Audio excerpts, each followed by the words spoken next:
I'm sorry, Edgar. I can't accept.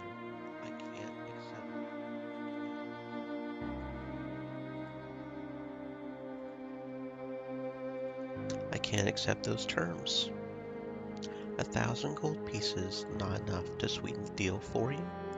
Fine. 1,500. No. 2,000. No. Name your price then. I'll begin naming prices once a judge arrives to mediate our disagreement. That does not strike me as wise. You are leaving a lot of money on the table. Edgar, a handshake deal is good only insofar as both parties can trust each other. I am hard pressed to think of a dwarf that I trust less than I trust you. There's a reason that we are meeting you here on neutral territory for mediation. Let the judge do his job. You're going to wish that you hadn't said that. I guess we'll find out when the judge arrives. Final offer. 5,000 gold pieces and your friend's freedom for the brooch. If you don't accept this deal, I will make you regret it. Not a chance in hell, Edgar. So, now you're threatening me? I can't imagine why I find myself not inclined to make a handshake deal with a man who has just threatened to make me regret it if I reject his offer. Several minutes pass as we eye each other silently. The judge arrives exactly at the scheduled time. Edgar, Erasmus, and Jade of Grimoire, I presume. Edgar steps forward to shake the judge's hand. Your Honor, I am a nobleman, Erasmus. This here is Jade of Grimoire. Thank you so much for taking time out of your busy schedule to mediate this appointment. I am profusely grateful. Maybe you should save your gratitude until after we reach an arrangement. Let's get this underway, shall we? Now, my understanding is that this negotiation is concerning primarily a personal effect of some sort. That's right, Your Honor. Well, let's see it. I produce Desir's brooch from my pocket, place it on a table at the center of the room. Your Honor, the nature of this disagreement will become apparent if we inspect the item itself. You see, this brooch is the handiwork of my father, the famous Fabergé Erasmus. Is this true? As far as we know, yes. This brooch was created by Fabergé. Edgar, do you have a point with this? It is my intention to prove that this brooch rightfully belongs to my estate, that this dwarf woman, her companion, have no rightful claim to it. Edgar, the fact that your father made this brooch doesn't tell us anything about its ownership. Fabergé was a jeweler. He made many similar effects which he then sold. That is how the construction of jewelry typically works. Jade, just so that it can be clear, how did this item come into the possession of the party you are representing? Perhaps Desira here would be best qualified to answer that question. The brooch was a gift from Fabergé to my mother. My mother worked on his estate for many years, a fact which Edgar himself should be able to verify. That Desir's mother worked for my father is a well-known fact. I do not intend to dispute that my father created this brooch as a gift. However, I am confident that upon inspecting this brooch, we will discover that Desira is quite delusional in claiming that was a gift for her mother. Your Honor, I will allow you to do the honors, inspect the brooch yourself. Edgar reaches into his pocket, pulls out a small object shaped like a pen. My father stamped all his commercial work with his name. That is standard practice for any jeweler. However, what is not commonly known is that my father also stamped pieces that he handed out as gifts. The stamping he applied to gifts was much more subtle. So subtle, in fact, that can only be observed using this tool which my father created. Edgar presses down on the base of the pen-like object, and a blue flame comes out. Your Honor, if you use the light of this specially crafted instrument, you should be able to read some lettering on the back of the brooch. The judge takes the lighter from Edgar and holds it up to the brooch, turning it over in his hand. From the lighter's blue glow, lettering becomes visible. It says here, "To my dearest lover, the mother of my child." Now, how else could this brooch have been made for but my mother? Fabergé clearly addresses to the mother of his child. He had only one. Oh, fuck no! Is Desira actually his fucking child? Oh, come on now. That is beautiful. Edgar, Edgar, you are going to genuinely. Mm, mm-hmm. Once we pull out the fact that, mm-hmm. I don't believe that. I should need to explain further. This is quite unexpected. Jade, do you have anything to say in response? Forgive me, Your Honor. I would like to see the lettering for myself. Edgar, do you mind? Not at all. I pick up the brooch, inspected by the light of Edgar's blue flame. The lettering is as the judge read it. To my dearest love, to my dearest, my lover, the mother of my child. Of course, it seems only fair that Edgar should be able to verify the lettering himself. I hand the brooch to Edgar. He accepts it and begins emitting a faint glow. Now that's interesting. Edgar, were you planning to tell us about this feature of the brooch? It seems to have a natural affinity for you. Edgar turns the brooch over in his hand with a look of surprise. Edgar, is this phenomenon something you recognize? You are familiar with jewelry through your father's work, aren't you? Yes, I am, but I've never seen anything like this. Does the word resonator mean anything to you? Edgar snaps his fingers and nods. Yes, now I understand. Your Honor, a resonator is a jewel which is assembled through, well, a bit of witchcraft and a bit of craftsmanship on the part of a jeweler. Witchcraft, you say? The techniques used to create the jewel is not the issue. Your Honor, as I said, this brooch was a gift to my mother. I had never discovered it until now, but I believe that the brooch was actually enchanted with some of my mother's person, perhaps a hair or some of her spit. Whatever the case, this special gift to my mother had unique magical properties which only she could unlock. I, being the son of my mother, am slightly attuned to the brooch myself. That is why it glows at my touch, when it did not react to either you or Jade. Interesting. Jade, since you were the one to bring up the concept of this resonator, do you agree with Edgar's reasoning here? Partly, Your Honor. It is true that resonators are magical items attuned to a specific owner, and some of the magical attunement may be hereditary. As you've seen, this brooch reacts to Edgar, but not to me or you. However, there is someone else in this room who hasn't had a chance to touch the brooch. With your permission, I would like to allow Desira the opportunity. Oh, fuck yeah! I'll allow it. Oh, bitch, you are done, Edgar. You are done. Desira steps forward, clasps the brooch in her hand. It begins to glow even more radiantly than when Edgar held it. What in the? Your Honor, this must be some kind of trickery. Desira sets the brooch down, its glow fades, then she rests a finger on it and begins to glow again. It seems to be reacting to her touch, just as it reacted to your touch, Edgar. I perceive no tricks being played here. Your Honor, this is not my first time seeing the brooch react to Desira like this. At the time, Desira explained to me that the brooch had belonged to her mother. I assumed, based on the fact that Desira had some affinity for the brooch due to the hereditary nature of that affinity, that she had inherited that from her mother. Edgar here observed his own reaction to the brooch, and decided that he must have inherited that affinity from his mother. Clearly, both of these theories must be wrong. Edgar and Desira have different mothers. If the brooch was attuned to Edgar's mother, then it would not react to Desira. If it had been attuned to Desira's mother, then it would not have reacted to Edgar. Both Desira and Edgar have an affinity for this brooch. They must have inherited that affinity from the same parent. Are you saying that? I am saying that both Edgar and Desira have the same father. This brooch is proof. Fine. Your Honor, I am willing to accept Jade's theory here. However, that doesn't change the facts of the case at all. It simply means that my father attuned this brooch to himself before gifting it to my mother, or Desira's. We can't determine at this point. However, consider this, Your Honor. I knew of the writing on the back of the brooch, even as it was in Jade and Desira's possession. How could I have known this unless I had access to the brooch prior?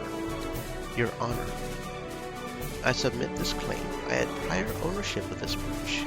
I inherited it as part of my father's estate. These two stole it from me.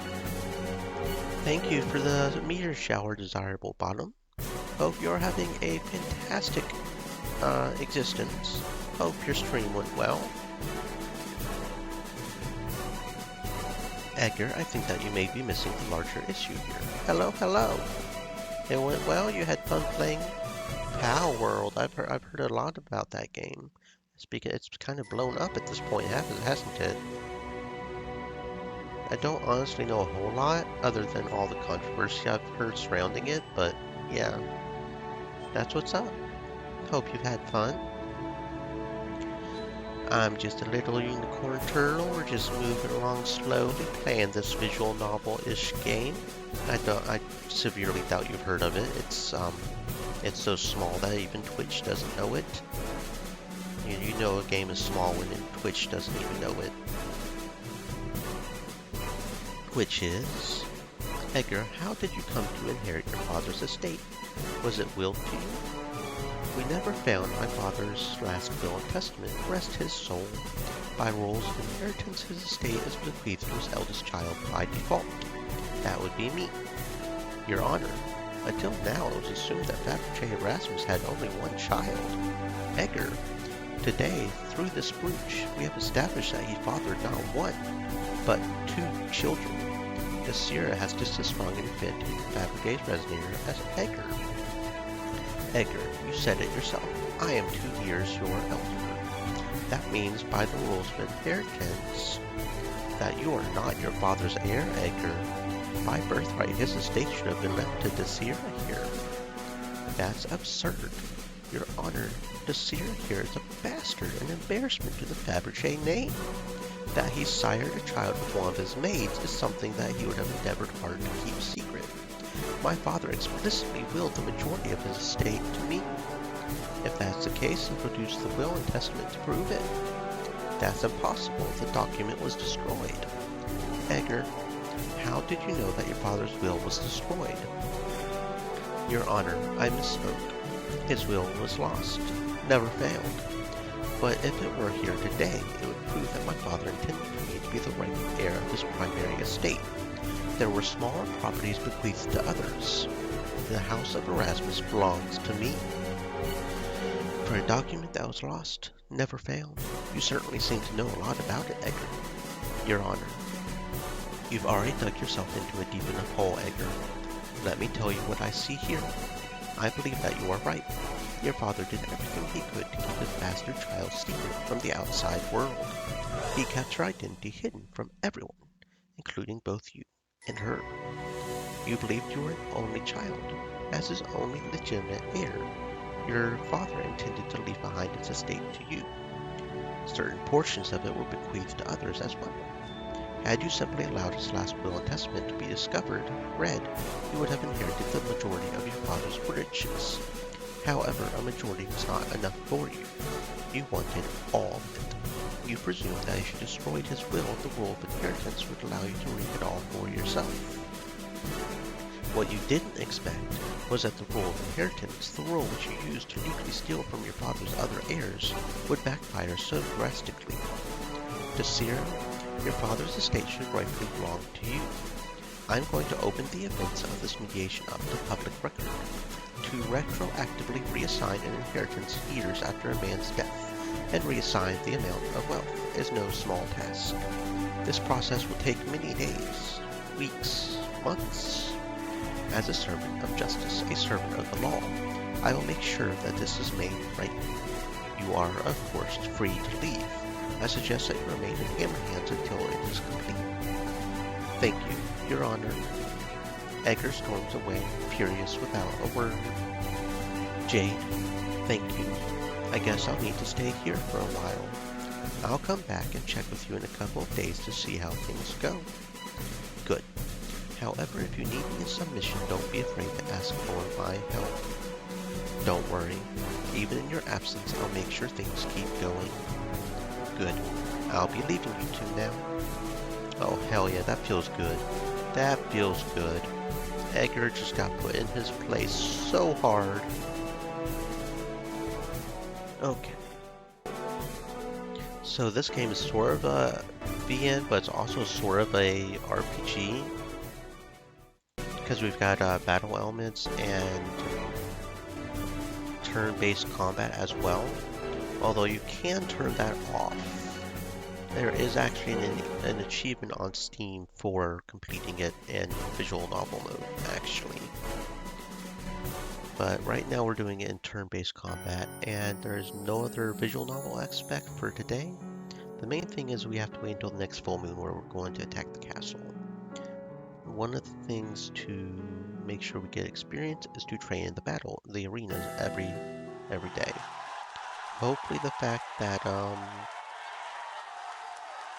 hopefully we can still use the dwarf because she's one of our main healers, but yeah, we can still use Desira in the arena. Okay. She's one of our main healers, her and Nuala. So we'll just do the arena real quick and then we'll progress the day forward and maybe we'll see some more of that dwarf action. The dwarf inheriting what was hers.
There we go, and that should have gotten me, yep, that got me a level up, so now I'm level 13. Lena's almost there. Let's see. Yep, the attack sounds good. And that's the last battle for this day. Double check, don't think there's anything left to do. End turn. Hey, Polymecia, you summoned me. Has something important come up? Something important is coming up. I don't think you need me to remind you. Yes, the full moon, in 3 days. I think it may be more helpful to think of it as 3 days. You'll likely want to spend the daylight hours of the third day resting before you assault the castle. That's right. It's likely to be an incredibly demanding task.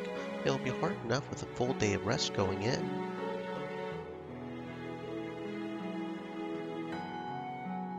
Take care not to fatigue yourself too much, Jade. If you can, I would suggest that you spend the next 2 days focused on preparations, whatever form they might take. Now may not be the best time to embark on a new quest. Are you telling me to stay in the city? Not at all. Perhaps for you the best way to prepare is traveling across the lands to attend to some last-minute business. For some, the anxiety of tasks left undone can distract them from the current course of action. If that would be the case for you, then by all means take the time to wrap up that business. But, just be ready. 2 more days of preparation. After that, you should stay in Grimoire and rest for the invasion of Castle Noir. Thank you for the advice, Polymecia. With so many tasks and people competing for my attention, it's good to have you here to keep me centered on what is truly important. A Polymecia takes a bow. Oh, one more thing you might find helpful. I've convinced the council to offer you a small collection of supplies. Supplies? Oh, we got some minor potions of healing. Not that I've ever used those so far in the game. Minor potion vitality could be useful. Restoration, okay, that's definitely useful. That's like the Phoenix Feather and Resurrect, yeah. That was definitely useful. Some potions, medicines, other items that might prove useful on the night of your invasion. You may wish to supplement it with some additional supplies of your own, which I suggest you procure over the next 2 days. Also, a personal gift from me. A Polymecia hands me a small leather-bound book. Tome of Knowledge grants a single party member 500 experience? Oh, well, okay. Interesting. What's this? A Tome of Knowledge. I've tried to collect some of my experience in this book. It's imbued with a small amount of my power. Give it to an ally who you think might benefit from the experience. I'll have to pass it around to everyone to read then. It's not that kind of book. It's a magical tome, the kind that is consumed upon use. A one-use item granting the user a small, but permanent boost to their abilities. Who do you suggest I use it on then? You might give it to one of your strongest followers to further augment their strength. Or perhaps you could take the opposite tack and give it to one of your weaker followers to allow them to catch up to their more advanced peers. Just don't get paralyzed by indecision. An item like this is no good if it simply sits in your bag unused. Good idea, Polymecia. This is a valuable item indeed, and I'll be sure to make good use of it before heading off to Noir. I'll meet you at the outskirts of Grimoire on the night of the full moon. Okie dokie, look at that, we got ourselves a fancy looking item. Party management, let's see.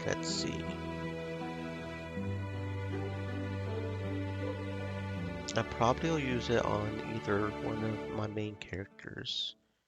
Hopefully that won't bite me in the butt and these side characters won't be needed, but we'll see. Who's the furthest away from leveling up? You've got 41, 42.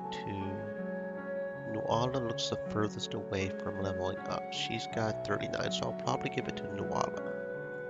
And I'm over here at level 13 as opposed to level 11, so I'll probably give it to Nuala. Use Tome of Knowledge, Nuala. Hopefully that won't bite me in the butt and I won't need the other people, but yeah. That got us a level up. Yes, yes. She's now level 12. So let's see. Let's up the attack. She got a skill assignment, but I don't think I really care about that at this point. I've got her healing spells maxed up. Probably won't ever use the SP for these. So I'll just let it auto pick. Because I just don't care. Okay.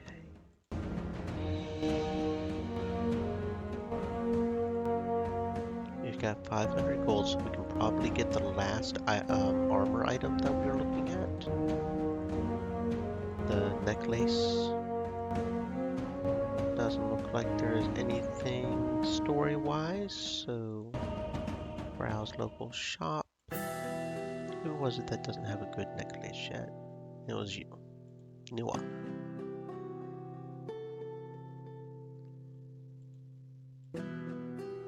There we go. Now everybody's got a fancy little necklace. Okay. So apart from that, the only other thing I might do with the gold is to indeed buy supplies like he said.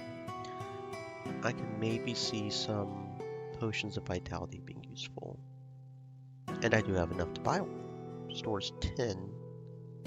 Because that's the main thing that's helping us is that we've already got 2 restoration. Really, the spell points aids to the restoration because we've got 2 characters who can restore, so unless those 2 characters get knocked out, in which case I would use the potion of restoration if they both got knocked out. So I think I will buy a potion of medium viability. Maybe through the arena I'll get enough to buy maybe 1 more. Or 2 more. Okay, arena time again. 2 bears. The war bears get more experience, so I'm very glad we are seeing more of the bears. I like seeing the bears. And they're just cute and fluffy anyways. Who doesn't love playing with bears?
And it looks like I do indeed have enough to buy another potion. Alright. Do we have enough to buy 2? No, not quite. We're 7 short. Oh well. I'm sure maybe by the time I'm ready to go, we'll be able to buy a few more at least. Get all kinds of ready to face the castle. Kind of scary that's starting to come over here to the Undying Swamps, but double check. We did double check Hammer Hands. Yeah, the dwarfs are not ready yet. Interesting. I wonder if that's another one that's only after the moon.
Yeah, okay, here we go. Galleon's Fate. That's probably it.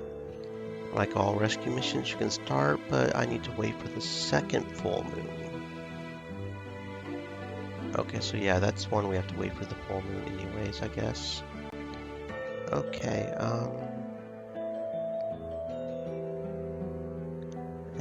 that one doesn't say that you have to wait till the second moon, but I'm not getting an option on the Grimoire maps to go scout some more, so I don't know.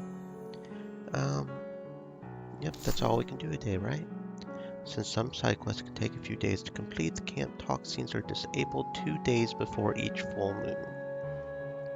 Interesting. Nothing else to do, nothing else to do. I think we're pretty much in the wrap-up session for taking on the arena and then going to the thingy. Yep. Back to the Citadel, back to the training in the arena, maybe buy another potion, maybe get another level. Oh, you son of a... They took me out of the thing again. Sometimes this game is slightly frustrating with the way it does things. Not what I wanted to do, not what I wanted to do. Oh, that's not what I wanted to do either. Gosh darn it, me and my turtle. This one, yes. Back to map, party management. For some reason, it keeps taking me out of the selected team for the mission, and I'm getting frustrated with it. I don't know why it keeps doing that to me. Yeah, we're on the right day. Okay. Try that again. Because this is really inappropriate that it keeps taking me out. I don't know why it keeps doing it.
Just not quite enough to get that level up on the one character.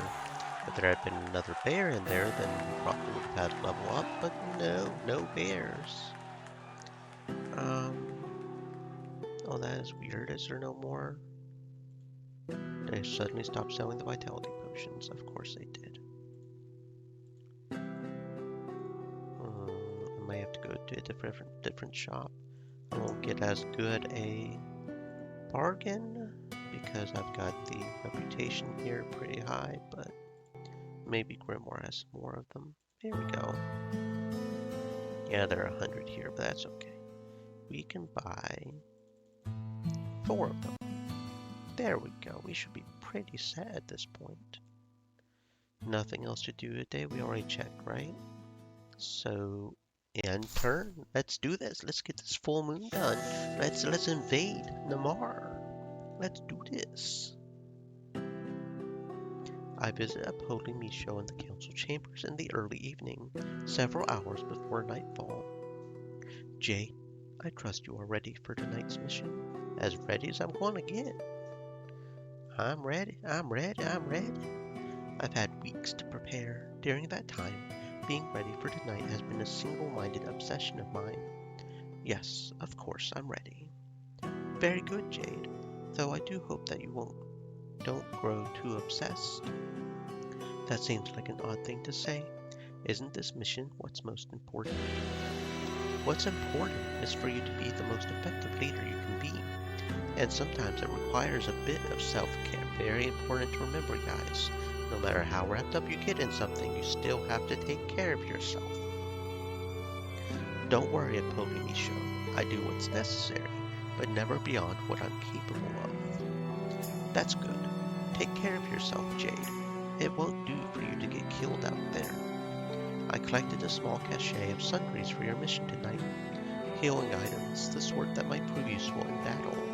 Oh, even he's giving me some more items. Cool. Medium healing. Minor. He gives me some more restoration. Okay. Good. Items to cure injuries. Or inflict them. Forget not, Jade. You are facing undead of many sorts. The holy and curative properties that can cause some items to heal wounds in the living can be used to craft healing bombs that can cause to rend and assault the flesh of the undead. Minor healing bomb. Oh. We are not a thief class or a debt collector though, so we quite literally cannot use them. Oh well. That's a good thing to keep in mind, Upholding Misho. I'll be sure not to forget it. Tell me, Jade. I'm curious. What do you think was your biggest talent so far? How did you convince your teammates to join you in this dangerous mission? What's been most essential in helping you overcome all the challenges thrown at you along the path?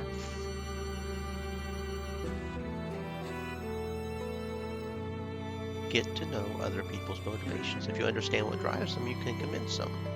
Like, some people, all you gotta do is give them a wheel of cheese and they'll be like, yeah, I'm ready to do whatever. You gave me cheese, I'm happy. Others are a lot more complicated. Sympathize with the enemies. Yes, very few of them expect this when they enter the fight. It's an unorthodox approach. I'll admit, the fact that it's unexpected is part of what can make it so effective. Sympathy isn't just about showing compassion and kindness for people. It's about understanding what it is that's really driving them. Even if you don't particularly like someone, even if they're your enemy on the battlefield, a bit of sympathy can go a long way toward building a bridge of understanding. Because the best intentions are lined with the worst acts. Someone can think they're doing the best thing in the world, but in order to get there, they could be doing the worst thing in the world. Though some people think the best way to gain respect is by appearing strong and intimidating, I often find that sympathizing with them can be just as effective at winning their respect and trust. It seems to have paid off for you. Your allies seem to really trust you. New talent unlocked, Sympathize. Target gives player an item, supports them in battle for 5 turns. Okie dokie. So this is how I got here, with a full team ready to face any danger inside Namar. Oh, I almost forgot. The elves sent me a gift as well. They won't be directly involved in the mission for political reasons, but they wanted to show support by sending an enchanted item for you to use. Ooh, an emerald ring with a skill? Send them my thanks. This will be an invaluable help. The dwarves have sent something as well. Nothing enchanted in this case, just an ordinary but very well crafted sword. That doesn't look very well crafted to me, but if you say so. Such a beautiful craftsmanship, this will be helpful too. Not as helpful as the weapons I've got on now. Excellent. Tonight at nightfall, the city guard will be amassing at the city gates, just in case any undead decide to wander close to the city. However, it will be up to you to gather your forces and infiltrate the castle. Any last-minute bits of advice? Do not allow your ambitions for this mission to grow too great. Remember, there's a reason that we are sending you along with a small group, rather than an entire regiment of soldiers. Obviously, you will encounter enemies along the way, and some amount of fighting is inevitable. But don't forget, you are there to investigate, not wage war.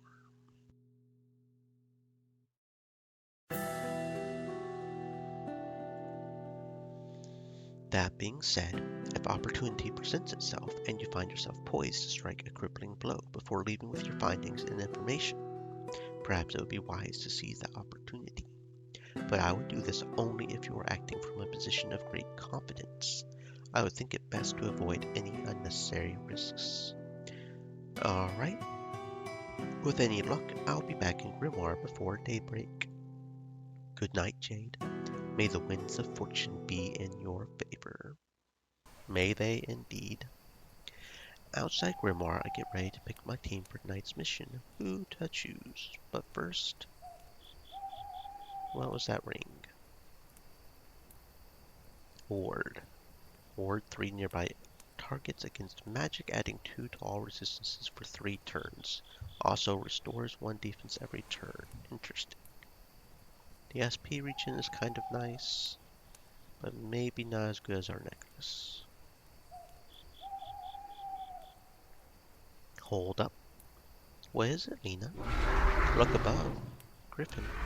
I cast my eyes skyward.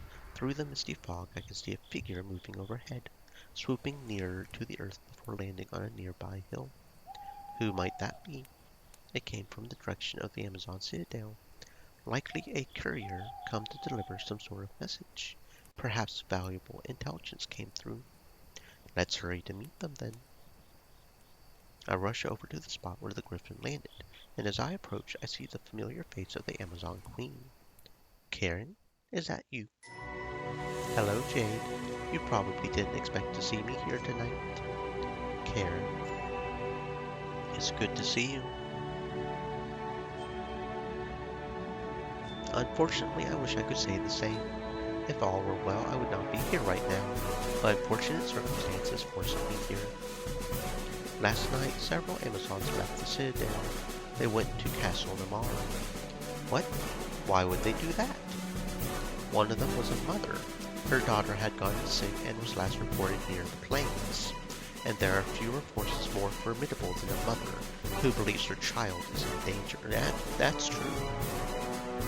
She managed to persuade several other Amazons to accompany her to find her daughter. This is deeply troubling for a number of reasons. For one, leaving like that was dangerous. Why would they march into the face of danger like that, going to the castle with no information other than that a girl was missing? The risks are far too great. Is there an option that gives us points? Why wasn't I consulted? From the fact that nobody from the council told me this, I assume none of you knew. You knew that the council had a plan and a strategy to deal with Namar. This spur-of-the-moment decision threats undermine all that. Okay, so no points there. That was a foolish decision. The most effective attacks take time to plan. I should know, having been tasked with assembling a team to invade Castle Namar myself. I've spent weeks and weeks preparing for this. For someone to try and attempt the same thing with not even a day of preparation seems like absolute folly. Okay, so we don't get any points either way. You don't get any points, apparently, either way. I'm equally upset, Jade. Believe me, if I had known that any of this was happening, I would have stopped it immediately. It was not until earlier today that we learned that several Amazons had left the night before. Queen Karen, this is my first time hearing of this as well. I apologize for not being attendant in my duties of discovering and reporting those who have gone insane. Nonsense, Lena.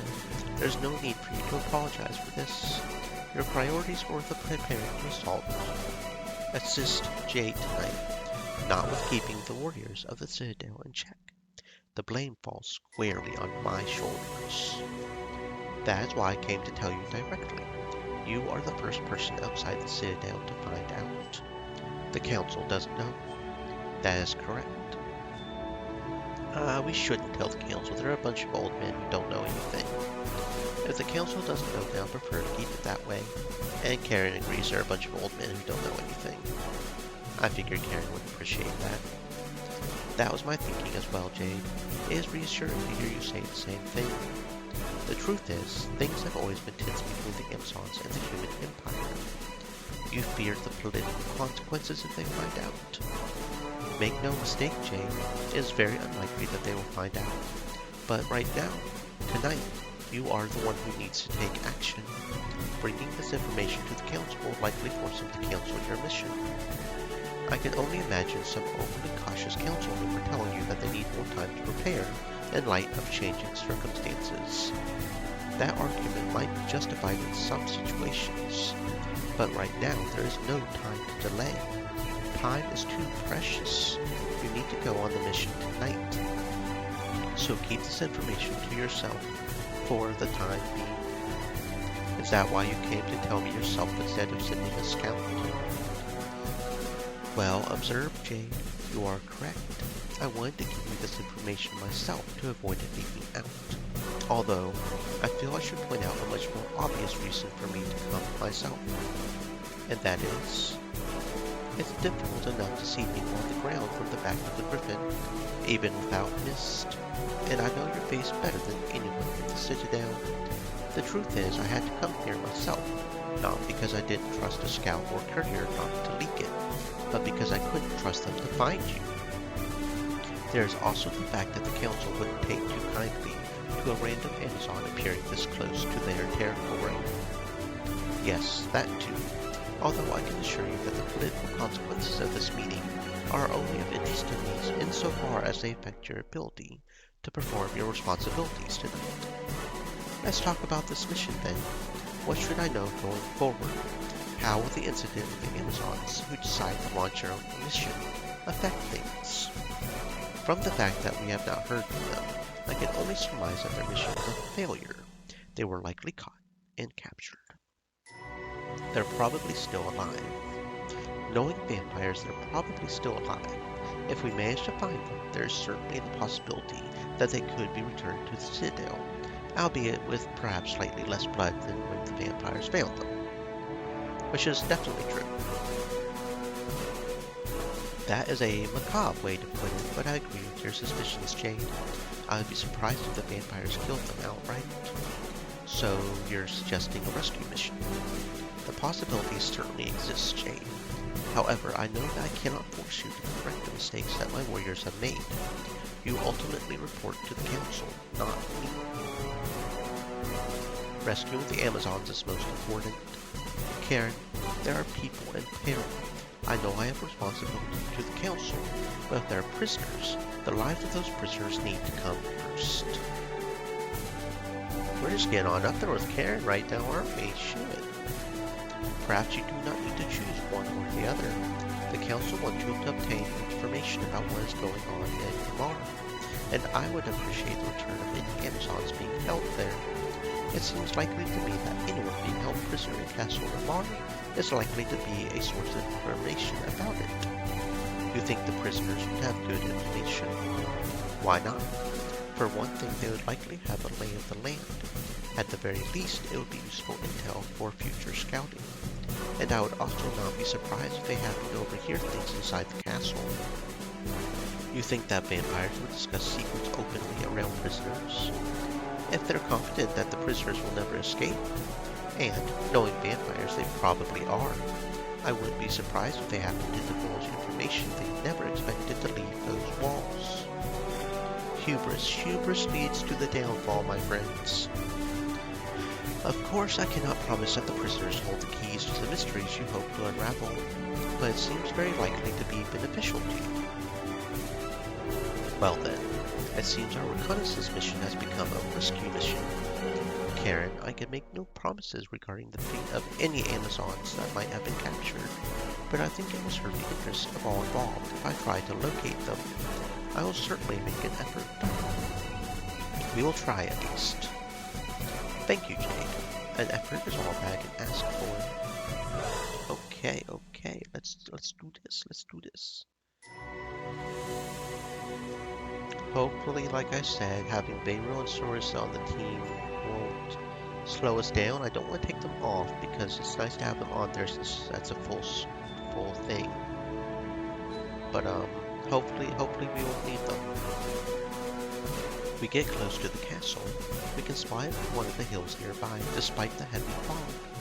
This is both a scary yet majestic view. We must proceed with caution.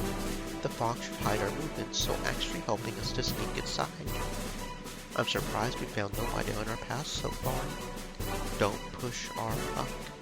Come, let's get closer. With the fog, it takes us much longer to walk even the smallest distances. However, after a half hour, we're almost there. Look at their size. Vampires. I mean bats. Most likely vampire bats. They're just animals, but better to kill them, so we don't want to attract unwanted attention. Okay, so we're gonna have some bats. We can do this. We can do this.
There seems to be no more of them. Let's get inside the castle. We arrive in the castle. As we enter, I hear a faint but chilling sound of voices just beyond a door at the end of the hall. Are those the moans of the undead? Wait a minute. Listen more closely. I approach the door and place my ear to it. Careful. It might be some kind of trap. We are already inside the castle's main hall. If they intended to spring any sort of trap on us, they would have done it by now. Likely they didn't expect anyone to come this far. That would explain why the place is completely vacated. Then where are those sounds coming from? Quiet. Let me listen. I close my eyes, trying to better make out the sound. It sounds like the sobbing of a child. I hear a child crying. What? How can that be? The vampires may have taken prisoners. An Amazon girl went missing less than 2 days ago. It would not surprise me if it's her sobs we're hearing now. They take children as prisoners? They truly are evil manifest. Let's break down that door then. Breaking down the door would make a lot of sound, and if we get caught in the main hall, I think that things will go very badly for us. I see 4 different doors that potential enemies could come through.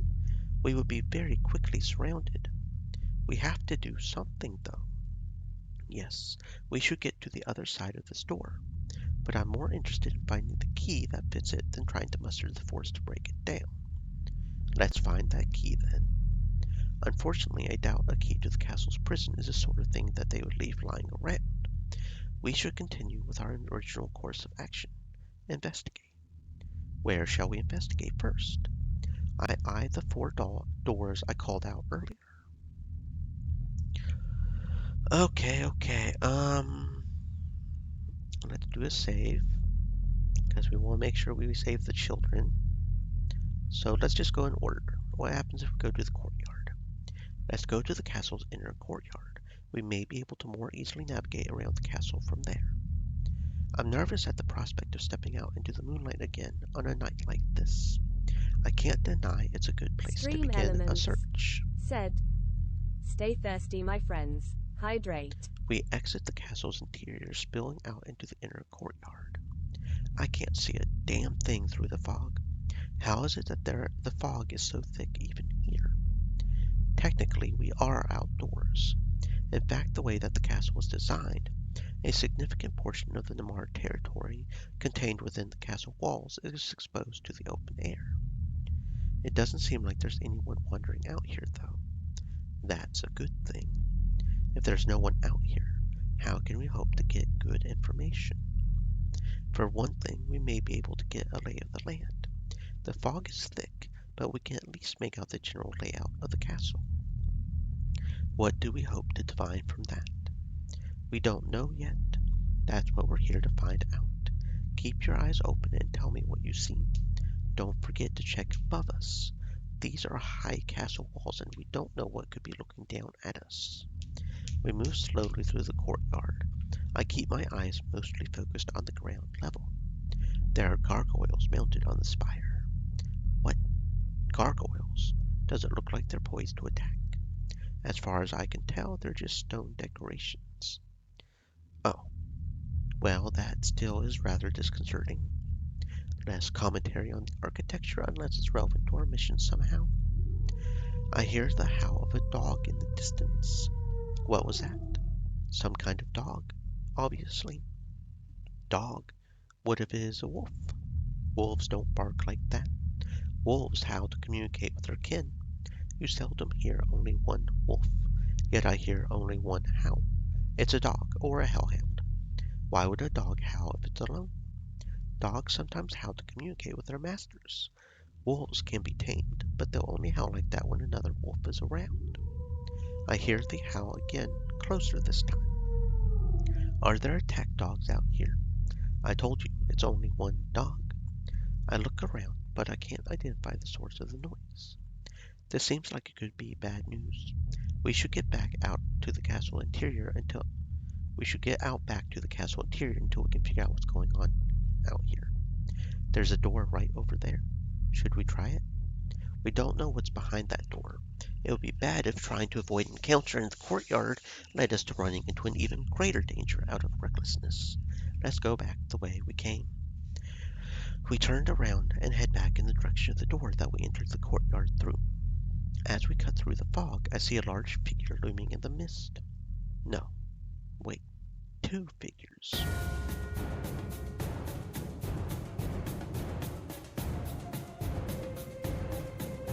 Malone. Hello there. Look, Diego, there are four of them. A woman stands before us with a large beast looming behind her. The beast begins growling. I motion for my followers to stand by. The woman's appearance is unlike anything I've ever seen, but from the sickly pale color of her skin, there can be no mistaking it. She's a vampire. Hush, Diego, don't look at them, look at Malone. Malone, is that your name? What? They can speak? Well, of course they can speak. But how is it that they can understand us? What do you think, Diego? Diego, that must be the name of her beast companion. The woman, who I assume is Malone, doesn't seem to be completely lucid. It's almost as if she's carrying on a conversation with a dog, barely aware of our presence. Don't worry, Diego, Malone will protect you. I take a step forward and Malone seems to relax a bit, with her hold on the beast's leash loosening a bit. The beast seems less tense as well.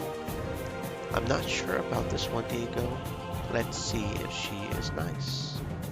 She seems guarded, potentially hostile, not aggressive. Perhaps I can parlay my way out of a fight. Hush, Diego. Malone will keep you safe. She seems like she's still trying to figure out what we are. She's definitely not ready for a fight. Maybe we could catch her off guard.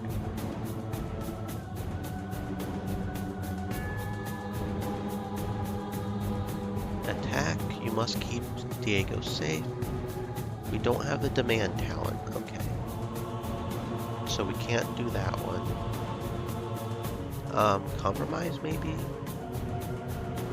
We have no quarrel with you. Malone, we have no quarrel with you. You and Diego can be on your way and we'll be on our way. What is it that you're doing here? I could ask the same of you. What are you doing here? We all have our reasons for being out tonight. We won't ask questions if you won't. That seems fair. Malone turns around and begins receding into the mists. Come on, Diego, let's go. Let's find another place for us. Here is too dangerous. Poor woman, she seems to be barely aware of what's happening around her. Without that beast companion, she would probably be completely vulnerable. At least we managed to avoid a fight. On the ground, I can see the shimmering glint of moonlight reflected on a small piece of metal. A key. Does it seem like it matches the door we saw in the main hall? Let's find out, shall we? We rush back to the main hall, key in hand. To my relief, the key fits the door that the crying we heard was coming from. We step into the dungeon. Hello? Hush, all of you. We're rescuing you. You need to stay quiet. Okay. So apparently we can avoid a fight, but she is a vampire and she had the key for the prisoners. So more than likely she was involved in kidnapping children. Which kind of makes me want to kill her, because you don't kidnap children. Boss fight, Malone and Diego. Let's see how fucked we get. If we can kill a horrible little vampire that feasts on blood, then we can do that. And Diego's howl completely paralyzes everybody. Okay.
That was actually pretty easy. Alright, and we even got an emerald.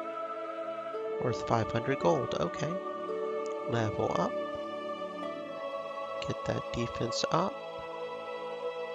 Assign skills. Go ahead and pick debilitate. That could be useful. Malone looks at us with sad eyes. The bond between me and Diego. I can feel it weakening. It only weakens when I weaken. Why is this happening? You're hurting. Why did you hurt the children? Your friends hurt our friends, Malone. Your friends? Do you mean the women who were captured? I know them. There was a little girl with them, wasn't there? Are those your friends? Yes, Malone. I have a key that you could use. I can let you get to your friends if you leave me and Diego alone in the courtyard. It seems like Malone is offering a deal. We did come here to rescue the Amazons. If she really has a key, maybe you could just defeat her and take it.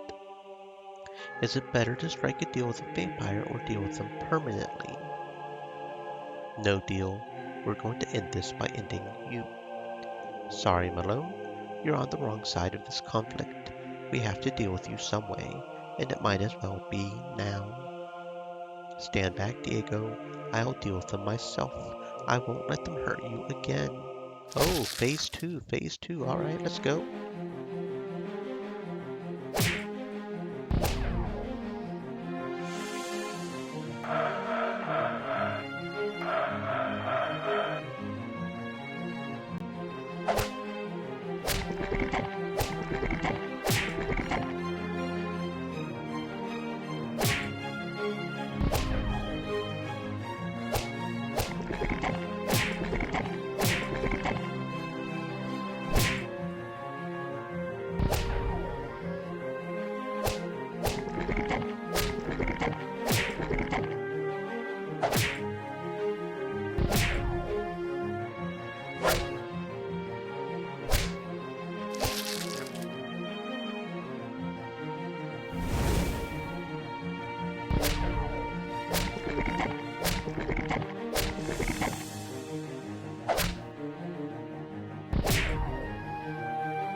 Malone's form starts to crumble until she's reduced to nothing but dust that's swept away by the wind, and her beast companion seems to fade from existence.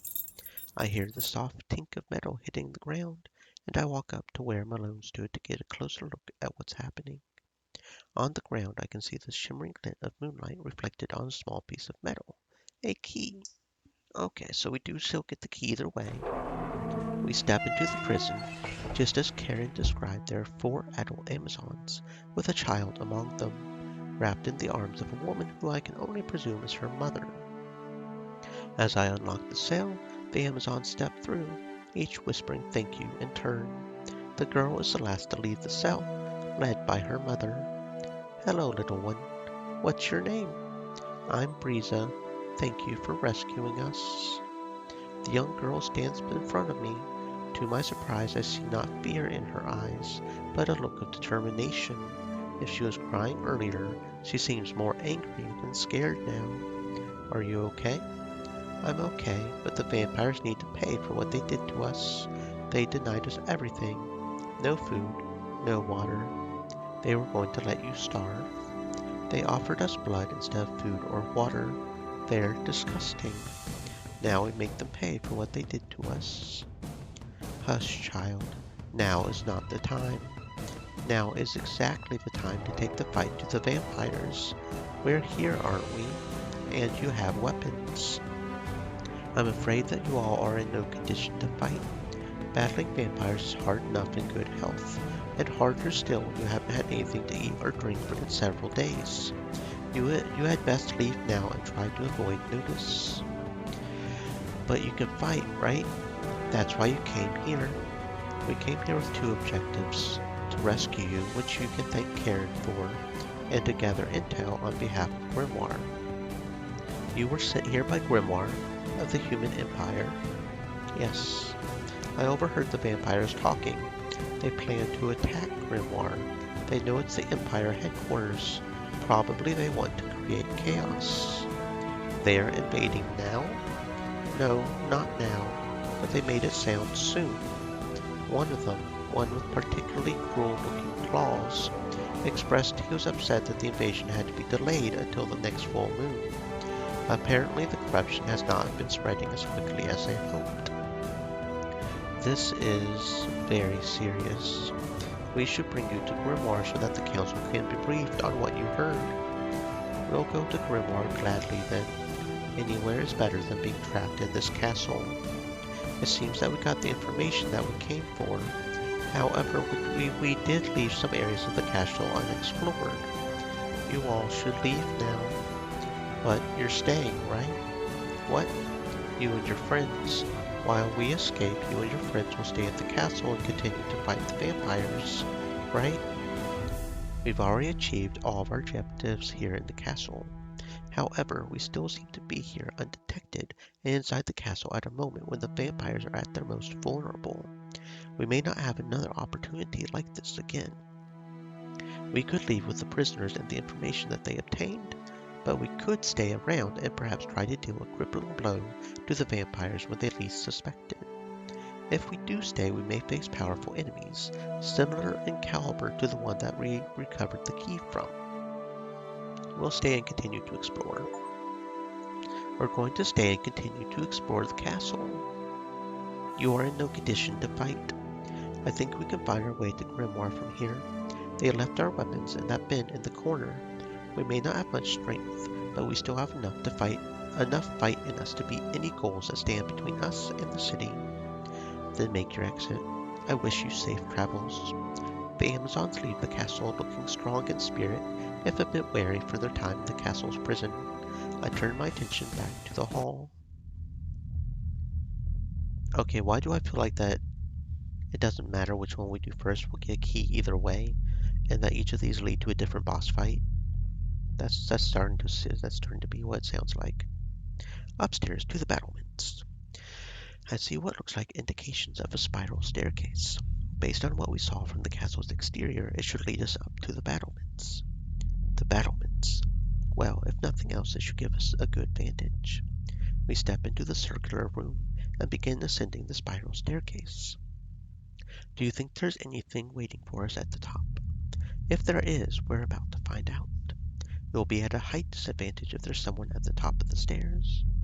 Yes, but I get the feeling that if anyone is up there, they're probably outside on the battlements, not watching the top of the spiral staircase and waiting for someone to come clambering up.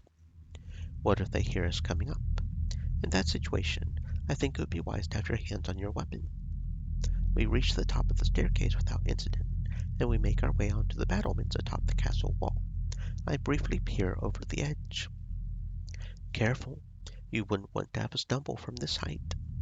It's rather incredible, isn't it? Look how dense the fog is. I can't even see the ground from up here. We might as well be in the clouds. I mean, technically you are, because that's what fog normally is a cloud that's just so low that, yeah, that's good. It means that we shouldn't be visible from other parts of the castle. Even if there are things patrolling the other balconies, they likely can't see us from here. You might think that, but don't get too cocky. You and I can't see through this fog, but who knows what powers of sight our foes possess. I wouldn't underestimate the sight of a vampire under the moonlight. Their vision is likely impeded by the fog, but all the same, it's probably best to keep our heads down. What exactly are we looking for here? I want to figure out how defensible the castle is. What would happen if we were to try and assault it with an army? Does this castle have traditional defenses? That's what we're here to find out. For example, at the top of the staircase we just came from, I would have expected to find something. If this were a traditional castle, inside the tower at the top of the staircase would be a logical place to store projectile weapons like bows and arrows, the kinds of things that soldiers on the balcony could use in a defense. I didn't see a single crossbow in there. In fact, the tower seemed completely barren. Exactly. Are all the other towers like that? And if we did assault the castle, how much time would it take them to prepare to defend it? Part of me wonders whether undead soldiers, like walking skeletons, are even capable of using projectile weapons like bows. They can swing swords. Why wouldn't they be able to use bows and arrows? Still, these battlements must be here for a reason. I poked my head through one of the gaps in the battlements. It's the kind of gap that an architect would have placed here with an archer in mind. See, this is exactly the kind of place to put a row of archers. There's no other reason for these battlements to be here. Vampires didn't build these walls, though. An architect did intend for these gaps to be used as vantage points for archers, but the castle's original occupants are long gone. Where did they go to, I wonder? That's a question that we can ponder another day. Right now, our job is to observe and collect information. We begin marching to the opposite end of the battlements. I hear the sound of flapping wings, and I motion for everyone to get down and stay quiet. A hush falls over the battlements, and for a moment I hear nothing but the sound of the wind. Moments later, a group of crows begins flying overhead, and their cawing breaks the silence. Look, it's just a flock of crows. Not a flock. A murder. Murder. A group of crows is called a murder. Chilling, as if the sound of crows on a foggy night above an undead fortress wasn't eerie enough. Just be thankful it's not some vampire. Can vampires fly? Not that I know of. There are blood-sucking bats that have vampire-like qualities, and obviously, bats can fly, and mosquitoes. But I've learned nothing about flying vampires. Maybe tonight is the night we learn about the existence of flying vampires. You did say we're here to learn new things. No use speculating, let's keep going. Eventually we reach the end of the battlements and find a locked steel door at the end of it. No, not locked. It's actually just a flat sheet of metal with no handle, as if the person who put it there never intended for it to be opened from this side. Any way for us to get through? I don't think so. I think whoever built this place wanted the doors on the battlements to work only one way. You can use a door to get from the inside tower to the outside battlements, but not the other way around. That's smart architecture. It lets defenders access the battlements to defend the castle, but if an enemy climbs onto the battlements, they can't enter the towers. But if an attacker has already scaled the battlements, then they can just jump down into the courtyard. You want to try jumping into the courtyard from here? Be my guest, but I wouldn't expect you to survive that jump with any of your bones intact. Maybe we can break our way through the door. When it comes to a contest of brute strength against a steel door set in rock, I would put my money on the door.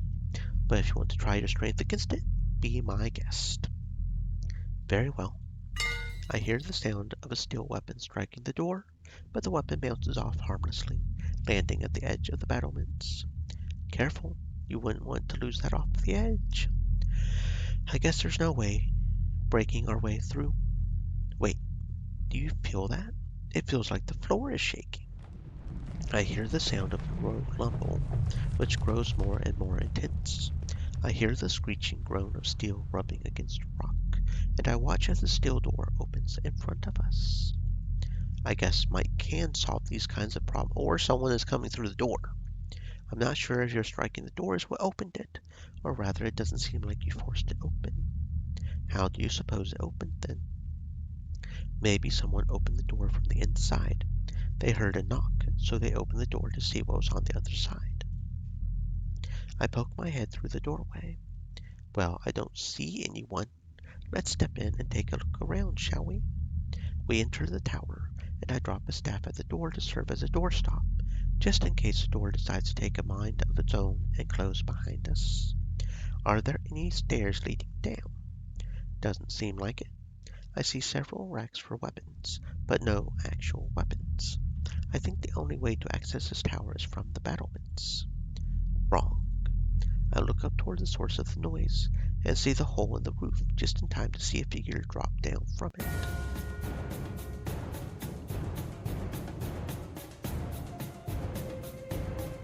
Zephyr. Okay, he's kind of cool looking. Visitors, have you come to play? I hear the sound of weapons being drawn behind me. Already drawing weapons, but we haven't even had a proper introduction yet. I'm Zephyr. Won't you tell me your name? At a glance, we would appear to have the advantage. I see only one vampire before me, and yet I can't help but feel that we might be at a disadvantage. After all, he caught us unawares. He approached us. Why would he do that if we in some way threatened him? Something about this doesn't feel right. What should I do? Is it best to attack now, or can I talk my way out of this one?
What's the matter, Zephyr? You look tense.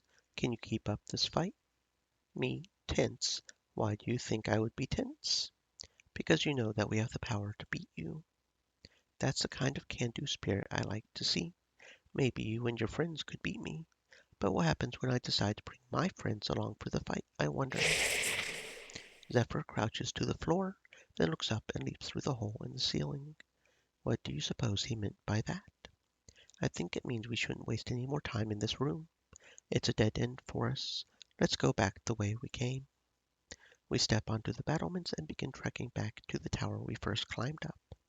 As we walk, I notice that the crows appear to be perched on the walls of the battlements, sitting completely still, as if poised and watching us.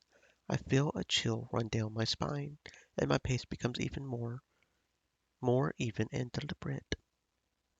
Be careful. There's something deeply unsettling about these crows. I feel a gust of wind, and suddenly the crows begin cawing. They begin flying in front of us, forming a wall of black feathers as if trying to block our way forward, and then just as quickly they disperse, leaving a lone figure in their wake. It's Zephyr. I must admit, I found that cramped little room to be quite stifling, but out here I think I can show you what I'm really made of. I'm going to cut you to shreds and feed your flesh to the crows. The birds usually prefer carrion, but they've been known to feast on the flesh of the living if they get a whiff of blood in the air. I guess that's why crows and I get along so well.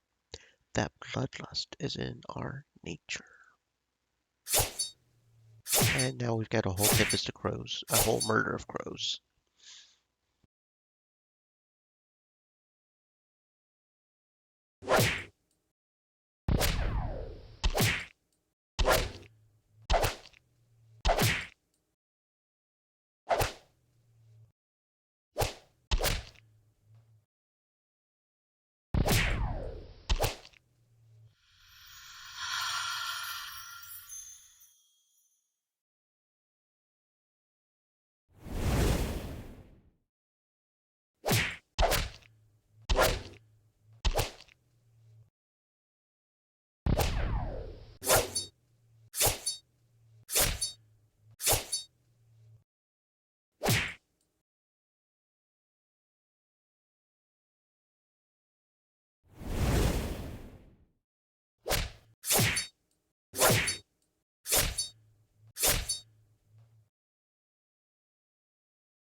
Zephyr takes several steps back.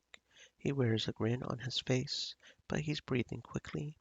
I don't know if vampires get winded, but he certainly doesn't look like he's prepared to keep fighting. Why? Why are you here?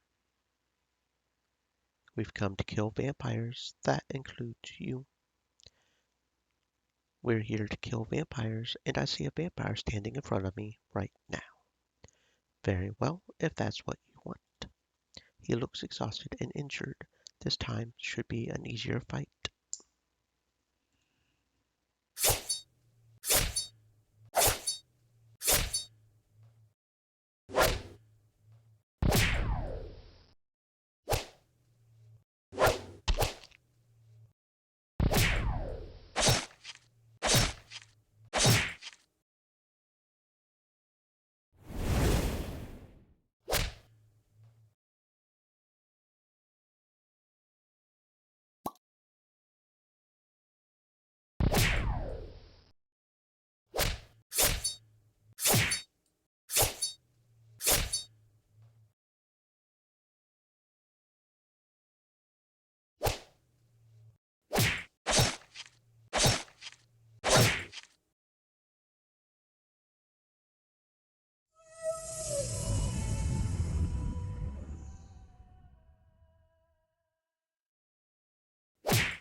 To think it would end like this.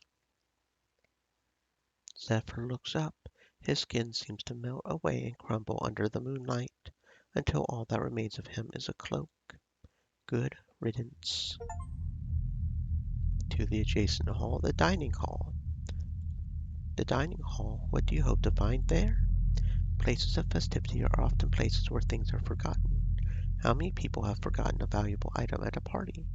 If the vampires are as hedonistic as I imagine them to be, a dining hall seems like the sort of place where they might forget something like a key, or at the very least something to give us a clue. I shudder to think of what a dining hall looks like for vampires. Relax. It's a full moon. If there are any vampires feeding, they're doing it outside. The hall seems to contain what looks like an ornate dining table, but a moment's inspection reveals that the table is covered by a thick layer of dust. This table hasn't been used for dining in quite some time. Where should we begin searching? Any area that's covered in dust is a place that hasn't been disturbed recently. The prisoners were locked up just a day ago, so focus on the parts of the room that don't have dust. Good call. I open my mouth to say something, but I hear a chilling wind pass through the room. What was that? Just a draft. A draft indoors? Where could it be coming from? It's a large hall. That could be normal here. Something's not right. If drafty winds pass through here regularly, then why would there be so much settled dust here? I hear a deep sound, almost like a groan, that lasts only for a moment. Freeze. Listen closely. We all wait in place, not making a sound, and I hear the sound of the table vibrating against the floor. We're not alone in here. Weapons ready, people. I don't know if we've walked into a fight, but I don't want to take the chance. I begin inching slowly forward through the hall, with my followers behind me, when I'm struck by a flash that blinds me for a moment. When my eyes blink to the room's dim light, I see a clown standing in front of me.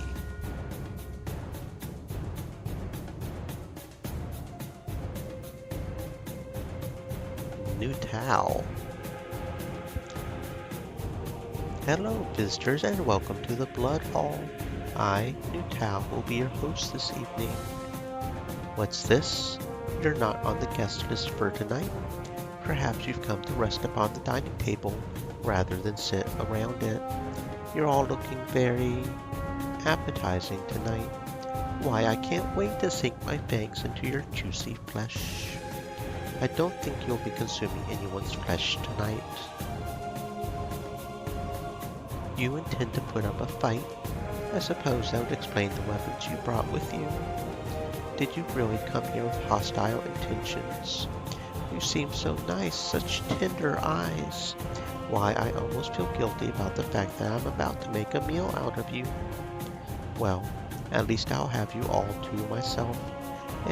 It's almost enough to make up for the fact that they're making me stay inside tonight. He's being forced to stay inside? Maybe he could be persuaded to leave. Should I bother trying to parley with this clown?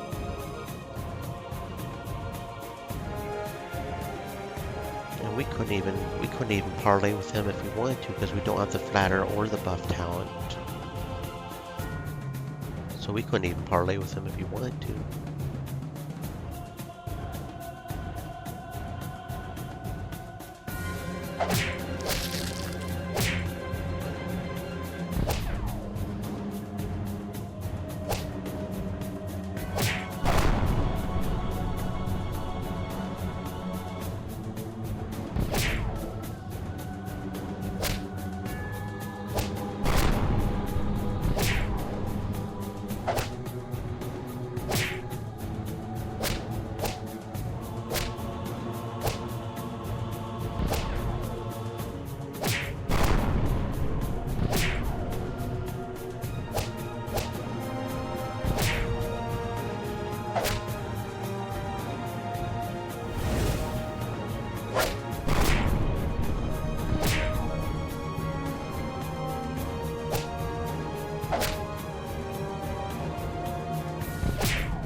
You really are quite something. I wonder if you can keep up this fight.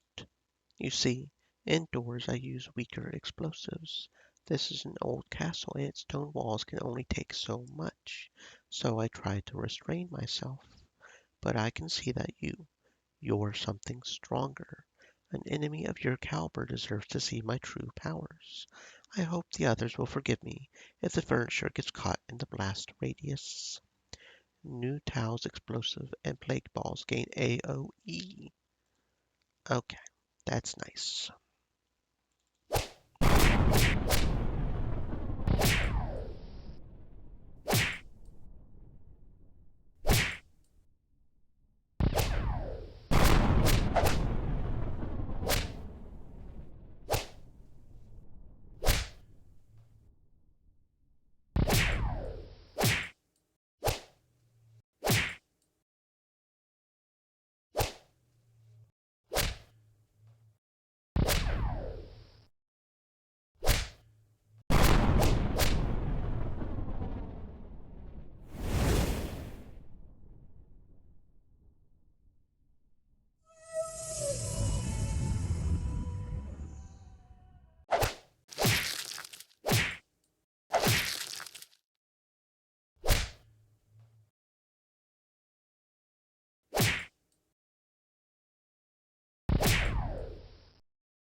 I fucking hate it whenever this shit happens. When they have the healing spell and you quite literally don't have enough power to fuck them up enough. It's like you're trapped. You're just fucking trapped. And the fact that he can keep healing his SP by defending, this fight is some bullshit right here. I'm not sure exactly how we're going to handle this. Because we're just not doing enough damage. and I'm trying to get rid of the SP with my ability, but that doesn't seem to be helping us any. And the fact that resting doesn't heal our SP, but it heals his SP? The fuck is up with that? Because that requires SP to take away his SP, but his resting restores his SP, which is just not cool. So I don't know if we can even win this. This is like an end, because he just keeps healing too much. We just can't keep up with, once he starts healing, he just keeps healing, and we don't do enough damage. We just do not do enough damage. I don't know about this. I hate it whenever games do this. It's like they purposely make the fight pretty much impossible to win.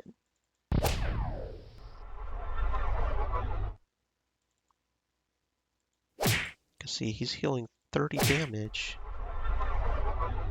each time he does that Mimic Ball, and we can't stop him from doing it because he gets enough SP to do it like 2 or 3 times. And that can help, but then he just rests again. And he moves so fast that we can't get rid of the stuff enough. Fuck. And here I thought the fights were going to be easy, because they've been easy so far.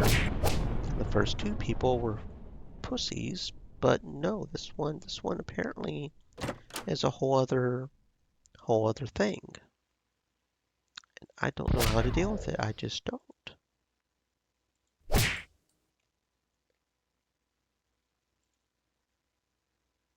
We can try to slow him down, but that only lasts for 4 turns. Maybe that'll help. And now Nuala doesn't even have the SP to heal.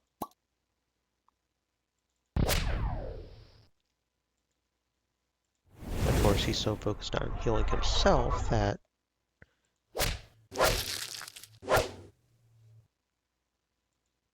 and see, now that it's my turn, I don't have he doesn't have any SP to take away anyways. He's already used the healing, so it's freaking pointless. Maybe if I just keep slowing him down, I can eventually... Or maybe if I do an AoE with Nuala. Doesn't she have an AoE spell now? I hate it when I have to think this over. What's this spell do?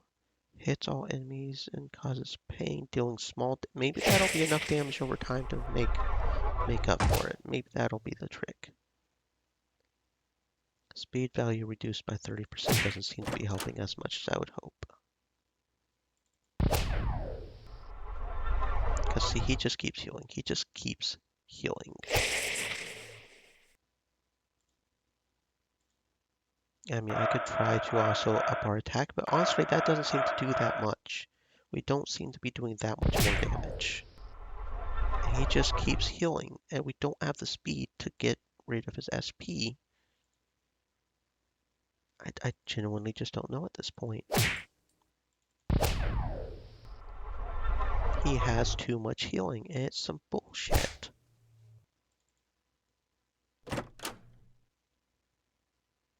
This is some hardcore bullshit right here.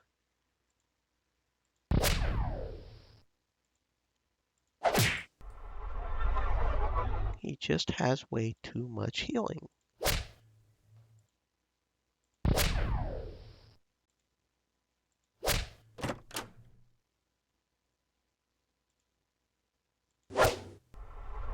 Fuck!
There we go. There we go. About goddamn time. That fight is some bullshit right there. That fight. Okay, but we won. We won, and that's what fucking matters.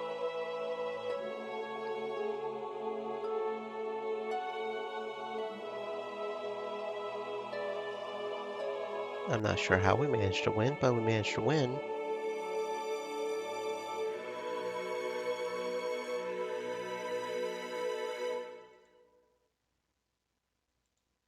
Okay, let's see. Yeah. Who would have thought mortal flesh could show such strength? Who would have thought I would be reduced to this? He's taken quite a beating, but Nuatu looks fatigued now. We could put an end to him once and for all. If you want me to beg for mercy, you're not going to see it. I am not above bargaining to survive another day. So what say you? Let me leave now, and I won't tell the others you're here. You can leave peacefully. Should I take his offer, this could be a chance to deal with Nu Tao permanently. We want you dead, fool.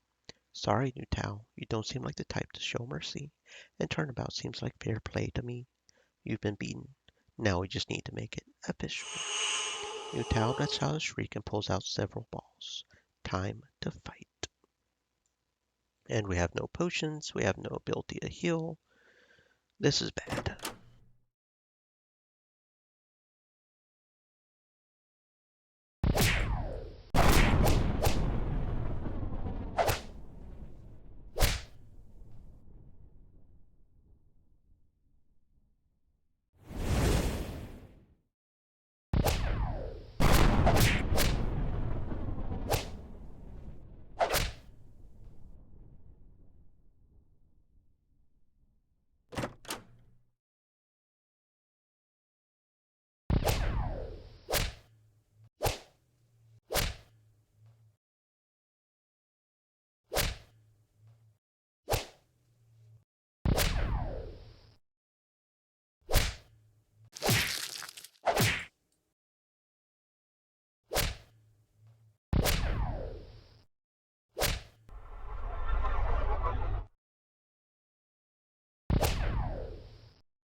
Okay, we managed it again Stream somehow. Elements That guy said, is not. Stay thirsty, my friends. The other guys Hydrate. were so weak compared to Newtown. Newtown is clearly like the mini boss or some shit. Like the true boss. I don't know. Newtown lets out a final shriek, and in a moment he vanishes. His clothes, now empty, crumple to the floor in a pile, and the balls he was juggling fall to the floor harmlessly. Upon closer inspection, it seems that his clothes are filled with a fine powder, almost like dust. That's all that remains of Newtown. The tragic clown. Let's get back to the main hall. And because I'm crazy, and because I don't know any better, we're going to go to the library and just hope that the fight is as easy as the others. Because I want to kill everybody. All the vampires must die. Down this corridor to the library. That's where I would keep secrets if I had them. The library. An excellent place to gather intelligence. We step into the library. I breathe in, and I detect the musty odor of old paper. Here we are. The library. A place of learning. This doesn't look like a place of learning per se. It seems more like an archive.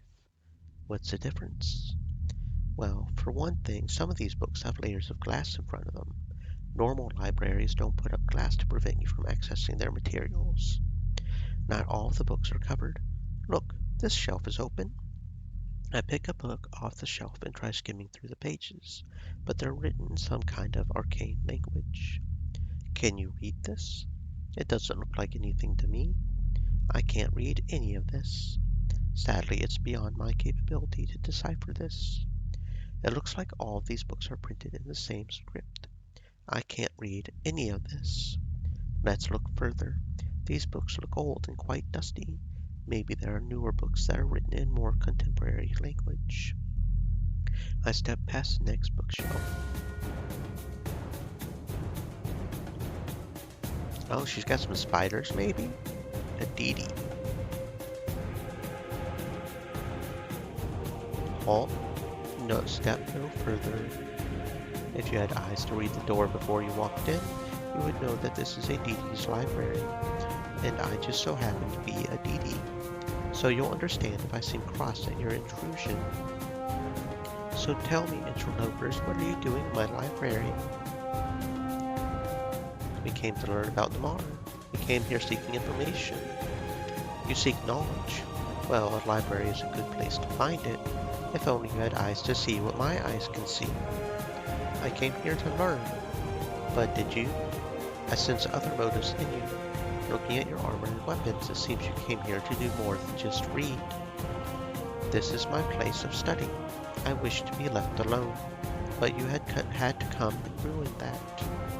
Yet you haven't attacked me. What could be motivating that, I wonder? Are you scared? Or could you be? I'm afraid I can't let you leave this place. It won't do to have interlopers traipsing about the castle. My powers have waned with age, but they should be more than enough to deal with the likes of you. And we can't even negotiate because we don't have reason or interest. Edidi, we didn't come to this place to yield the first time we encountered a monster like you. You've already ruined several of my books. Haven't you done enough? By the time we're done with you, you're going to wish that having your reading collection ruined was the worst thing to happen to you. If you have no intention of backing down, then I suppose I have no choice. Prepare to die. This is going to be rough just because we don't have any more healing either. Can we go ahead and use a healing potion on somebody? I don't know if we can or not.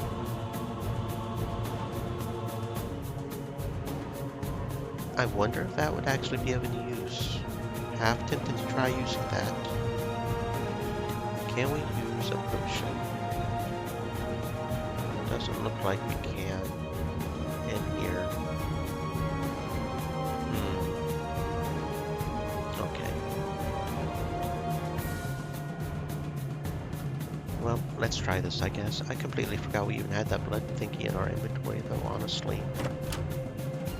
Here's hoping she at least doesn't have any healing, because if she has healing, then this will be just bad. Mirror damage. Oh, she has reflection. Interesting.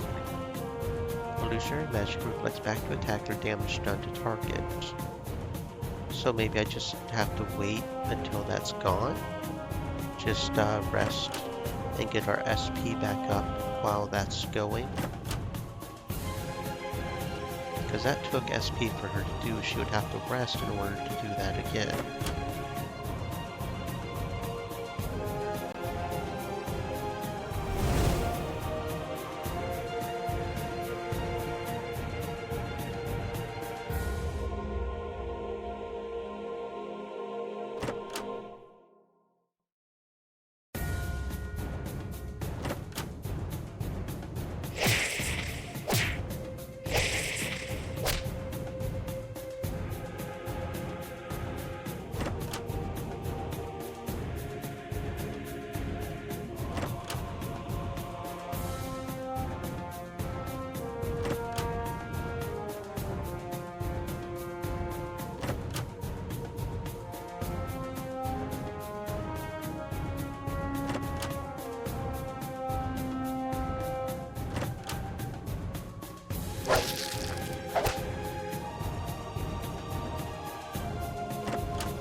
And she does have a goddamn heal spell.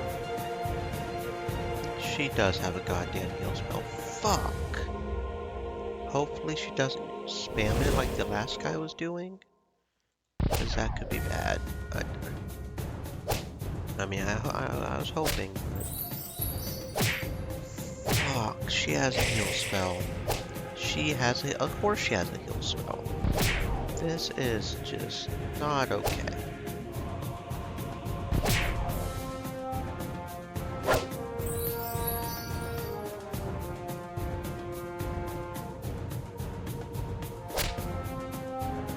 Almost wanting to see if the town will let us kill her anyways. The town, maybe. I don't know at this point.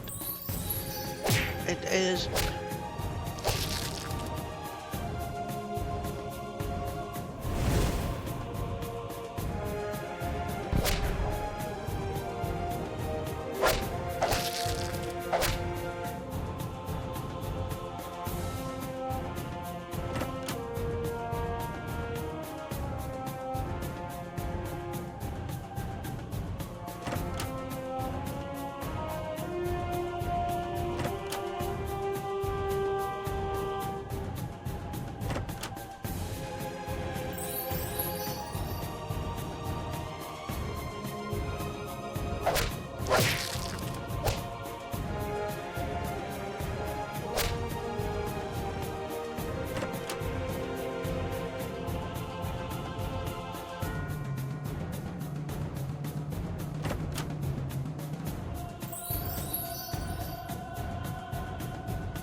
think it is seriously bugged because I did not see any SP on her, but she was still able to use the vampire hit. Was it not SP related or something?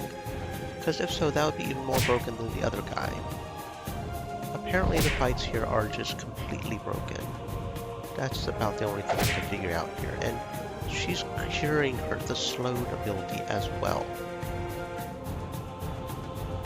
Okay, well we were able to use our talent in the fight, so hopefully that counts as me lowering her health to 0, because I don't know at that point. Apparently the fights in here are just broken, and we spent all that time trying to up our level and getting the best equipment just to be foiled by a healing spell that is just broken. Twice. Those books look very interesting. I understand now why you care so much about them. Talent victory. I don't know if that counts as me trying to kill her or not, but at this point I'm just kind of done. ADD glares at me. You've really ruined things here. It's unforgivable. You can't keep up this fight, ADD. We'll win. I can defeat you. I just need a little help.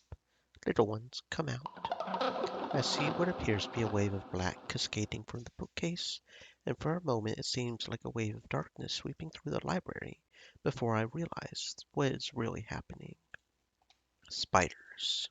Spiders crawl from the many nooks and crannies amongst the bookcases, covering the floor around us. The way the spiders move in waves, it seems almost like they bend directly to ADD's will, puppeting them much in the same way a necromancer might puppet dead flesh. Now prepare to die a death by 1,000 venomous bites. Have at you. There's no way we can fight those spiders. They're too small to hit. We'll have to quickly defeat ADD, who seems to be controlling them somehow.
Okay, well that's a little weird. I don't know why she didn't use her healing spell. Apparently she stopped using the healing spell after the first fight. Okay, I think I can roll with that. Which would make the clown definitely the worst fight. As long as you get past her first fight, maybe she'll be easy as well. Maybe. We can hope. We can hope. Aditi seems to be growing weary. The spiders around us seem to be moving less decisively, less confidently. It seems like they really are tied to Aditi's will. If the spiders are growing weaker, that must mean it's over for you, Aditi. You're on the verge of collapse. Also, like how each vampire seems to be controlling their own element, except for the clown. I don't know what the clown's element was supposed to be. The first one had doggies, the second one had ravens, this one has spiders. I guess the third one would be bombs, but that feels weird. It feels like you should have an animal companion. It's over for you, Aditi. You're on the verge of collapse. What exactly do you intend to do about it? We'll rid the earth of you now. You've walked this earth for long enough, EDD. Your journey comes to an end now. Very well, I won't hold back this time. I'll use all the magic spells I've learned from these books. Your trick won't work with me anymore. Aditi looks furious. My social talents won't work against her this time. Oh yeah, because we're trying to kill her. So let's just hope she continues to not use the healing spell, because yeah.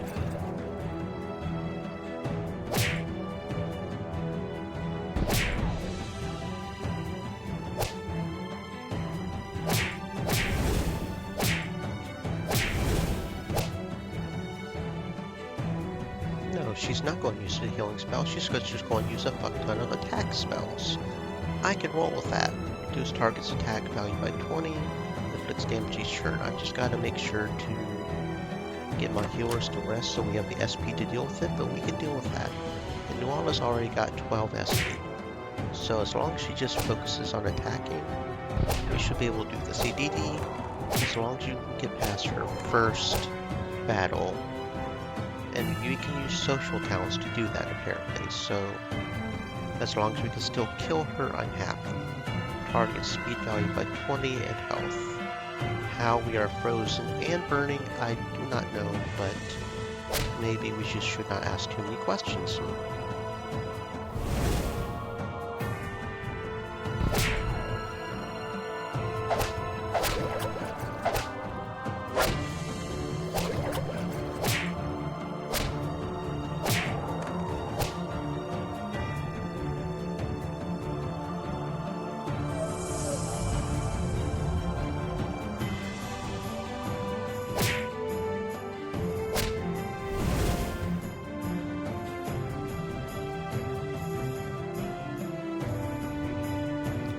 Fuck me. Fuck me. She does have a goddamn healing spell, and it's even more powerful than before, but I think that is a... She knows Purify. That... Why? Why? Why? Why? Why?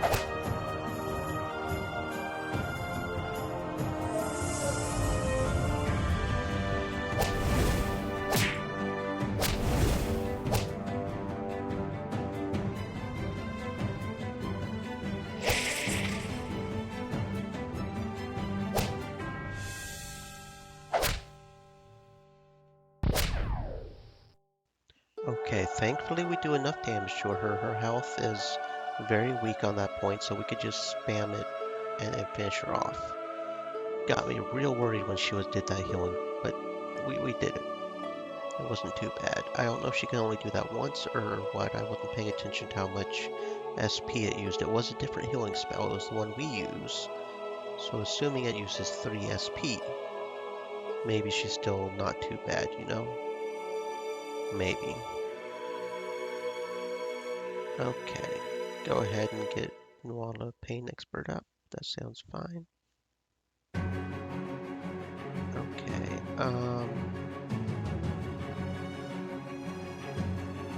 skill, that should be fine. Okay.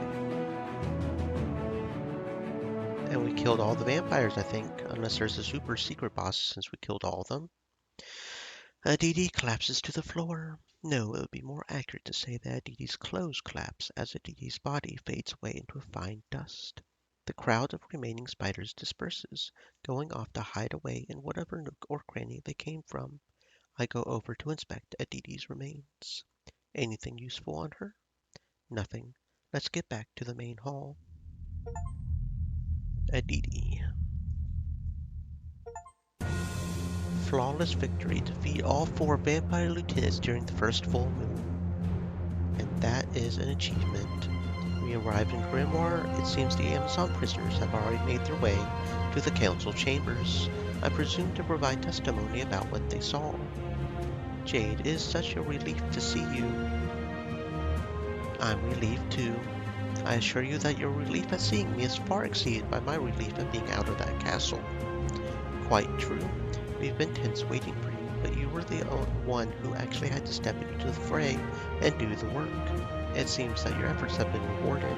I don't think we could have hoped for a better outcome. It's good that we were able to rescue the prisoners. Hold on, I see if we get some sort of relation point. You shouldn't have been worried. The way you say you're relieved makes it sound like you were worrying about me. You shouldn't worry, not when you leave someone like me in charge. You're quite cocksure, Jade. Ordinarily, I would caution against being overconfident. Given the success of your mission, I would say you've earned the right to boast. It's good that we were able to rescue the prisoners. I'm just glad that we were able to rescue the captives being held in the castle. Indeed, indeed, with a child among them as well. For a girl of her age to experience captivity at the hands of vampires and spend days trapped, unsure of whether help would ever come, it is difficult to think about. You're a hero to that girl, Jade. However, it seems the council has taken far more interest in the information that your mission has turned up. There's quite a bit to process. I was surprised to see the Amazon prisoners taken in for questioning so immediately. Shouldn't someone be looking after their health? From what I hear, they haven't had food or water in several days. The council is at least aware that healthy subjects provide more accurate testimony. They'll be taken care of, Jade, even if they're only being supplied with food and water for the simple reason that they can provide information. We should be joining the session shortly. I follow a Polemy show into the council chamber. I stand before the council and a long line of questioning follows as I report on what I saw in the castle.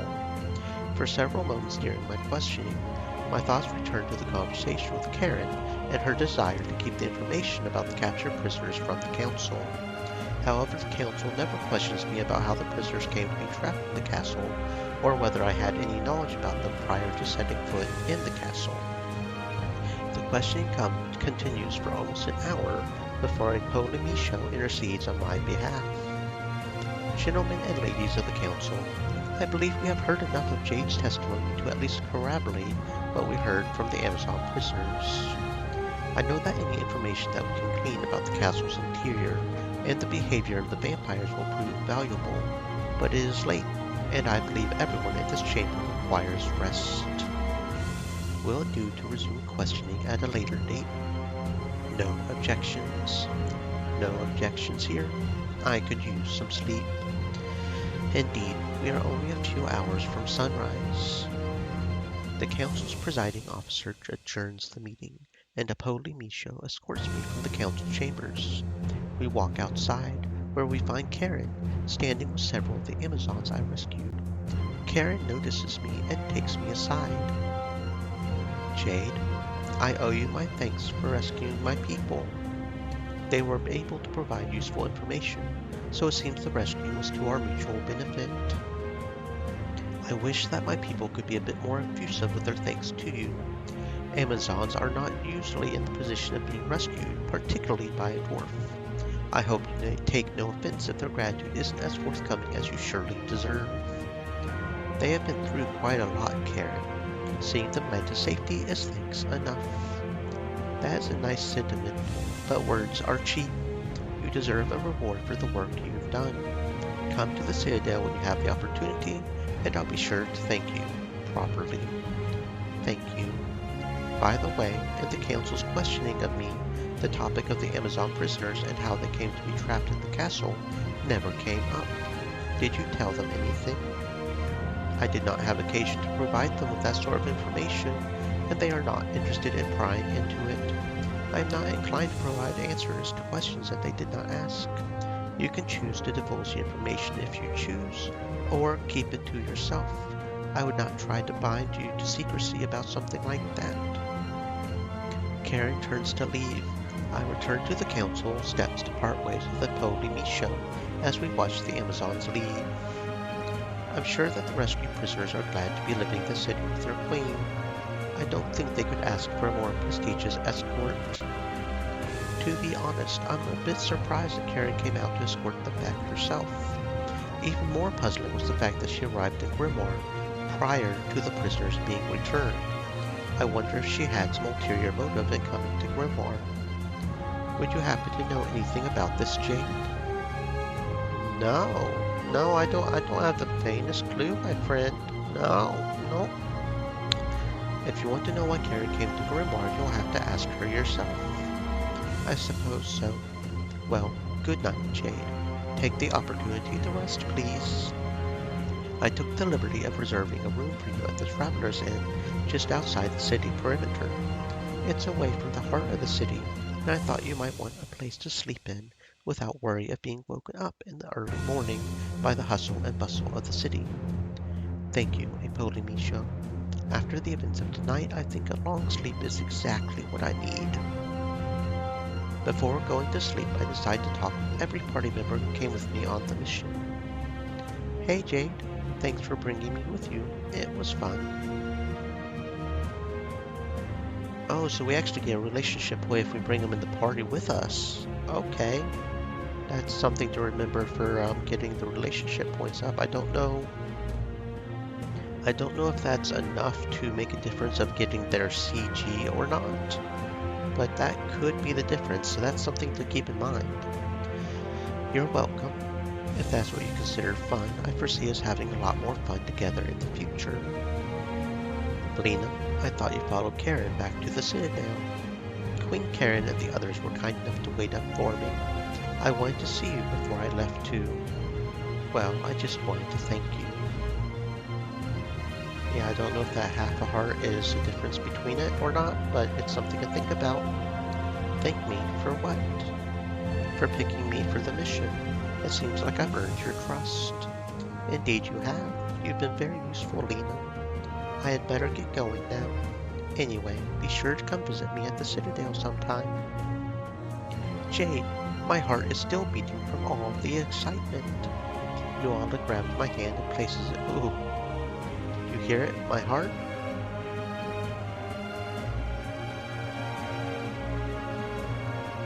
Yes, I hear it very clearly. Are you heading back to the desert now? Yes, but don't worry. I'll take the safest routes away from the fog. That place, I could feel the evil surrounding it. You could feel it? Like as a sort of sixth sense or something? Yes, with my magic. I could almost taste the evil. There's still a lot of work to do to purge it from the castle. I know. Nevertheless, our victory today is a start.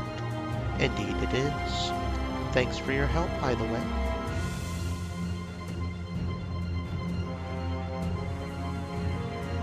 Thank you for bringing me with you. It was good to feel useful. Nasira, you look serious. Aren't you happy about our mission success? Sorry, Jade. Of course I'm happy about that.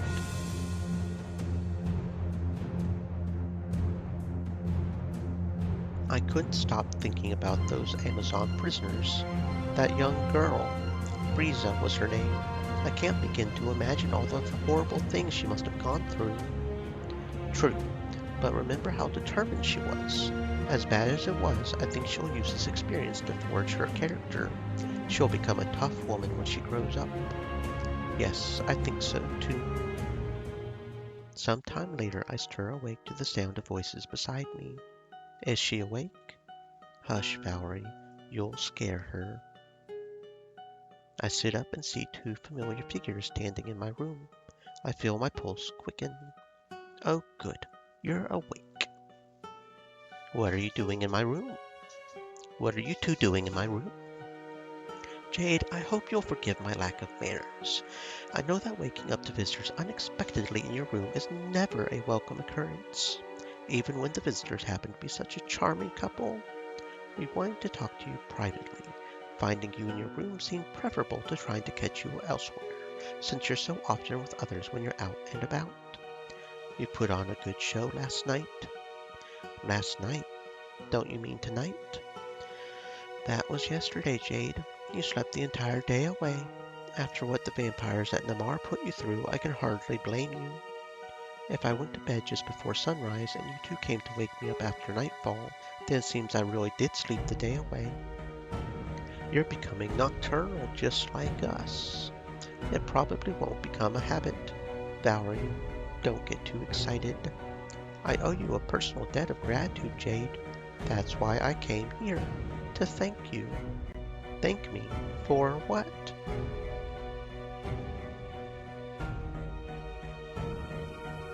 I heard Diego's house as you were fighting Malone. I'm glad that bitch is gone, and her dog too. You don't like dogs? Quite the contrary. As living beasts go, dogs are among the best, which is why it's such a shame that Malone forced that creature to fight for her, protecting her in a state of perpetual undeath.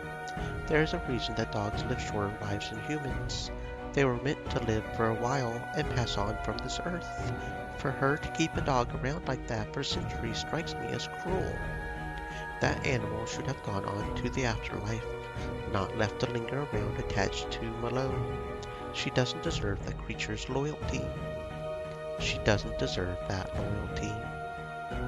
Not only that, but Diego couldn't have asked for a worse master. Truth be told, the only reason that Malone grew so attached to that animal is that she has no friends of her own kind. Not in life, and not in undeath. She is a rotten, misanthropic hermit. Rotten misanthrope. That's awfully uncharitable description. Jade, if you want any proof that Malone was trouble, you should know what I found hiding amongst her personal effects. He tosses me a bottle of something and I catch it. What is this? Holy water. That conniving sadist had holy water, blessed by the god Tarion himself. Holy water. Disgusting. Oh, okay. I'm tempted to just throw this back in your face, opened, but, okay. We can't even use it because it's thief and debt collector, so... Deals 50 damage to target, 25 on either side, works only against undead. Why would a vampire have such a powerful holy water? It's like I said, she never fit in among her own kind. Not in life, and not in undeath. Perhaps she hated her peers so much that she wanted a strategy to deal with them if she needed to. But aren't you also conspiring against your fellow vampires? Isn't it a little hypocritical for you to be cross with Malone for doing the same? My intentions are different. I want to build something grander. Selfish, I know, but I've got more in plan than wanton destruction. Malone.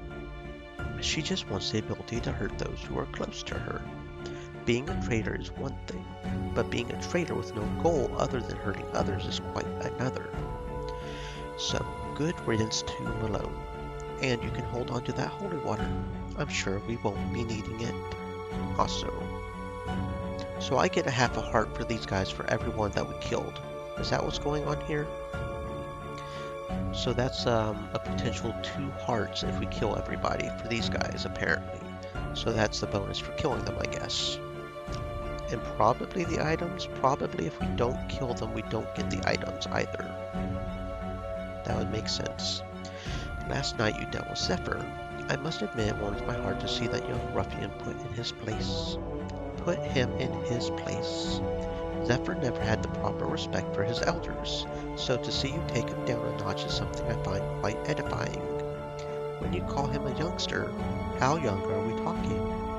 When you have lifespans that are measured in centuries, and you unturned in the past 100 years as a whippersnapper. But Zephyr had problems apart from his age. Most young bloods learn their place quickly. Zephyr thought himself above the advice of his elders, simply because he happened to be a strong fighter. Well, I would say you showed him the error of his ways. Zephyr liked killing, and he made a habit of collecting trophies from his kills. Mostly he stuck to hunting animals, so it was just a collection of skulls and other bones. He did also take trophies from a number of travelers who were unfortunate enough to cross through Navarre while he was out. Personal effects. Unfortunate. Unfortunate to them, but perhaps ultimately fortunate for you, Jade. Its items of this sort were meant to be worn by mortals, not taken by the undead as trophies. I know it might seem in poor taste to wear a ring that was originally looted from a corpse, but it's better off in your hands than Zephyr's. I hope you can wear it proudly. Ring of the Undying. Wear it proudly. Also, last night you dealt with New Tao. I was never very fond of him. We can go ahead and see if that ring's any good, right? Yeah, I think. Ring of the Undying steals 5% of target's health from a single target, transferring it to caster. If target is boss, steals up to 10 health, otherwise will steal at least 10 health. Okay, that could be really, really, really good. A way to quickly heal us if, again, our healing starts going out. What is the stats? We lose the defense, we lose the attack. But that health and SP regen, coupled with the fact that we can steal health from other people, I am tempted to stick that on Nuala. I am tempted to do that. Because she's our main healer. We really should start having some SP regen on her. Plus the health regen, not that 2 is that big of a number. I'm tempted to go ahead and stick that on her.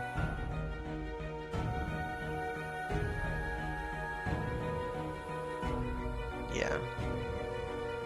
That seems fine.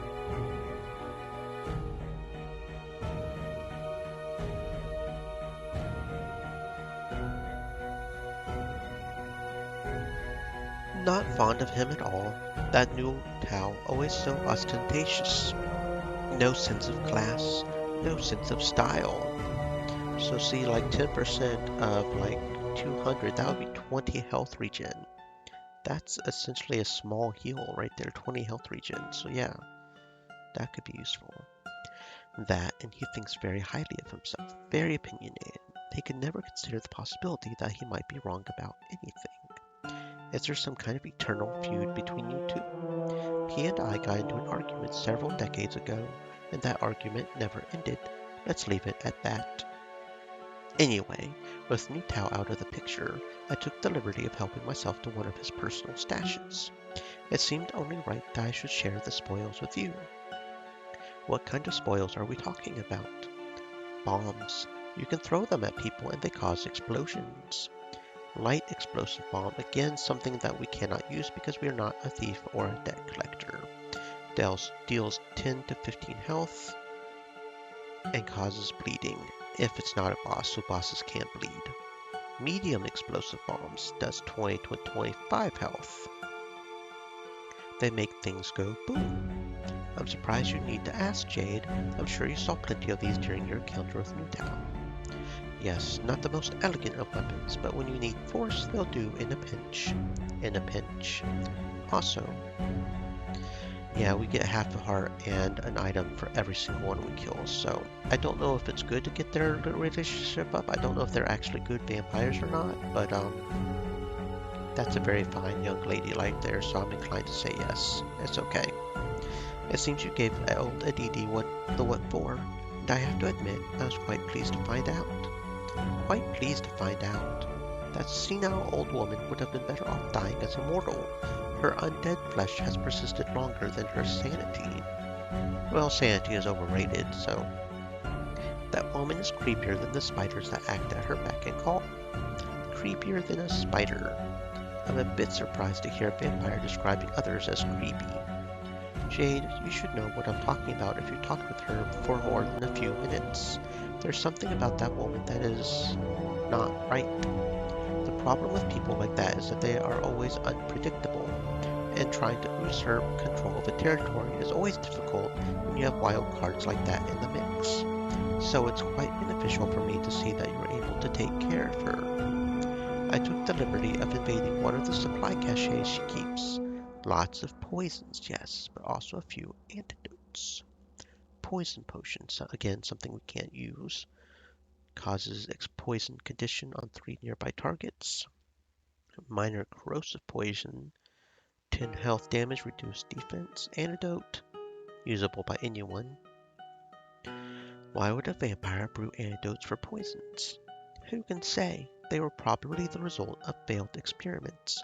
Or maybe she was testing the antidotes, trying to see if she could create a stronger poison that they couldn't cure. But, you know, that woman is a pack rat, never throws anything away. So her collection of potions is now mine, and I figured that part of what's mine should also be yours. You'll make better use of it than I would, I'm sure. I'm sure. Thank you for dealing with our enemies. You're welcome. So a potential 3 hearts just from this whole thing right here. That's quite a few hearts. You know, with skills like yours, you could go on to do great things. Who knows? Zachary's voice trails off as he looks away with a wistful expression. Anyway, I'm sorry to run off so quickly after saying hello, but Valerie and I have important business to attend to. You've created quite a power vacuum, and we're not about to let the opportunity slip away. We won't let it slip away. Good night, Jade. Or since you just woke up, perhaps I should say good morning. Good morning, Jade, and goodbye. A bit dazed and confused from my encounter with Zachary and Valerie, I compose myself and step out of the inn. Since I'm a grimoire and left a sort of inquisition by the council before Apollo Michaud rescued me and sent me off to bed, perhaps I should find him and see if the council has any further questions. Jade, good to see you. I trust you slept well? Yes. Looking at the time of day, perhaps I slept a bit too long. Nonsense. You deserve it. Besides, the council spent most of the afternoon in emergency meetings after reconvening, and you would have been barred from most of those meetings anyways. So the council has been discussing matters without me? That's bothersome. It sounds like important meetings have been happening all afternoon, and I wasn't invited. I hope you don't take it personally, Jade. Matters of this level of secrecy and importance are always discussed internally before they're discussed with external parties. It looks like I managed to sleep through the boring parts. Indeed. In fact, if you're ready to meet with the council now, you're right on time. I keep expecting these to affect his relationship, but they just keep not affecting his relationship. I don't know. It's a little weird. Alright, let's go to meet with the council then.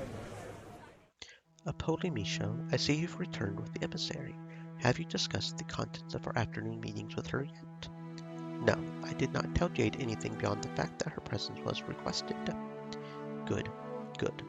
Jade, after discussing the results of last night internally and reviewing the testimony of the woman that you rescued, it would seem that the forces that hide within the castle of Namar represent a threat to the existence of the human empire. Grimoire is menaced by a very clear and present danger. I'm glad that the council sees it that way. I had come to the same conclusion myself.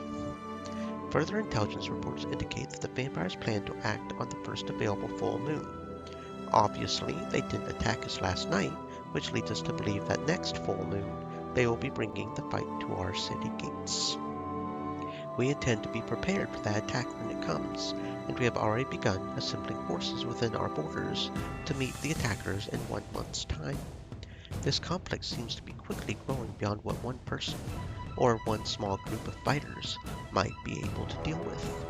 However, we believe that your services would be of further use to the council, if you're in a position to offer them. What kind of services do you speak of? You would still bear the title of emissary, and we have need of a diplomatic representative to attend to certain duties critical to preparing for Namar's assault on the city. You could attend to them. You just want me to be a diplomat. We are hoping that you could be a bit more than a diplomat. You proved last night that you're an effective leader in combat situations. If you can lead a strike force, then we would like you to do the same during the next full moon. You want me to help defend the city.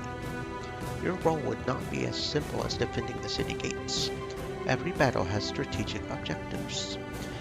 Based on what we've learned of the undead, it seems that these vampires act as commanders of sort, with many ghouls, skeletons, and zombies acting as their puppets. While a significant portion of the battle will consist of defending the city from the legions of undead, we have reason to believe that a more effective plan would involve sending smaller strike teams to deal with the vampire commanders. Like trying to take out officers, kill the general, and force his armory to flee. That's the idea, yes. The council leader pauses for a moment, letting the room linger in silence as I consider the proposition. You would, of course, be paid. The council is prepared to increase your income, both to cover your expenses and to compensate you for your services. I consider the offer. Of course, there's more at stake here than just the material reward. I've become part of something important and encountered many new allies and led them into battle.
I could lead them into battle once more, and perhaps even have the opportunity to encounter even more allies.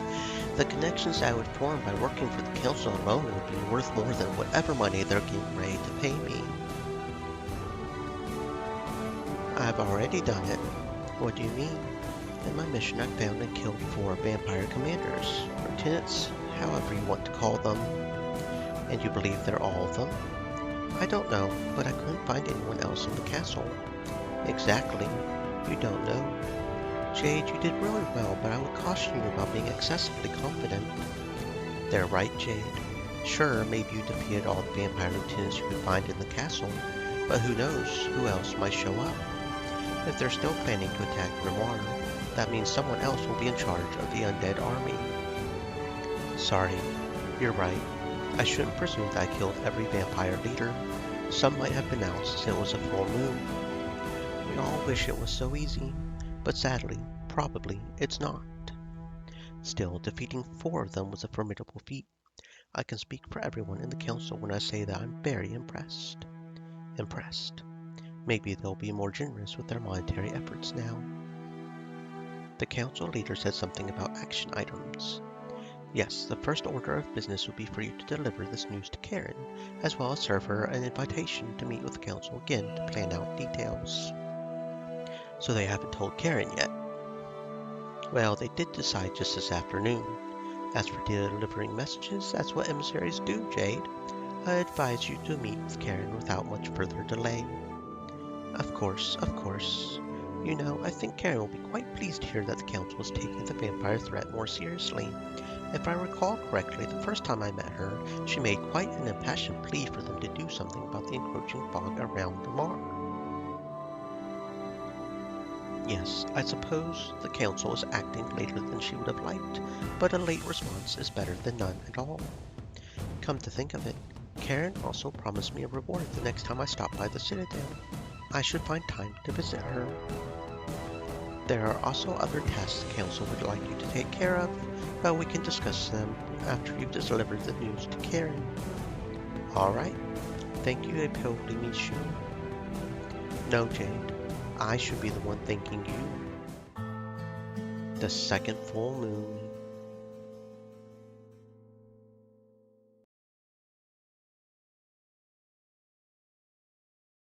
100 gold a day. Well, the shops have gotta be restocked now with something new or something, because otherwise it would be kind of silly, right? Unless I just want to use that money to boost up the characters who don't have anything equipped right now. Because it doesn't look like they have anything new. Which is weird. I mean, I guess I could stock up on potions or something, but...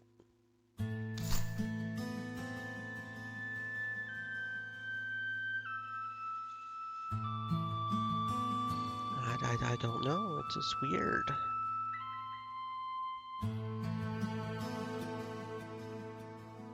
Okay, so it actually has on the portrait if it's considered better.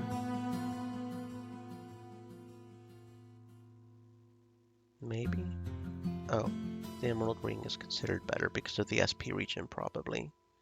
But we lose attack, defense, crit hit. We lose quite a lot of things. Although I am somewhat tempted to put it on to Sierra. I mean, it does have the same defense. The main thing is we lose crit hit and parry and attack, but we're not... She's the healer, right? So... kind of tempted to go ahead and put the Emerald Ring SP region on her.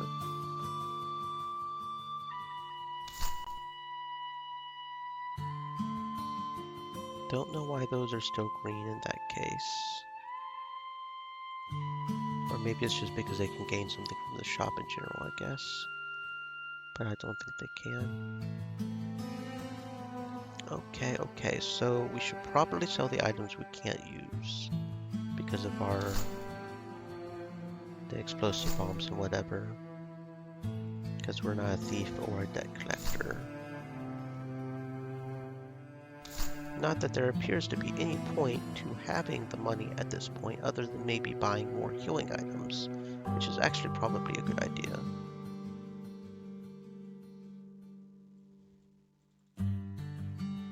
Because now we've got a fuck ton of money. Okay, poison potion we can't use either. Or the corrosive poison potion. Kind of tempted to sell these just because we've got pretty good ability to antidote, corrosive bombs, potion of Hawkeye, target speed, mage class, and scholar. Well, I'm not either one of those either. I'm an envoy, so I can't use those.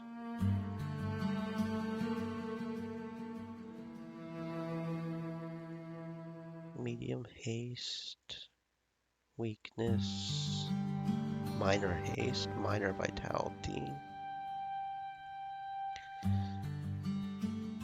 Okay, shop. Yeah, it doesn't look like the shop changed with items, so it's like at this point we're getting money, but we don't really have any need of it. Just buy a bunch of potions of medium vitality and whatnot. I guess I could have used those more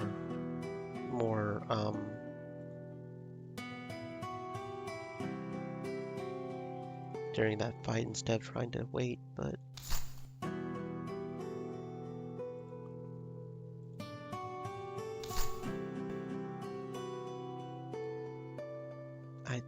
I just don't know at this point what the point of the money is. I walked to the Citadel.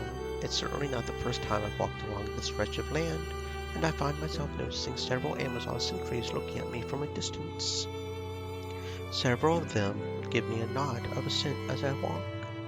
I'm not sure if there are more Amazon sentries out today than the last time I came through here, or whether this is just the first time I'm seeing so many of them. It could be that in the past, most of them just watched me from a concealed position, and now they don't bother to conceal themselves now that they know I'm not a threat. It does seem odd to see so many sentries though. The Citadel is ever vigilant. I wonder if attackers ever come to their walls. It seems like it would take a crazy person to try and penetrate their defenses. Then again, it could be the reason that no one ever tries to attack them, is that they're so on guard. They avoid danger by not making themselves a target. And now that I think about it, the Amazons probably control quite a bit of wealth. At the very least, they probably have a lot of weapons that are worth stealing. Perhaps they're right to always be on their guard. I enter the Citadel and head to Karen's chamber. Jade, the returning hero. I think I like being called hero. I like it. Among Amazons, a title is something that you have to keep earning. Officers can lose their standing if they don't maintain their skills. If you want to keep being called a hero, then keep doing heroic acts. So it's a title that I need to keep living up to. Well, I hadn't planned on abandoning the people in their time of need anyway. Oh, we're getting really close to maxing out Karen. It's good to see that spirit in you.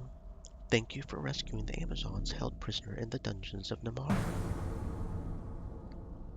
See, that gave experience to everybody, so that sort of helps. So I guess maybe the money could be used to just give everybody better equipment. Just for the giggles, and maybe we'll need them later on. I don't know. Attack. Get that attack up to an even 10. Lena. Attack sounds good.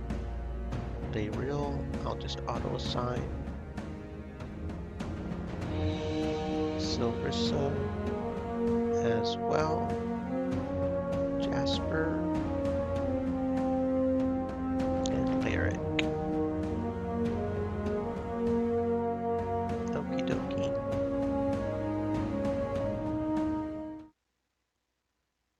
Oh, and get rescuing them guys even more. So we're only 2 away from maxing out Karen. Oh shit. Karen seems to be in quite a good mood. I thought Karens were supposed to be difficult to make happy. Look at that. Stereotypes are just failing us here. Karen seems to be in quite a good mood. I wish this were just a social visit, but I bring news from the council. And what would that news Stream be? Elements said, "Stay thirsty, my friends. Hydrate." The council is expecting a vampire attack next month, on the night of the full moon. Yes, we had gathered as much from the Amazons who were taken prisoner at Namar. They're preparing to defend Grimoire against that attack. A reasonable course of action. I'm still working on the council's behalf, as a facilitator of sorts. Given what you've accomplished so far, I don't think they could have picked anyone better for the job. Does this change our relationship? That's an interesting question, Jade. Do you think it does? Is my relationship with Queen Karen and the Amazons changed? No, I don't think that things have changed. The mission is different. We were in fact-finding mode, and now Grimoire's leadership is preparing to defend against an attack. They're gearing up for war against the undead. Ultimately, our interests should still be aligned. Oh shit. Oh, one heart away, we're almost there. I think so too, Jade. Though some leaders might selfishly choose to ignore the peril of the human empire, a threat to the humans could just as easily turn into a threat against the Amazons. The creeping mist around Namar are what caused me to become invested in the situation, and now that we've confirmed that there are in fact sinister deeds afoot in Namar, I don't intend to rest until we stop the problem at its source. That being said, the situation between the Amazons and the human empire remains politically complicated. I won't be sending regiments of my Amazon warriors to defend your city gates. Why is that? Grimoire's leadership won't stand for any foreign power amassing military forces at their border. It might look like an Amazon invasion. They don't want to be stabbed in the back, and so they would refuse help when the city needs it most. I know, it is deeply frustrating. However, despite the obstinate of Grimoire's leadership, we are looking into other ways to assist them, providing supplies and the like. That's very generous of you. Unfortunately, it won't amount to much. The Amazons are, pound for pound, stronger than any city in the human empire. But the sheer size of the human empire means that we could send them every weapon that we have, and it still wouldn't be enough for the battles they have to face. But even if we can only make a modest dent in their needs, it is at least something. Of course, I'll continue to provide whatever moral support I can directly to you, Jade. I'll give you what words of advice I can. And of course, you'll have the direct support of Lena in battle. I hope you won't mind if you're excluded from the most of my talks with Grimoire's leadership. Due to the need for political expediency, there simply isn't enough time to make sure that you're included in every conversation.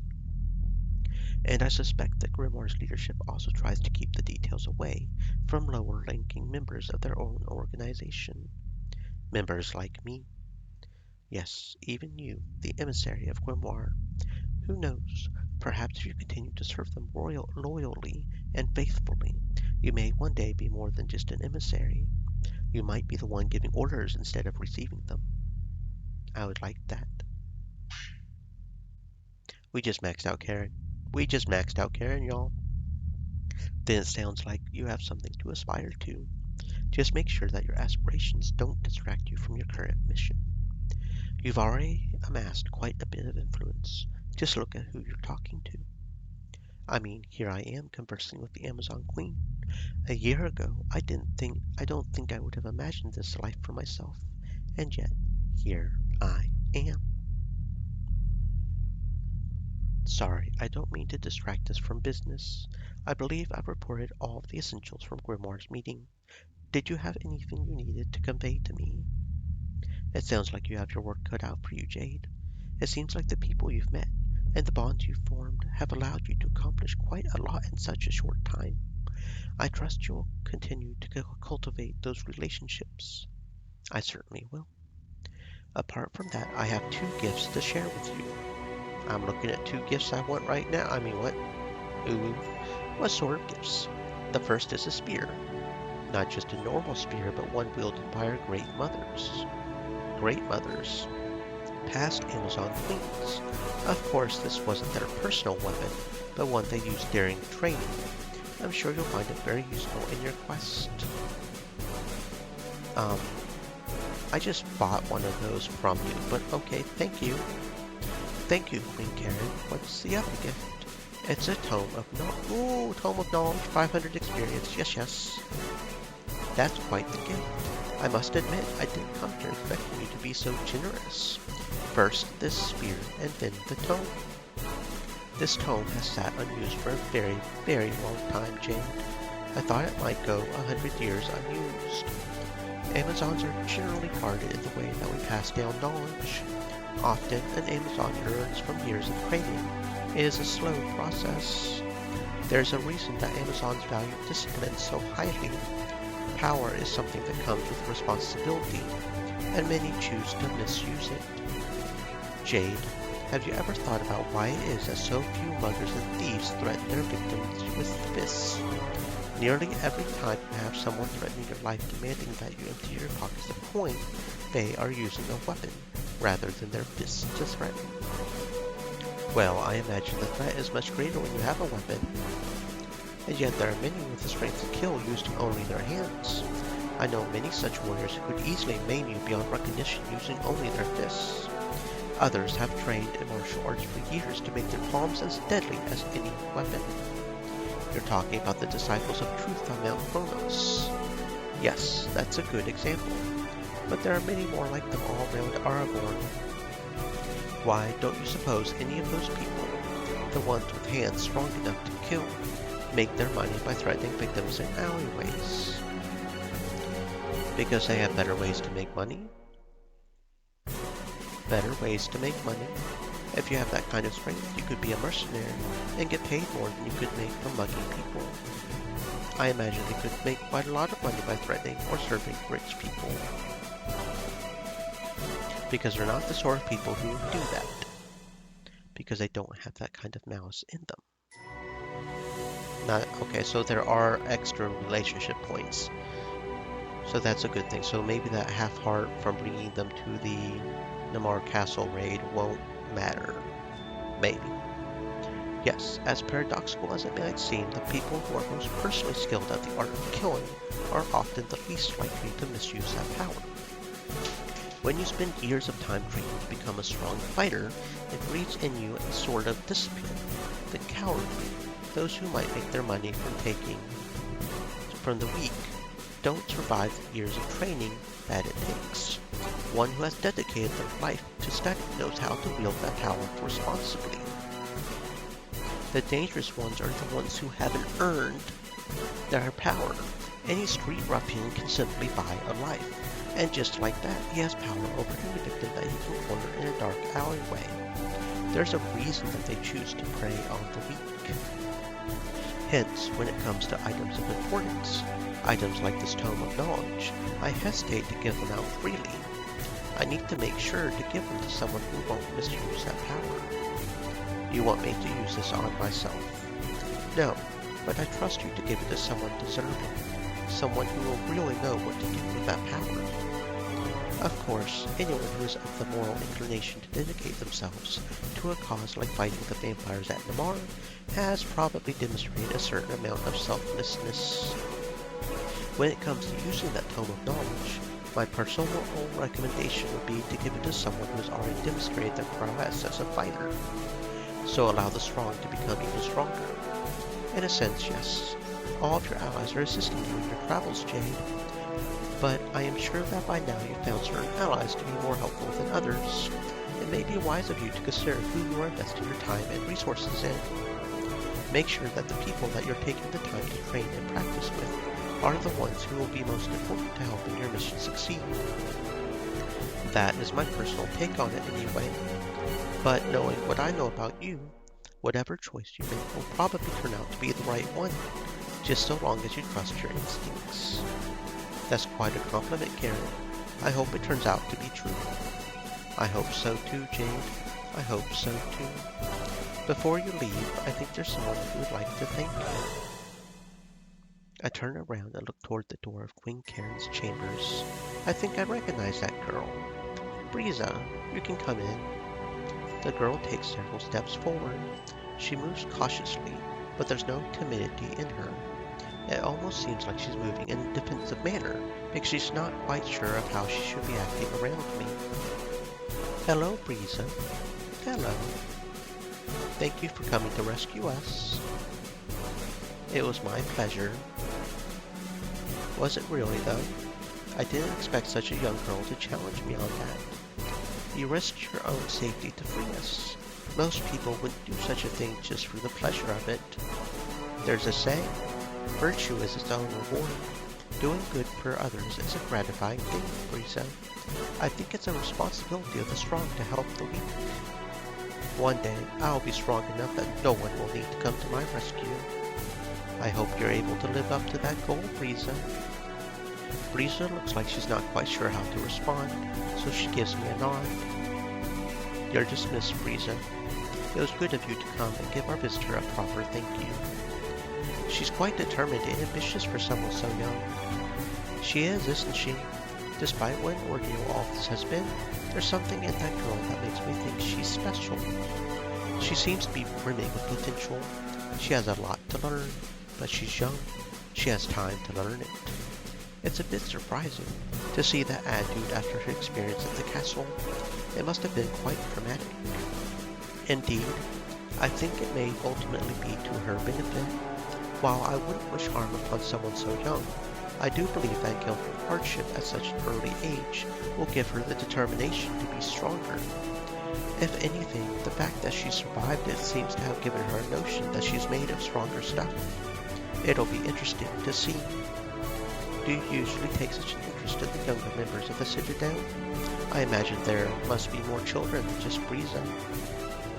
I must admit that I initially took interest in Briza simply through my own daughter. Prince Lauren is friends with Briza? Yes. Lauren and Briza are somewhat similarly matched in terms of their physical abilities, given that they're of similar ages, which makes them good sparring partners. I think Lauren appreciates having someone her own height to practice against, and Briza seems to have taken a keen liking to Lauren. That being said, even if it were not for my own daughter, I think it's important to ensure that children are learning to be all that they can be. One of my responsibilities as queen is to ensure the welfare of the Amazons, not just in the immediate future, but a generation or more from now. 50 years from now, I and the other warriors that serve directly under me will not be what keeps the Citadel safe, whether the Amazons persevere will depend entirely on the generation that follows us. Girls like Frieza and my own daughter, Lauren, they will one day be responsible for the sit-down. I try to always remain cognizant of that. But enough about my own daughter. I know you're a busy person, and I've already taken enough of your time. Let me know if I can be of service to you, but I think you already know what to do. So, I don't know if Karen has any CGs, but we maxed her out, so that's something, I guess. Interesting. I may try to focus on leveling up one person now. Because there's an achievement for getting to level 40, and we're still not even halfway there. So I'm kind of thinking of trying to focus on one person at this point. I'm thinking about it. So see, this is claiming that the Spear of the Great Mothers is better than the War Chief Battle Axe. And honestly, I'm tempted to try just a little bit. I mean, the damage is not as good, but it doesn't seem like 3 extra strength does that much as we've witnessed by her ability. So maybe that 4 speed will make up the difference. Maybe it really will make up the difference. I don't know. I'm tempted to go ahead and try. Just for the giggles right now.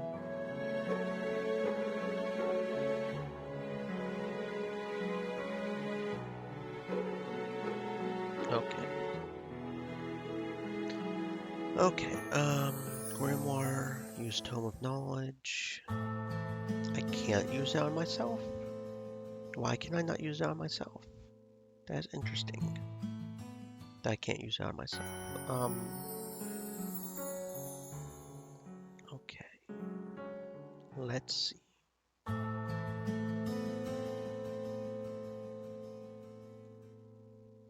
And that spirit, I'm tempted to go ahead and get her the Claymore, Oathkeeper. Just go ahead and see if the suggestion is really right or not. You know what I mean? It's not like we don't have money to play around with at this point.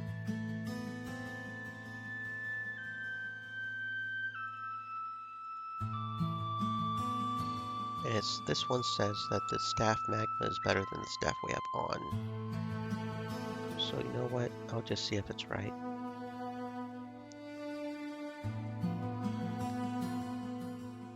We can always switch it back later if we need to. If I feel like it's not doing good enough. It also says the Book of Water is better than the ring we have on. We get even more health regen, but we lose the SP regen and the defense.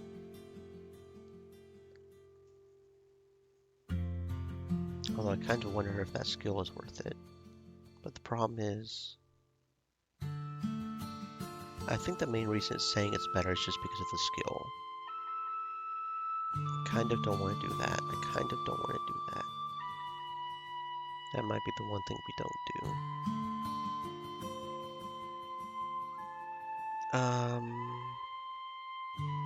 Who's the lowest on experience? I guess I apparently can't use it on myself. 7,014, 729. Desira, so we'll use it on Desira, I guess. Grimoire, Tome of Knowledge, Desira, which causes her to level up.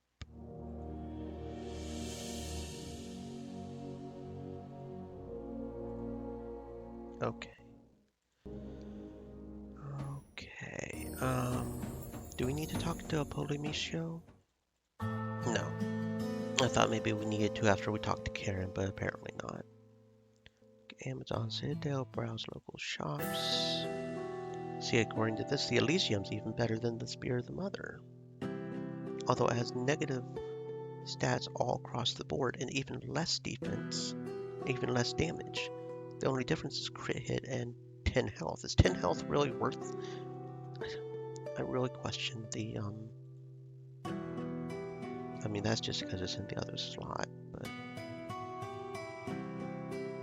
It just seems weird to me. I'll go ahead and keep this one just because I think the main thing is the speed is the difference. I think.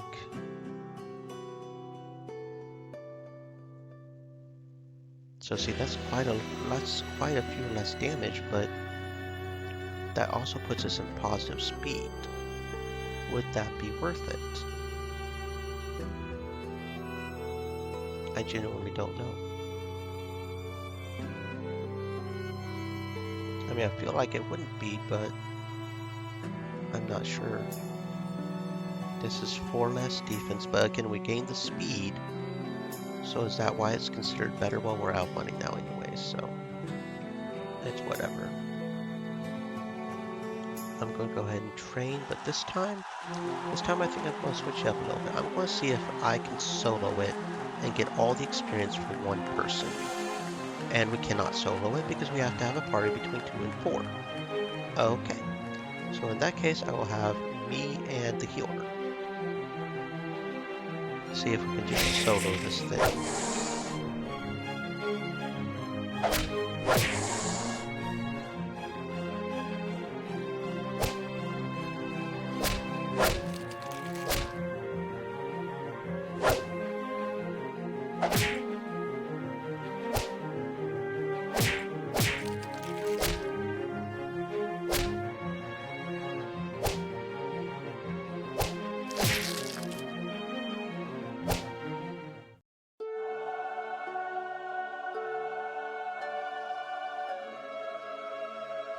Yeah, see, okay, that gives 28 experience to each. That's more or less the experience we were getting when we were playing as 4, so it does split it evenly.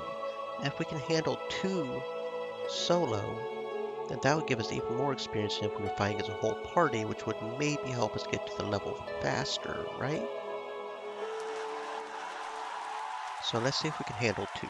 We handled 1 pretty easily. I feel like we can handle 2, probably.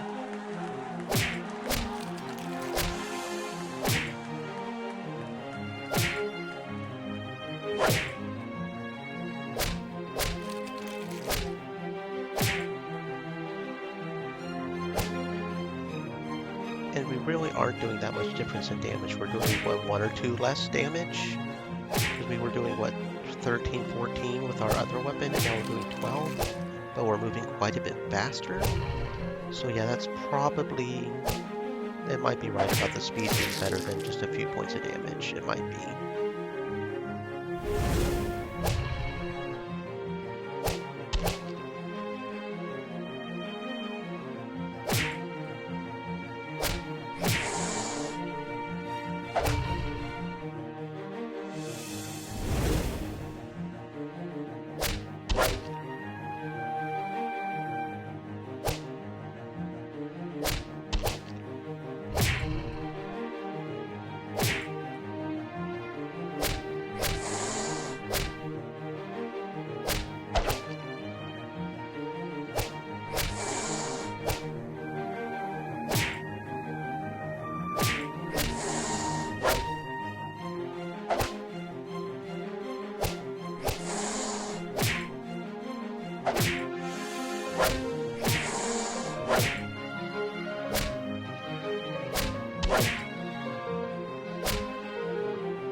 Honestly, with the fact that we're regaining SP and that they're not doing enough damage, I'm tempted to try a 3 fight. That would give us, what, 350 experience each? Maybe this is the true path to leveling right here. It's just using 2 people. Maybe. And at this point, I don't even need the willpower because we've got the...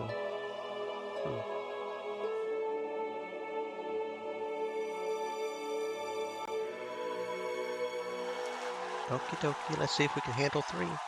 I'm going to go ahead and save, just to be sure, but I feel like we can do it.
Jade, what can I do for you?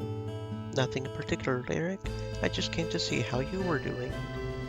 You're looking for a report on my well-being. Well, you can rest assured that I am in good health. Thanks for the status report, Lyric. But that's not why I came by today. I just wanted to talk to you. You wanted to talk? To what end? To get to know you better. You need to truly understand the people that you work with. I understand. That seems like a good leadership skill to have. The ability to know and understand the people that you lead. To grasp their fears and anxieties. To see what their strengths and weaknesses are. Yeah, I think that's true. Is that why you take the time to meet with your followers, Jade? To figure out their talents and figure out the best way to use them on the battlefield. I care about who they are as people. I'm not just concerned with how useful people are, Lyric. I consider them as individuals. So what is it that brings you here today? It's true, I do want to get to know you, and my understanding you better may allow me to make better judgments on about how to utilize your strengths.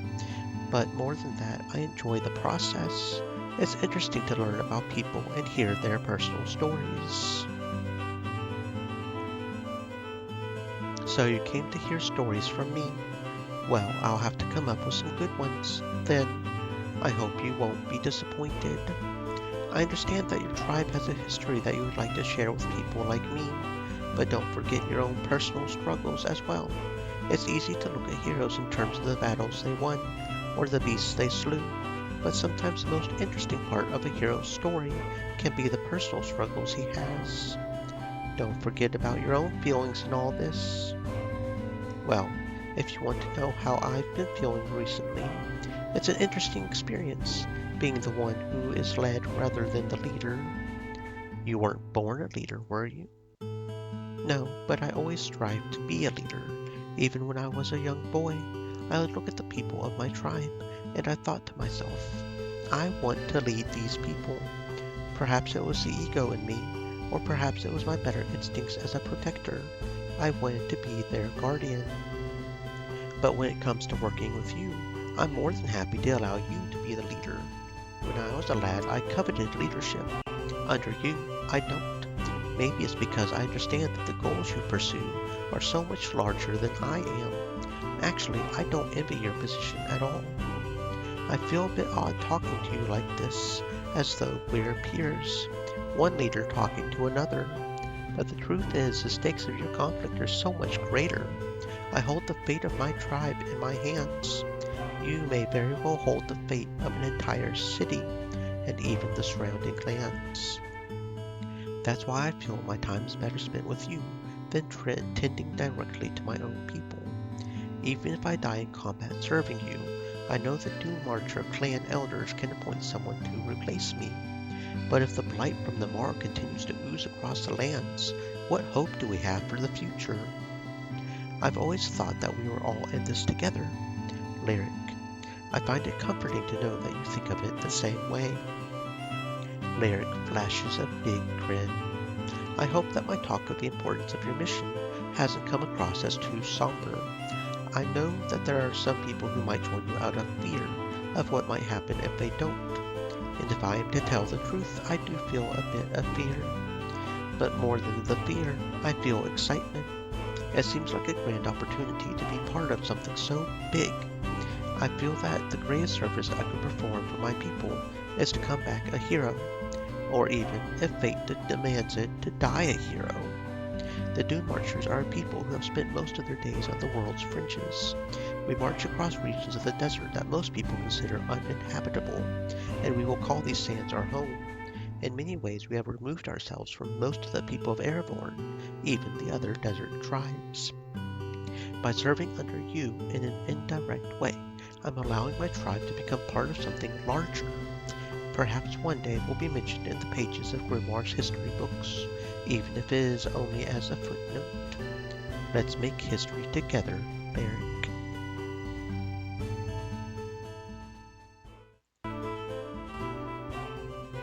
Why am I suddenly not able to explore the tomb That's weird.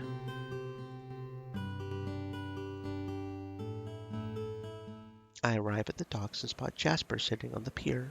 He waves me over. Hello, Jade. Do you have business with the captain? No, I just came to see you. I'm very flattered.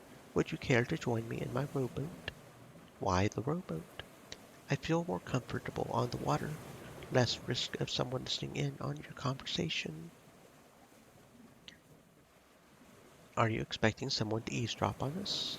Are you expecting eavesdroppers? You're the type who follows people around, but you don't strike me as the type who would have followers. Are we going to discuss something sensitive? Why would eavesdroppers be a concern? Are we going to be discussing something sensitive?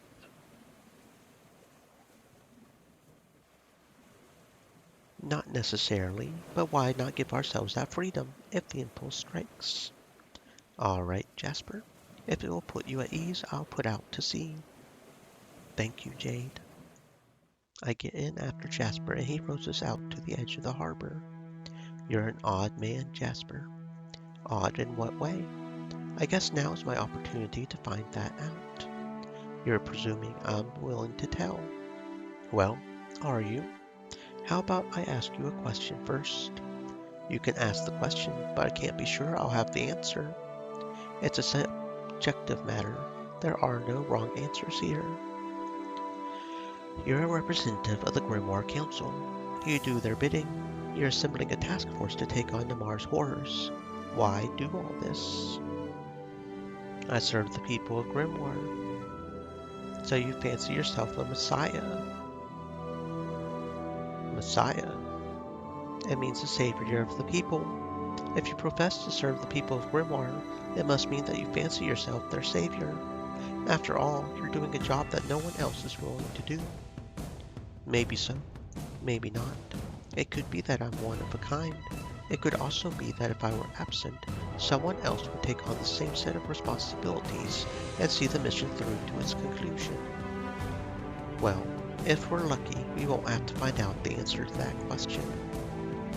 I think the real question is, what happens to you when this is all over? I'm not sure I understand your question. Clearly the council is using you for some purpose. What happens when they're done with you?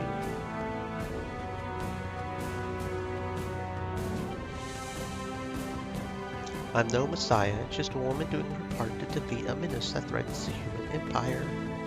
That's odd. You do so much for Grimoire, and yet you're so humble. That mixture of drive and humility must make you quite a favorite with Grimoire's council members. How do you mean? Okay, so that got a relationship up. I don't know if one or the other... Let's see. I serve the leadership of Grimoire. They want me to take on the Mars horrors, so I oblige. So your loyalty is to the leadership then, but what if the leadership wanted something else? Yeah, I didn't think that would be it, but I just wanted to make sure. My first loyalty is to myself. I do what I do because I believe it's in my own best interests. Okay, there we go, that got it. When a whole heart, okay. Interesting. That's not a noble reason, but it feels honest somehow. Not honest just in the sense of being frank, but the sense that serving one's own self-interest seems like the most predictable course of action. A selfish man can always be counted on to be selfish. It's the ones who profess to be selfish that you have to keep an eye on, because they're either liars, or worse still, actually trying to do what they think is best for other people.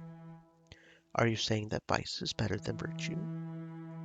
Let me point the question back at you, Jade. Would you rather deal with an adversary driven by virtue, or one driven by vice? It's preferable to deal with a foe driven by vice. If someone plots against you out of selfishness, he may be persuaded against carrying out his plan if he believes it to be in his best interest. Conversely, someone who plots against you out of a sense of virtue will be unrelenting in their assault, as they do so with a sense of moral obligation.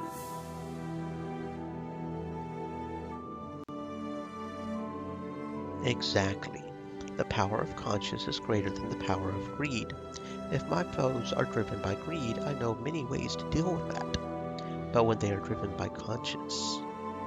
Jasper looks over his shoulder toward the open sea. A wry grin creeps out onto his face, and in his eyes I can sense a calm contentment. I feel like I've gotten to know you better, Jade. I hope you feel the same way. Well, I've learned that you enjoy asking strange rhetorical and possible philosophical questions. I wasn't talking about you getting to know me better. I was talking about you getting to know yourself better. Our conversation has mostly been centered on you, after all. I know myself pretty well. Me, myself, and I have a long history together. That's good. Know thyself is a piece of wisdom as old as time itself, but I think it's still pertinent to this day. Just make sure that you don't take your own self-understanding for granted. There are fewer things more important than questions of the self. What matters most to you? What are you willing to do to achieve that goal? A lot of people assume that they know the answers to these questions, but far too often I've seen people realize in retrospect that they've betrayed themselves. I'm not sure I've ever met someone who betrayed himself. But you have. You're looking at him right now. You. How exactly did you betray yourself? That's a good question. Ask me again another day and I may have an answer for you.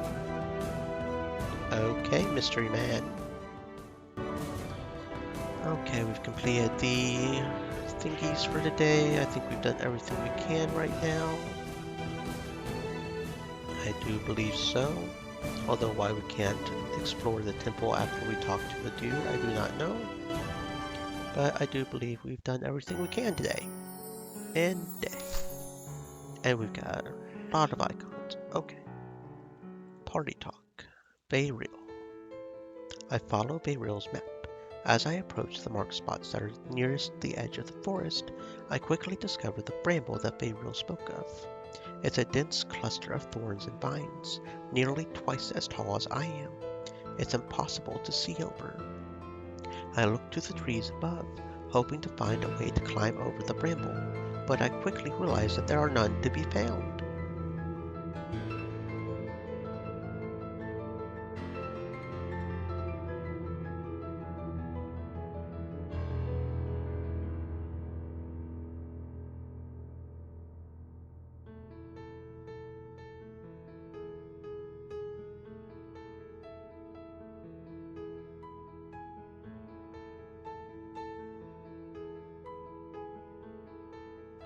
The ground that the bramble covers is completely devoid of trees.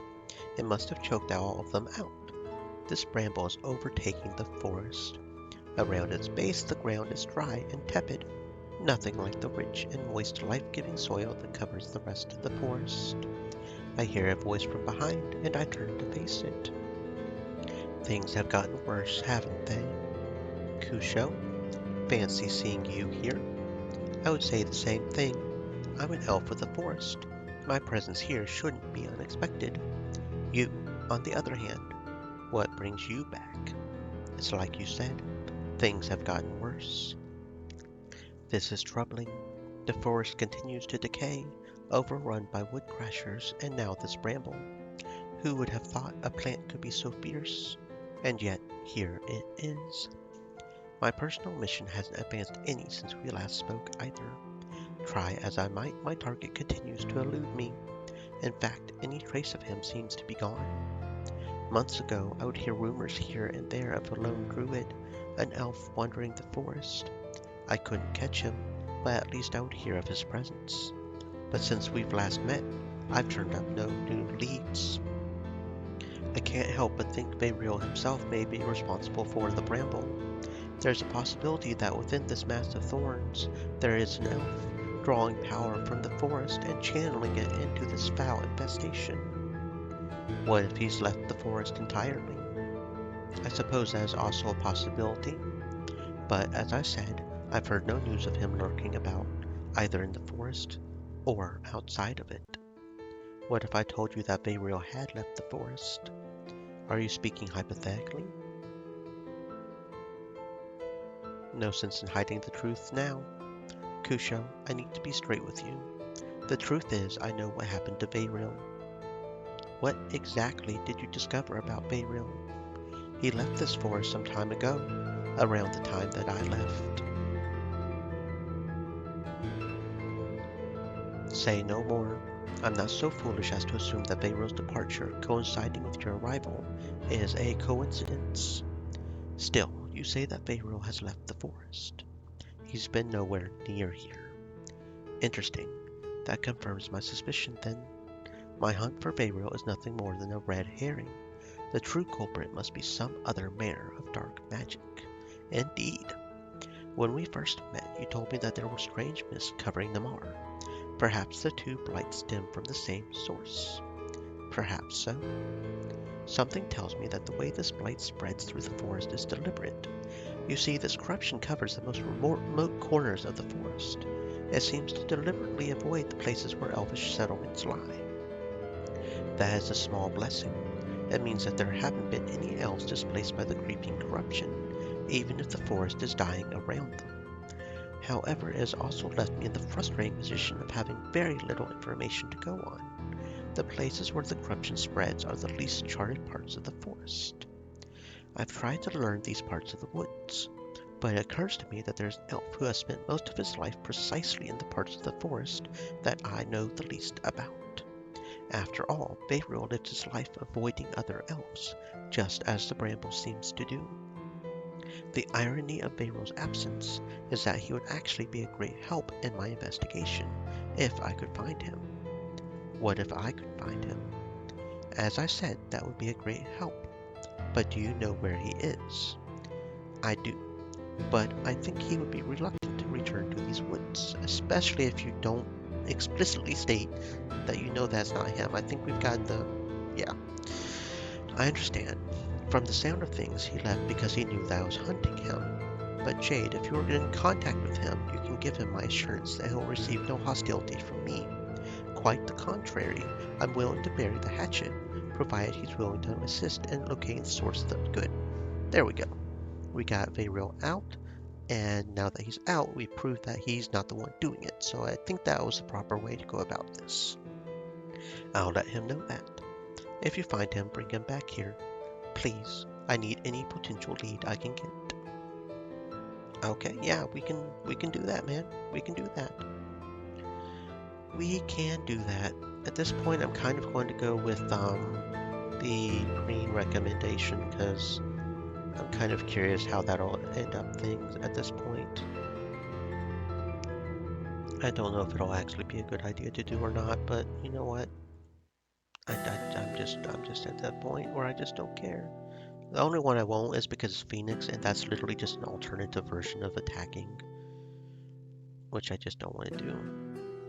I'll just use my spear.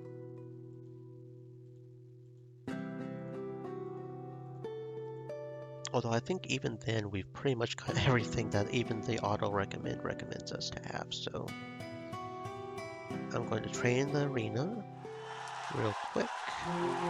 Just me and Uala get that max experience, since apparently we can.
Hello, Lena. I hope I didn't catch you at a busy moment.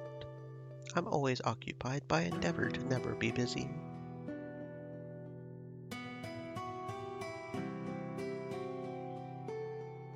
What does that mean?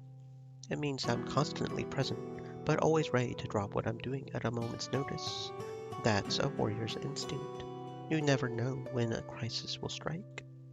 What if crisis strikes when you're asleep? I sleep with a dagger bound to my wrist. If I'm ever woken, I can have a weapon in my palm within a moment. Isn't that kind of dangerous, sleeping with a dagger? What if it slips and you stab yourself? I crafted myself a leather bracer that allows me to keep the knife within reach, while keeping the blade separate from my body. I have no worry of hurting myself. Besides, I don't roll in my sleep. How could you know that? After all, you're not really in a position to observe yourself while sleeping. My mother trained me. Is that an ordinary Amazon practice? Mothers training their daughters to sleep without moving? No, I was a special case. I expressed to my mother from a very early age that I had wanted to be the greatest Amazon warrior. She told me that if I wanted to be the greatest, I had to be the most committed. She said that if I had what it took, I could start by proving it to her, so I began training from an early age. How do you train someone to sleep in a certain way? I mean, it's kind of hard to learn when you're not conscious. The body has ways of learning, even when the mind can't. My mother had me sleep on the floor and placed hot embers on the floor surrounding me. If I tossed or turned in my sleep, my body would flinch away from the searing heat. That's impressive. I have to say that's an impressive approach, finding a way to train someone to react in their sleep. Was that your mother's idea?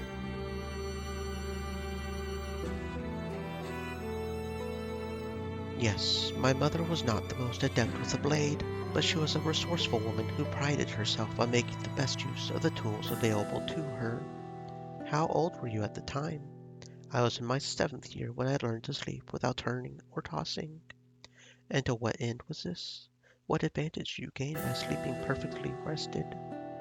Well, for one thing, your posture affects your reactive time. I sleep with a blade, remember?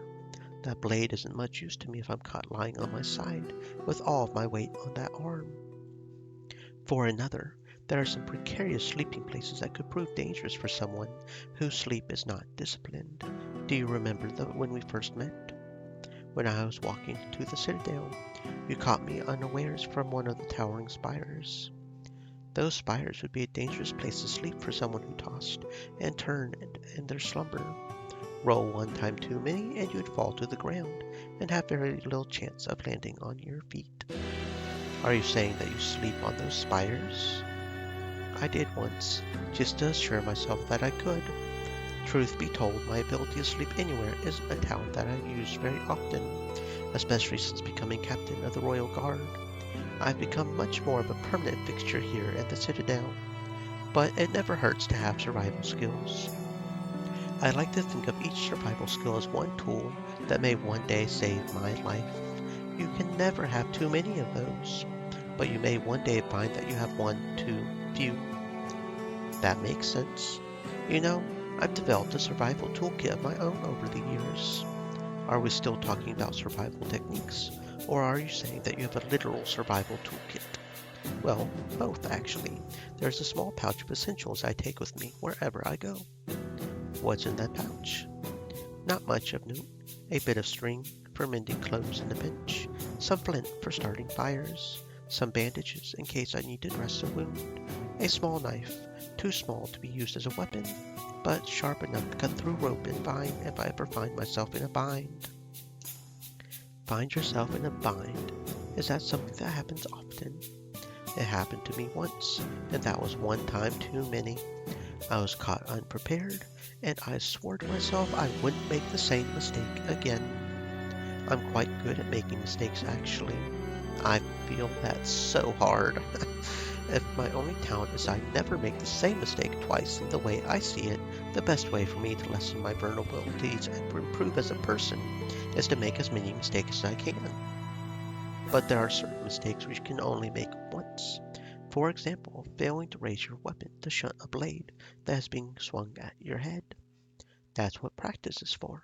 It's true, a steel blade swung at my head could fatally punish me for failing to respond. But if I have the same experience with a dull wooden blade in training, the worst I'll get is a bruise on my forehead. I suppose that's true. You know, I never thought of it as such, but most of the purpose of combat training is actually failing. Failing to block blows that would be lethal if they came from a real weapon. Failing to win in combat against sparring partners who could end your life if they were real foes. Each mistake you make is a lesson on how not to repeat the same mistake. Exactly. You have an interesting way of looking at things, Jade. If you spend enough time in the Citadel, I may just learn a thing or two from you. I came here thinking that things might be the other way around. You are a captain of the Queen's Royal Guard, after all. That's not something you can achieve without possessing a very high level of aptitude. I am good at what I do, it's true, and I do pride myself on possessing a large array of unique skills. But you seem like a much more well-traveled, much more worldly person than I. What I'm saying is that you've piqued my curiosity, Jade. I wonder if you're as intriguing as you seem. Well, I hope I don't disappoint. Oh, our reputation has gone to 50. Our Amazonas Citadel is just off the charts here, but Grand Tree. Is there anything that they recommend that's better than what I've got on now?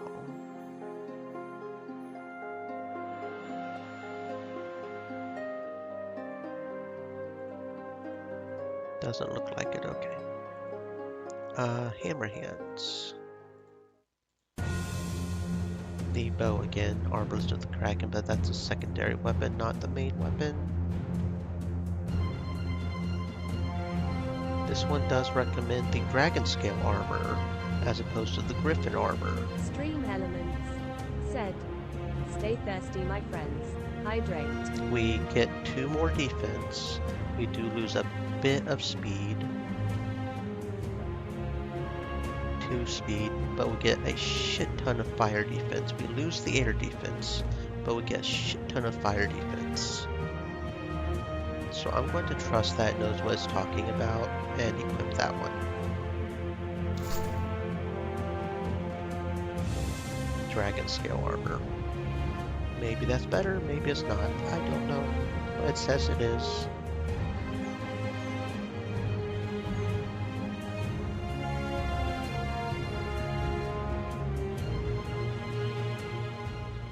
It doesn't look like the inventory really changes pretty much at all, so once we do this, I mean, pretty much there will be no reason to keep coming to the shops that I can see. Unless we start using up our consumable items and to replace them. But that would be about it. Yeah. Silrissa, how you doing, doll? I reach the usual spot to find Silrissa already waiting for me. The first thing I notice is that she's already equipped for battle and ready to leave. We doing this? We going to go rescue him? I suppose you want to leave immediately. Indeed, I haven't had any more visions since the last time we spoke, and I'm growing impatient. I understand, but please, listen to me first. We don't know the area as well as the lizardmen.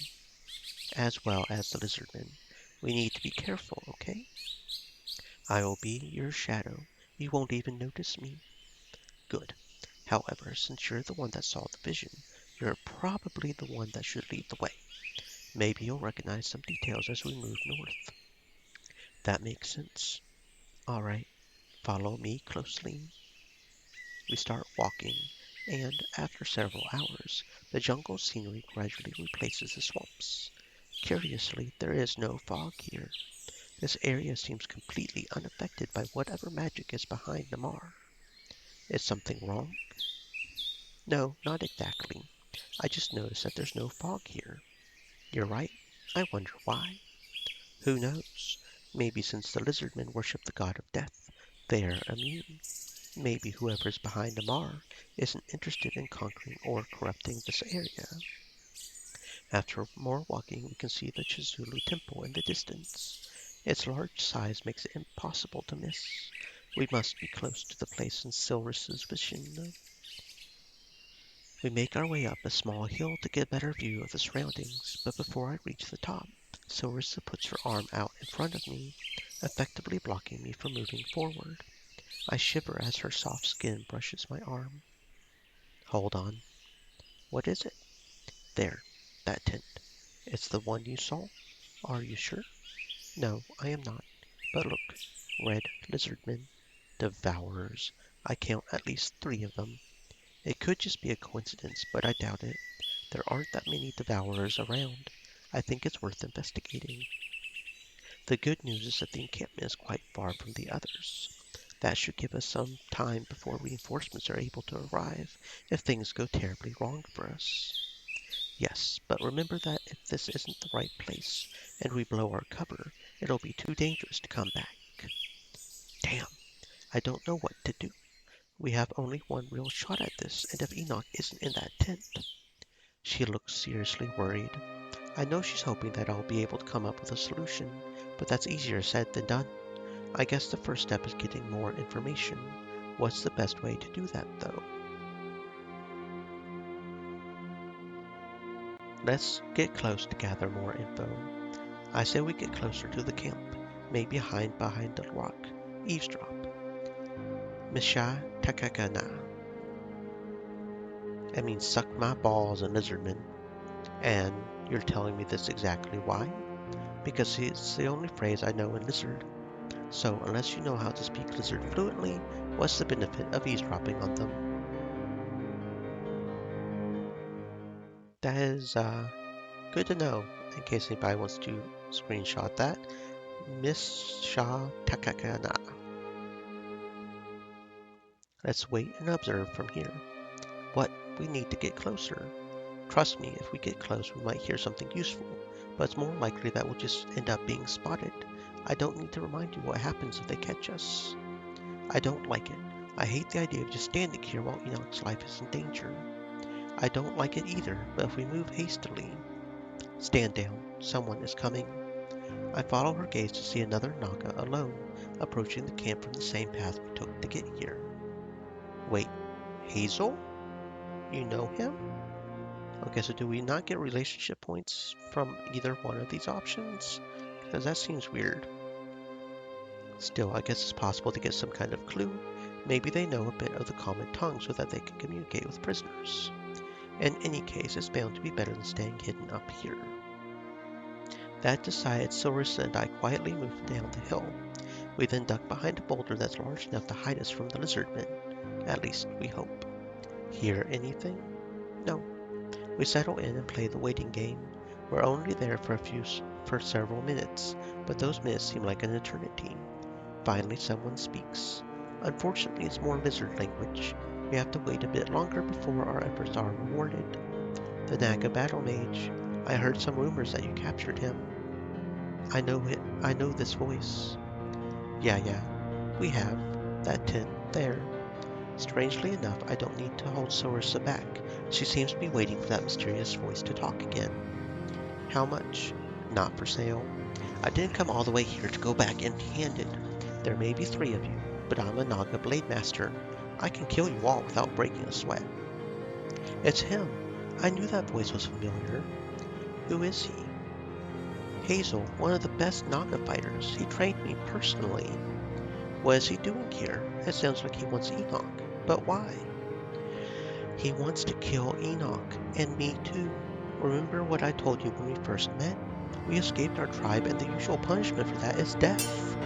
Our discussion is interrupted by the sound of swords. They're fighting. This is our chance. We must run and free Enoch. Okay, so I'm going to go back to the other one and continue from the one thingy for... see what happens here. You know him? Yeah. It's kind of a long story. I told you that we left the Naga community, right? Well, what Enoch and I did is considered treason, and the usual punishment for treason is death. And that guy Hazel has held a grudge against both of us for a long time now. He's an excellent fighter too. If he knew we were here, he would definitely try to kill us. But he doesn't know we're here, right? Do you think he followed us? I doubt it. We've been careful. I think he has headed to the camp. Yes, see? He's not changing course. This is good news. If he's here, then that must mean Enoch is too. It's the only reason he would be here in Lizardman territory. This is interesting. The Lizardmen won't hand Enoch over peacefully. I think we could use this to our advantage. Really? How? He doesn't know me. I could convince him to help us involuntarily. You said he is a good fighter, right? Oh, okay, well this is interesting. Goad him into helping me with the Lizardman, which is a sanguine check. Or I'll talk to him rationally and convince him to help me, which is a melancholic check. My sanguine is at 1 and my melancholic is at 2, so I'd probably have a better chance at melancholic. But then again, we can always just reload if we don't get it. I think I can fool him using my wits. Meanwhile, you can sneak inside the tent and free Enoch. Once he's healed, he'll join us and we'll kill everyone. Hazel too, if needed. It might work. Be careful though, Jade. Hazel is not stupid. Are we clear? Yes, let's just hope that Enoch is really inside that tent. Even if every detail seems to match, it still might not be. There's only one way to find out, right? Let's go. I take a shortcut and pretend to stumble randomly into Hazel. As soon as he sees me, he draws his sword, ready to attack. Easy now. There's no need to fight. Actually, this might even be a fortunate turn of events, seeing as I could definitely use a hand here. You want me to help you? I'd appreciate it. You see, there's another Naga here named Enoch. He's being held prisoner in that tent over there. Interesting. I'm listening. I'm a bard. I ventured up here to get some inspiration for my next ballad, The Dancing Lizard, and ended up overhearing some of the lizardmen talking about him. From what I heard, he seems like someone I would like to talk to. I remain silent, waiting for Hazel to say something. Then he speaks up. You know, I've always been good at telling when people are lying to me. Yeah. We succeeded. We needed to, and we have to. And you're telling me the truth. And as much as I hate to admit it, I could use a hand with those lizardmen. You're welcome to join me, but remember, Enoch is mine. Sounds good. As long as I get to talk with him first, I have no issue with that. Our alliance formed, we move towards the camp. Seeing as Hazel makes no effort to hide himself, I have to assume that his plan doesn't involve being stealthy. Where's Enoch? Show him to me now, or die. I pretended to join him. I kept my distance. Hazel's direct approach attracts 3 lizardmen to him. The 4th one is a bit sharper and manages to spot me. Still, I guess I can't complain. Fighting 1 is better than fighting 4. And I only need to hold out until Silversa rescues Enoch. Hopefully that's sooner than later. Okay, so that's where that leads us, but I'm kind of curious where this leads us. I'll go free him, you keep the lizardmen busy, which is an agility check. Or I'll wreak havoc and then run inside while you keep them off my tail, which is a power stat check. My agility sucks ass. I know that much because I haven't been trying to level it up. I'm not interested in being able to move faster. Well, I probably should, honestly, but I've been wanting to put more points in the others. But I'm curious what happens if we do the power. I'll wreak havoc, you keep them off. Are you sure? There are 4 lizardmen plus Hazel. I am a powerful woman, Silversa. You should know that by now. Anyway, I should be able to break through them and run inside the tent. You only need to keep them off my tail for a minute. I make my entrance on the scene, catching everyone by surprise. As they're focusing on me, I see Silversa starting to sneak in behind them. I run and push the 2 lizardmen to the ground before they can react. With a quick change of direction, I'm able to avoid Hazel's attack. From there, I start running full speed towards the tent. And yeah, we got past that. It was a 12. I managed to get inside. I immediately spot Enoch on the ground, tied and gagged as in Silversa suspected from her vision. I quickly free him. It seems my little trick worked. Thank you, Jade. I started to think. There's no time. We'll talk later. We need to get out of here now. Right, let me just fix my tail problem. Enoch begins casting a regeneration spell. It starts working instantly and, in less than a minute, Enoch's tail has recovered completely. Enoch then grabs his staff and gets up, saying, I'm ready now. Let's go. When we exit the tent, we immediately notice that most of the lizardmen are dead, their bodies strewn about the camp in a grotesque fashion. Silversa is still holding her ground, but I notice a trickle of blood running down her side as she faces Hazel and 2 remaining lizardmen. We need to help her. Okay, so that sounds good. So we pretty much end up in a fight either way. It's just a matter of which checks we do, and probably if we fail the check, we fail to get Enoch is probably what the difference there is. Probably.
Okay, that took a little bit, but we got there. As the fight ends, we hear more noise off in the distance. We killed all the lizardmen in this small camp, but more are about to come any minute now. Let's leave this place. You don't need to tell me twice. I'll make sure that they won't be following us. With an incredible effort, Enoch casts fire magic, using it to form a high wall of fire behind us and completely blocking off the path. Sure, if they go far enough, they can walk around it, but Enoch's wall is more than enough to give us a solid advantage against our pursuers. After a few hours spent carefully passing through the swamp, we're back at our usual spot by the river, free of lizardmen and finally able to relax. That was close. It was fun, and Enoch is safe now. I have one question for you, Enoch. When I rescued you, you mentioned something about your little trick. I suppose it means that Silrissa's vision was your doing? Indeed it was. Enoch is being strangely quiet about it. For someone who likes to brag and talk how awesome he is, it's strange. But how did you cast that spell? You were all tied up. You couldn't use your hands or even speak. That... Enoch, Jade risked her life to save us. Don't hide anything from us. It was dark magic. It doesn't always work. It requires a powerful link between two people. The other person really needs to care about you, must dream about you, for it to work. How is that dark magic? What do you mean? Perhaps Jade was right then. I really dreamed it. Yes, but it's a very vivid dream. Seems real. The target is able to see with your own eyes, albeit for a small fraction of time. A spell you could cast without seeing the target? That's impressive. I know people have different opinions regarding dark magic, but if I'm alive now, it's only because of it. And you, of course. And Silrissa, who dreamed about me. Still waiting to see why this is considered dark magic, but I mean, it sounds like love magic to me, but... Silrissa smiles at Enoch, who responds by taking her into a hug. Silrissa returns the hug by wrapping her own arms around him. Taking a closer look, I spot relieved tears streaming down Enoch's face. Even Silrissa seems touched by this moment. Oh, yay! Isn't that nice? I'll go ahead and leave now. It looks like you two could use some privacy. Wait, Jade. Enoch releases Silrissa and approaches me, a sincere smile on his face. He cups my head with his soft hands and stares into my eyes. He continues to gaze at me steadily, but doesn't say anything. Mwah! I don't know why, but it feels like an invitation for me to move closer to him and give him a quick kiss on his cheek. I'm careful to keep the kiss friendly since I'm unsure how Silversa would react to something more forward. Maybe she would join, hey? I mean, snakes procreate in balls of. Yeah, I mean, I think she would be fine, assuming Nagas really do follow snake instincts. Enoch seems a bit surprised. Now that it's done, I wonder if I misinterpreted the situation. Sorry, there's nothing to apologize for. I peek behind him and see Silversa smiling. Yep, they like it in a group. Yeah, no, it's fine. Thankfully, she doesn't seem bothered by what I did. For a moment, I thought it was a bad idea, and that Silversa might have been jealous. Oh, not at all, Jade. Nice things are made to be shared, right? And Enoch's cheeks are definitely nice. Well, I guess if you put, well, you're a snake, you don't have those kind of cheeks. I mean, what? We all laugh and forgive all the stress and sweat of the past few hours. It's nice. Honestly, I wish I got to have more moments like this. Thank you for rescuing me, Jade. I mean it. There aren't a lot of people who would go out of their way to rescue someone they barely knew, especially when they're in the middle of such an important mission. Let's just say that Sarissa was convincing. You like to joke, Jade. I am dead serious now. I used to think that Sarissa was the only one in this whole world that cared about me. Now I see that I was wrong. You have my eternal gratitude, Jade. I smile, and Enoch puts one of his hands on my shoulder. With a fierce gaze focused on me, he adds, I'm ready to join you and face whatever evil is lurking into Namar. From today on, you can count on my help too. Whenever you need me, I'll come help you. Thank you, Enoch. I will remember your offer. We gained a new party member, Enoch the Battle Mage. I spend a few more minutes enjoying their company, but eventually duty calls and I can't justify lingering longer.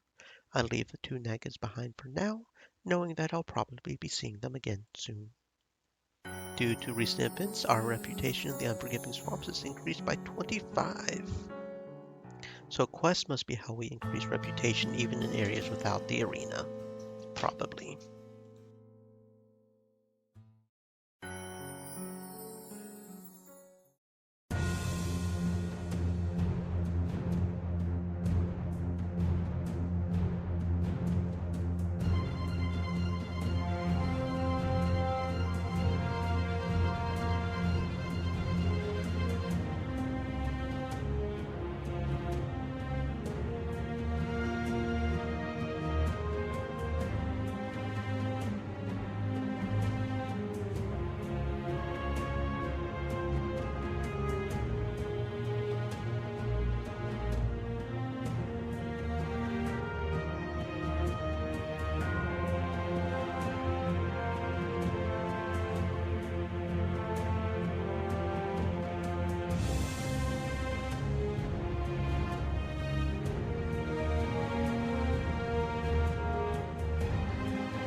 I think Troll Warhammer is the one that I'm just definitely not going to go with recommended though.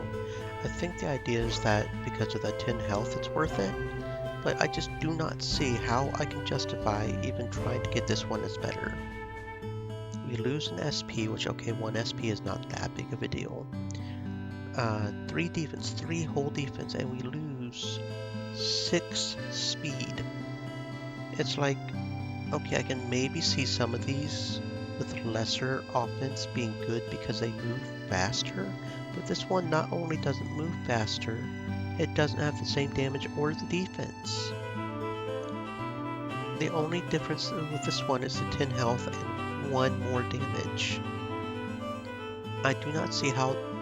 I said I was trying to get the stuff that says is recommended, but I just do not see how this Troll Warhammer could possibly be worth it. I just do not see how it is. Is 10 health really that good of a deal? I mean, that's what, 1 more hit? That might be the only one that I just firmly don't do. Jade, Nuala, I was headed for the grasslands. Do you wish to accompany me? I came to see you, so I guess that means the answer is yes. Excellent. Nuala bends down and begins removing her footwear. Getting rid of your sandal walking shoes in favor of something more appropriate for the savannah? Yes. What do you have? Some kind of moccasin? No, I don't have any special shoes for walking the grasslands. Then what are you wearing instead? Nothing. Nuala ties her sandals to her belt and begins walking barefoot. You're going barefoot? Yes. Is that safe? Aren't you worried about, I don't know, stepping on something? It's the grasslands. What about things that aren't grass? Things like thistles, sticks, rocks poking out of the ground. My feet are used to stepping on such things. I've walked the grasslands barefoot long enough for the soles of my feet to harden up. What about things like ticks? Aren't you worried about them latching onto your bare feet and sucking your blood? I don't see how wearing sandals would prevent that from happening. And besides, ticks know how to jump. If I covered my feet, they would attach to my legs. You could cover your legs, and then they would be drenched out here. Jade, understand this. Out here, the heat of the sun is the greatest threat to my well-being. Not sharp sticks littered on the ground, not ticks, not shrubbery. I appreciate your concern, but I've walked these grasslands far longer than you have. Is this part of your usual patrol? It's not part of my patrol, but I enjoy coming here. What is it about the savannah grassland that you find so appealing?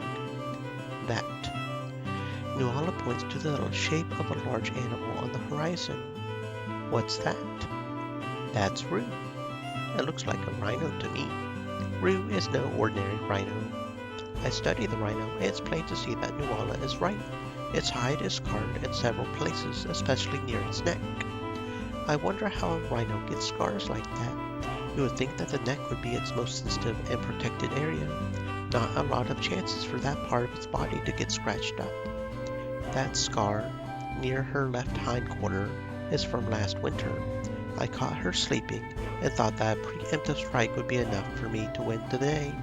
Unfortunately, rhinos can lose a lot of blood and still have enough strength in them to be quite dangerous. The scar near the base of her neck, that came from a moment of peril. Rue had me on my back and was charging, hoping to flatten me. Mercifully, I managed to roll out from under her trampling feet and land a blow right as she passed by me. I was lucky to escape with my life. It seems like you and Rue have a history together. You could say that. She has it out for me. It seems to me more like you have it out for her. So, what are you planning to do to Rue today? Another attempt on her life? No, not today. This part of the savannah is too flat. A charging rhino is most easily defeated by confronting it on uneven ground. What about those trees? Could you hide up there? Rue could destroy any of those trees by charging. No, this is not the place to confront her. So if you're not planning to confront Rue, why did we come here? I'm tracking her migration patterns. Rue has been known to change things up from season to season, so I need to keep an eye on her. Based on the direction she's moving, and considering I've seen of other rhinos, it seems like she's headed to the breeding grounds. Nuala smirks. Is that a good thing? It means that she is in heat, and that means that she is vulnerable. The rhino stops for a moment and turns to face Nuala. Nuala glares at the rhino, and the rhino seems to glare back. Nuala snarls, and the rhino turns away and resumes walking. What was that? Disrespect. Rue doesn't see me as a threat. That will be her downfall. Nuala turns around and begins walking away from the beast. What are you going to do now? I told you, this is not the time or the place to confront Rue, so I will leave her and come back on another day. You're not going to stalk your prey? Stalking can sometimes take days or weeks. It can even happen across seasons. As I told you, I've met Rue before, and I'll meet her again. And now I have a good idea where she's headed next. Where's that? I told you, she's in heat. In several days she'll be at the breeding grounds, at her most vulnerable. So then I will strike. That's clever. That's a clever idea, waiting until she's unawares to strike.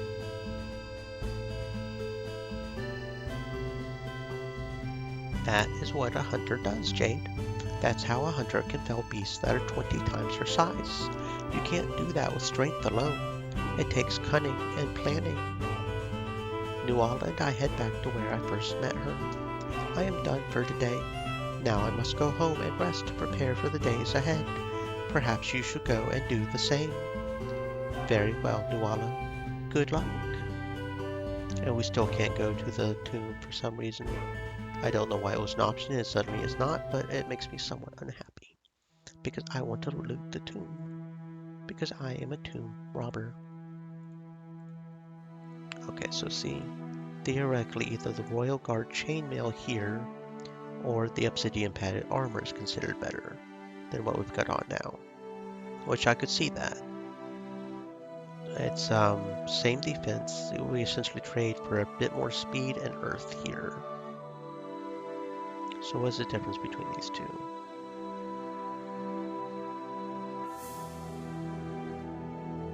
Three earth and 3 fire. Same speed, but this one has better elemental defense.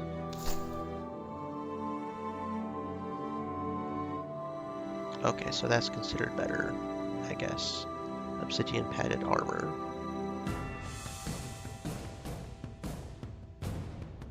And then for these guys, this is considered better. And again, I don't really know what that does, so maybe it is?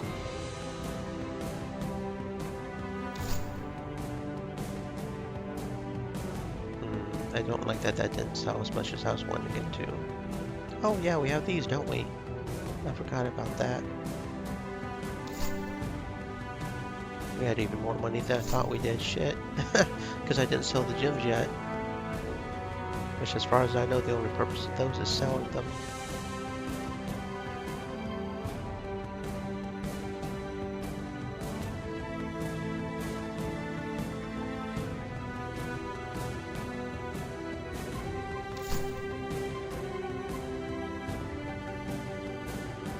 Okay, well, we keep getting the recommended items other than that one weapon. So maybe this is for the best. I don't know. I'm not smart enough to figure it out, I don't think. Anyway. Okay, so this is probably better. Permafrost. It's got the same defense, but it's got different elements. Apparently it's saying it's better, but... Sure, okay.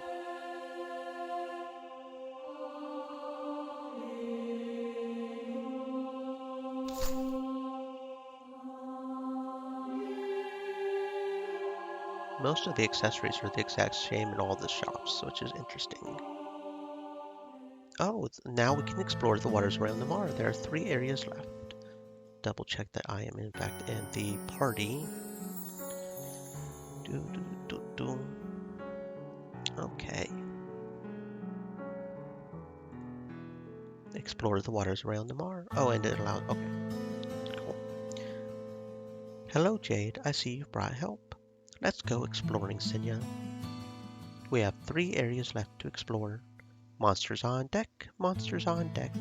Let's go. Oh. That guy looks interesting. Zombie abomination.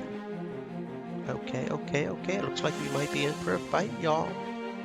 Let's just do this.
Are we good to keep going or do we need to turn back? Nah, I think we're good to keep going. Let's keep going. No reason to turn back now. 2 areas left to explore. Let's go. Oh, hello. Another zombie abomination. Okie dokie.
Careful, I spotted a drow. What's a drow? It's a vampire exposed to dark magic, an abomination, a mindless, ferocious, fast creature. Doesn't sound good. Doesn't sound good. Oh no, oh no. We got this, unless we know. We might need to give Nuala a SP potion, but we got this.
Well, that wasn't too hard. That was not too hard at all. We got some gems and bow and alright. Lena got a level up too. Get that defense up. That sounds good. Assign skill. Yeah, that could be good. Alright, moving on, moving on. This was the last area. Our path to Namar should be free now. Yay! 500 experience for everybody in the party. Alright, so let's up health. No. Attack again. Assign skill. We've almost got all the skills learned at this point. I guess this one, so that way we can use this one more if need be. So Rissa, there's something ahead of us. Looks big. Oh, a fourth fight? A secret bossy fight? I squint, trying to see through the mist. I don't see it. Look harder. Broaden your view. I cast my gaze to the left and to the right. Then I look up and see a glinting eye. It's at that moment I realize... Cthulhu's hammer? Oh shit! Oh shit! The Kraken! The Kraken's going to crack our nuts open! Y'all better run! That's huge! We're in no condition to fight a beast of this size, so let's turn back and regroup. What was that thing? I've heard tales of this beast before. Giant eyes, massive tentacles. They call it the Kraken. I never imagined I would see it with my own eyes. What are we going to do? We were close to Namar. I could feel it in my bones. I feel like that beast is the last thing standing between us and the castle. If we want to have any chance of successfully invading Namar, we'll have to fell that beast. We're going to need your help to do it, Jade. Alright, alright, alright. Let's go back to land, give my crew a chance to rest, and yourself a chance to think about how to tackle this beast. Bring your best warriors with you. It's not going to be an easy fight. I would certainly hope not. Oh, that's not what I want to. Stream elements. We do need to replenish the potions Stay we just thirsty, used. my friends. Hydrate. Potion of minor restoration and 4 potions of medium vitality. We have more than enough money to do that. Okay, so is there anything else we need to do today in this in-game day? Still don't know why we can't do that. Nope, nope. We're looking good in the day. Party talk, Desira. I am surprised to find Desira back in Grimoire so soon. Jade, good to see you. Hello, Desira, or should I say Lady Erasmus? Hammer hands increased by 25. I guess that's who I am now, isn't it? I wish the title suited me better. I certainly don't feel like a proper lady, even less than Edgar was a proper lord. What's become of Edgar anyway? Oh, he plundered the Erasmus estate, took what money he could find, and made off into the night. I'm not sure there's much that can be done to find him now, though at least we can be fairly confident that he won't be coming back again. So you're in charge of the Erasmus estate right now? Not entirely. The court currently has custody of the estate, but control is being transferred to me, bit by bit. It will take months, as the judge said. Meanwhile, I'll be staying here in Grimoire. Of course, my first action as Lady Erasmus was to go to the dungeon and have someone released. Hello, Jade. Galan. Hey there, buddy. What a ride this has been. I never imagined when I stopped to assist a damsel in distress that she would turn out to be a noble lady. Neither did I. And me least of all. Desira begins laughing, and her contagious laughter infects me and Galan as well. Desira told me about your mission, about how you're fighting the undead of Namar. I would like to help. Galan, if you've gone through this whole ordeal and still want to help us fight, you're exactly the kind of person I want fighting at my side. We'll make it happen. And now we've got Galan. A berserker.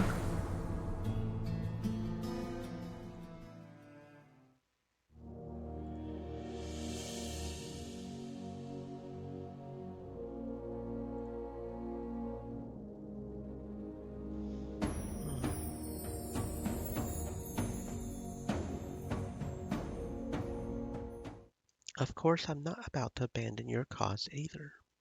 Desira, circumstances have changed. You're a noble lady now.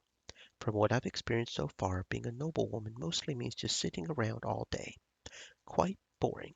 A lady has to have some excitement in her life, and nothing's more thrilling than staring death right in the face. Fair enough. You are an accomplished healer, Daciera.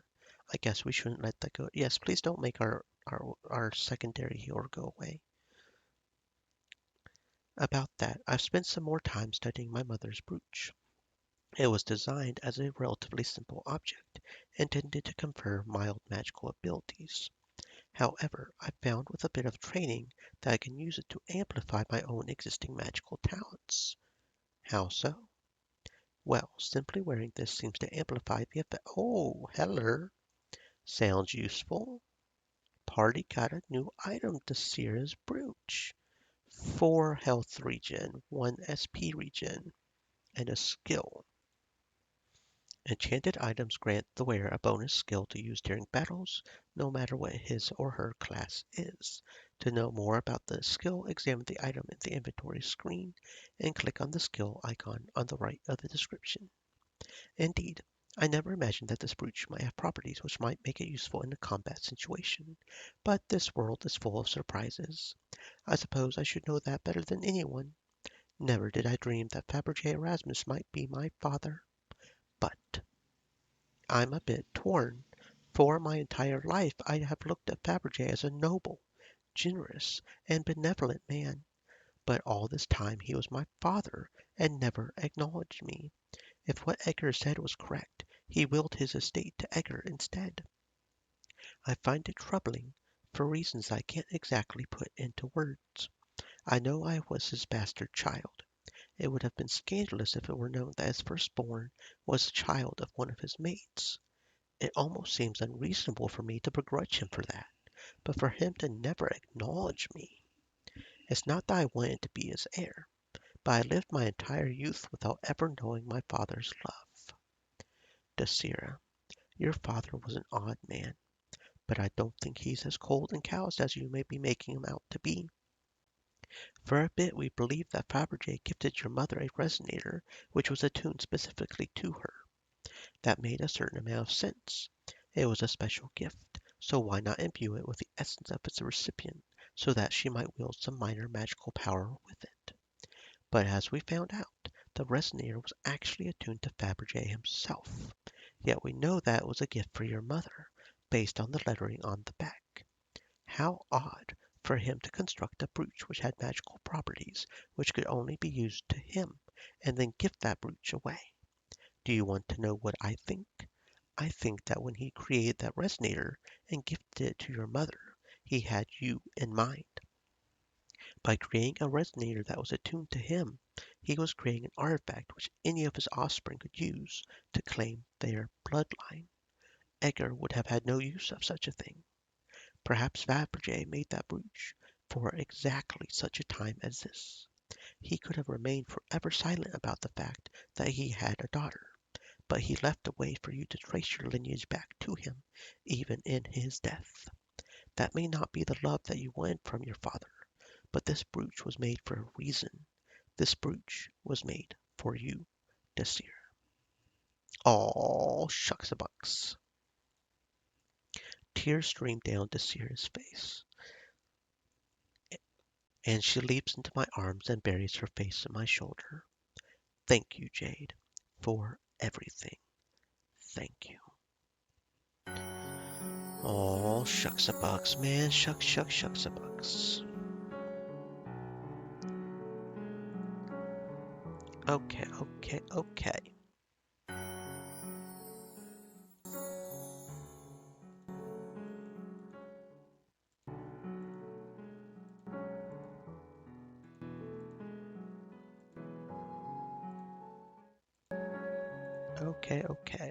So, party management. Again, I was kicked out of the party for some unknown reason. Character screen. Inventory. Got a whole bunch of items I don't think we even really need. That we're probably going to sell most of these. The Sierra only, so it is limited to her, but it's so good. Look at that. 8 defense, 4 health regen, 1 SP regen. Superior healing. Heals single target for 3 turns. Okay. We already have that mastered, but it's 1 SP as opposed to 3. So what's the difference between Tree of Life and Superior Healing? Heals single target for 3 turns, 50, 40, 30. Speed by 25. Knocked out resurrects. This heals single target for 3 turns versus 30, 20, and 10. 30, 20, and 10. So that's less healing. That's 20 less. No, 30, 20. Yeah, it's 20% less healing. Increase target speed by 15%. Wait a second. Okay, so it's just Tree of Life version 1 is what it is. It's just Tree of Life version 1. That's what it is. Except version 1 still costs 3 SP, so it's like a 1 SP version of Tree of Life level 1. Pretty much. So I don't know about the skill being useful. Unless maybe I'm just like low on SP and I suddenly need a resurrection or something, but it's definitely worth it for just the SP regen and the stats. Because that's 8 defense. That's as much defense as the armor is giving. This is giving her as much defense as her armor. That's kind of sad that the single brooch is giving that much defense. But at least I won't have to worry about her getting hurt as much now. So that's cool. That's definitely cool. Okay, go to the shop and sell the items we do not need. And we're doing good on, yeah, we're good there. Okay, train in the arena, get her level up even more. Me and Nuala.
A Ptolemy show.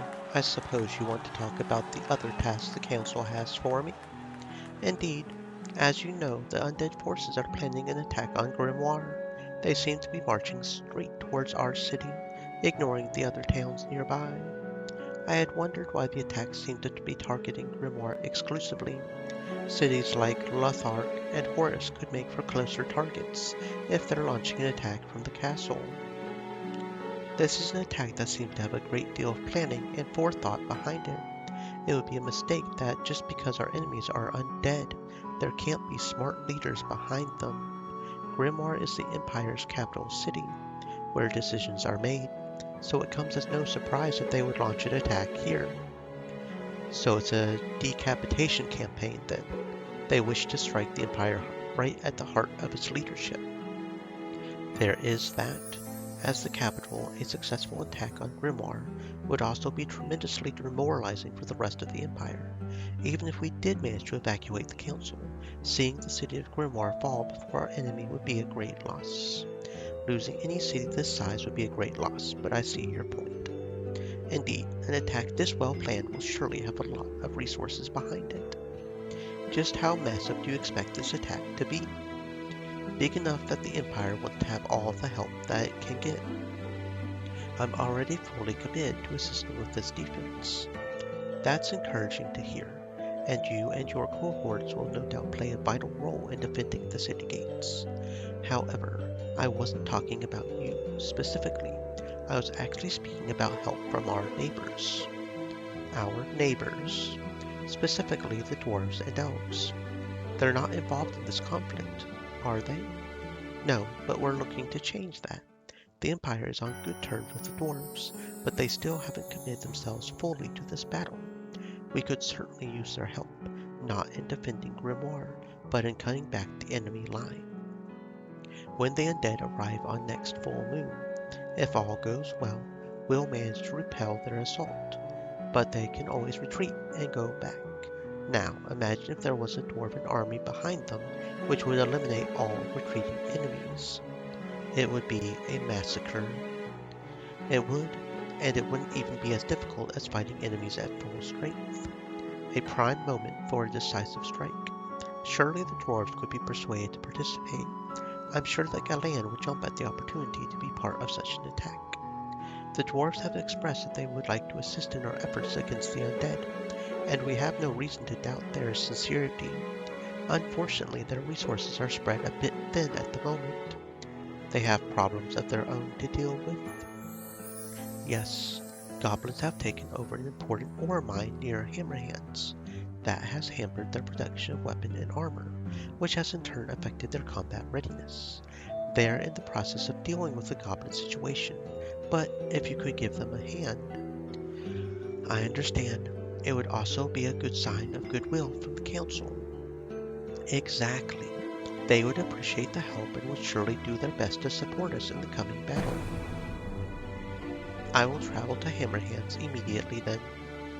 Wait, not so fast. There are also the elves. As you know, the relationship between humans and elves is not really good. After the 500 Years' War, we are now at peace, but it's a very fragile peace. When a war lasts for so many generations, it can take time for wounds to heal. In this case, we cannot hope for any direct help from them, even if I know many elven warriors would like to support us. That's unfortunate. Even more unfortunate is the fact that some elves might take advantage of us in our weakened state as we fight the undead. I'm sorry, I'm not sure I understand. Are you saying that the elves might break the peace treaty and stab us in the back? It's a fear that has circulated throughout the council ever since our first encounter with the vampires.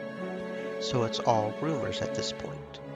Those suspicions are not without credibility, I'm afraid. While I'm sure that many elves have no desire to go to war with us, there are many in the ranks of their leadership that bear resentment over the old conflict. There is always the risk of them seizing the opportunity to attack us. You really think this could happen? From a political standpoint, there's no way to be certain.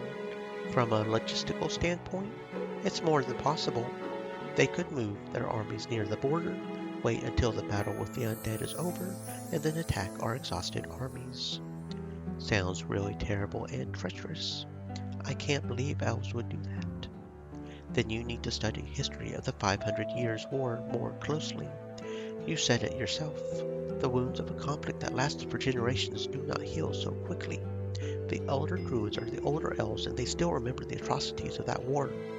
The younger generation of elves are more neutral, or even friendly toward us. Sadly, the elders are in charge. It sounds like you know more than I do. We should be prepared. It sounds like you and the council are privy to information that I am not. It is the council's job to know such things, Jade, even if it means having spies. Having spies to report on the elves' leadership is the sort of thing that a large nation might engage in. I won't say anything further than that. Well, the point is that you clearly know more than I do. I'll trust the council's judgment then. I've said all that I'm going to say, however, I can't stop you from speculating. Still, if the council is truly spying on the elves... I'm sorry, I can't believe that the elves would attack us. Apolli Micho lowers his voice and speaks with a serious expression. Jade, the council has ways of knowing things far beyond what you could understand. That is all I can say for now. So your suspicions aren't all based on intuition and rumors. You put me in an awkward position when you speak about things directly like this. Yes, I understand that the Grimoire Council can neither confirm nor deny that they have spies who are sending reports about the elves' senior leadership. But you have made your point. The council certainly knows more than I do about how much of a threat they are. I've said all that I'm going to say. Okay, so nothing. I keep expecting for relationship points from this dude. I could have swore that we had gotten some at one point, but we just don't seem to be getting any anymore. I suppose it's necessary. I suppose it's a necessary step to ensure the protection of the Empire. The fact that you've apparently uncovered murmurs about some potential conspiracy against Grimoire are evidence of that enough. The Council is responsible for ensuring the safety of the Empire's inhabitants. In a way, I suppose they have a moral responsibility to ensure that they have eyes and ears open wherever they can, listening for the rumblings of any possible threat. Are you done speculating about how the Council obtains privileged information? I am. I apologize if I come across as curt. To be honest, most of the questions you might have regarding the Council's inner workings are mysteries to me as well. There are things known only to the Council's most senior members. If you think that I am personally withholding information from you, you can take some solace in knowing that I'm just as ignorant as you are when it comes to how business is concluded. We could spend all day speculating, but I would rather focus on the information that has been made available to us. Such as... It's invasive and a breach of trust. This sort of distrust between the Empire and the Elves is a big part of the reason the 500 Years' War lasted so long, isn't it? When you sign a peace treaty and then spy on them, it calls the nature of the peace treaty into question.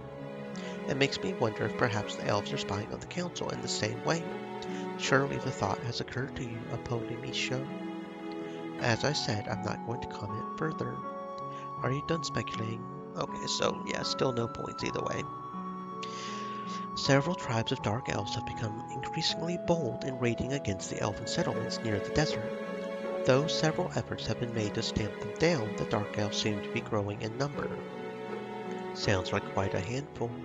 This goes beyond simply being a handful. These Dark Elf bandits often don't settle for simply stealing property. Their lives are in danger. Why is this relevant to us? We just got discussing the fact that some Elder Druids have their sights set on an invasion of the Empire. The Elder Druids are only dangerous to the extent they're able to convince their people to go to war with us. If we help the Elves to defeat the Dark Elves bandits, then it would be hard for the Elder Druids to convince the Elf population that attacking us when we are weak is a good thing. A bit of a public relations campaign. Defeating the Dark Elves would benefit us in two ways. The more obvious way is that by doing favors for the Elves, we decrease anti-Empire sentiment, especially among those who live on the borderlands. The other benefit is that putting down the Dark Elves would be a show of strength. The Elves would not be so willing to go to war with us after that kind of demonstration of power. Interesting. One part compassion, one part intimidation. It does seem like a cynical way of looking at things, but yes, that is what ultimately boils down to. Alright, I'll keep those two tasks in mind. Help the dwarves with the goblins and make sure the elves don't plan on backstabbing us. Remember though, that training yourself and your team to defend Grimoire will be the priority. If you haven't finished doing these tasks by day 50, then don't worry too much about the dwarves and elves. The council don't want you to be distracted from your main goal, so keep this in mind, Jade. Finish those two tasks before day 50, but building up a good relationship with my team and training has the priority. Got it. May Ryan guide you. Tarian. Ryan. I'm still not sure how to say that name. Anyway. Okay. Nothing here, nothing here. And we can go ahead and start hunting the Dark Bandits if we want to. That's kind of cool. We can go ahead and do that as well. For some reason, we seem to be locked out of that. Kind of sucks. I don't know if we're permanently locked. I really hope we're not permanently locked out of doing that just because we talked to the guy first. I really, really hope we aren't. Because that would suck some serious buttocks.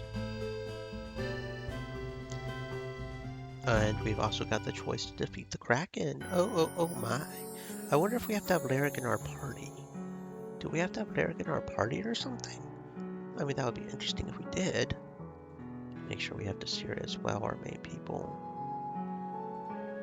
No, it doesn't seem to matter. Okay. I kind of want to face this Kraken. I want to beat up the Kraken. Are you ready to rumble? Let's do this. Jade, I've got an idea I would like to share with you. Go ahead and tell me. The Kraken is big, almost as big as the ship itself. So I've seen. We can use that to our advantage.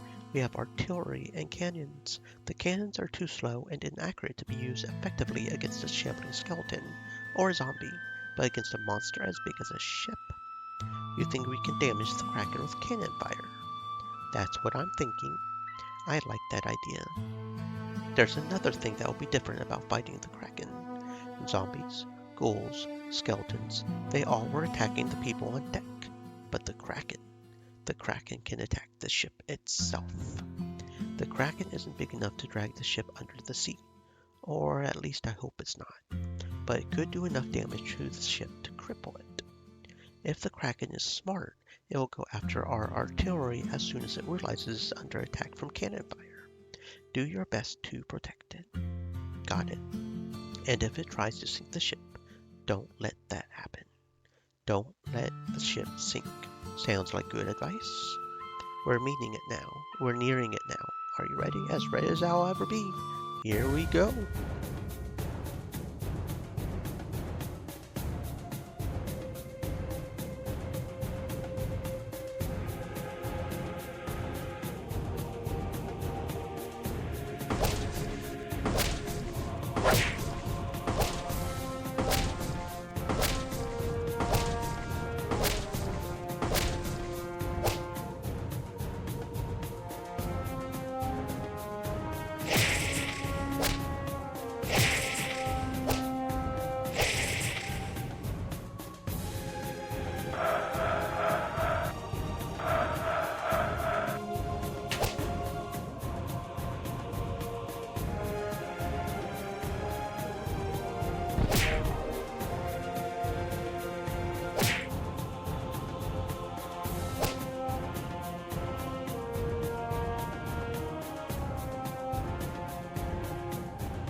Honestly, that was disappointingly easy. I won't lie, that was almost a little too easy, honestly.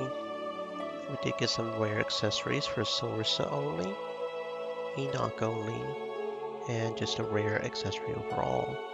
Kraken's Amulet. Interesting that there's some for specifics.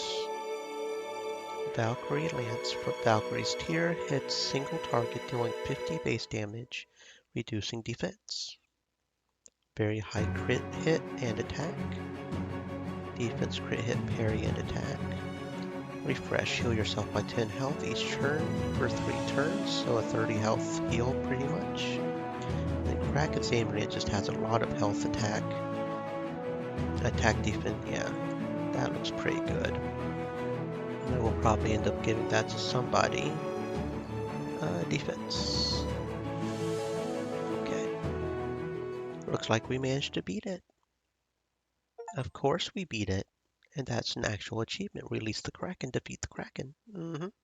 Of course we did. We wouldn't be very good at our jobs if a little sea monster was enough to stop us. I like your attitude, Jade, though it was more than just a little sea monster. True, true. It was nearly as big as your ship, but then it's not a very big Ouch! Ouch! Damn! And that's why we're working together. I see what looks like land in the distance. Land with a large structure. That's it. That's a castle. It's so close I feel we could strike its walls with an arrow had we an archer. Some days you just manage to survive, if only by the skin of your teeth. Well, it's not every day that you come up against the stuff of legend. If you're looking to take on legendary beasts, just wait until you see what's lurking inside of Namar. Vampires. Well, if you're lucky, you'll never have to see one. I see what looks like land in the distance. I think I will go with that, even though we get a little snarky there in part of the response. We don't have archers, but we do have cannons, and when the invasion day comes, we'll be prepared to use one. You and your crew think you'll be able to make it out here unassisted? Don't you worry, Jade. You've been helping in charting these waters, but now that we know our way around, and the Kraken is gone, I think me and my men can handle things. Leave the assault by sea to us. Woot woot. He did it. Yes, yes, we did. Nuala. And skill. Hits a single enemy, inflicts corrosion, lowers defense. Could be another good AoE. No, that's a single. Okay, never mind. So it doesn't matter, I guess.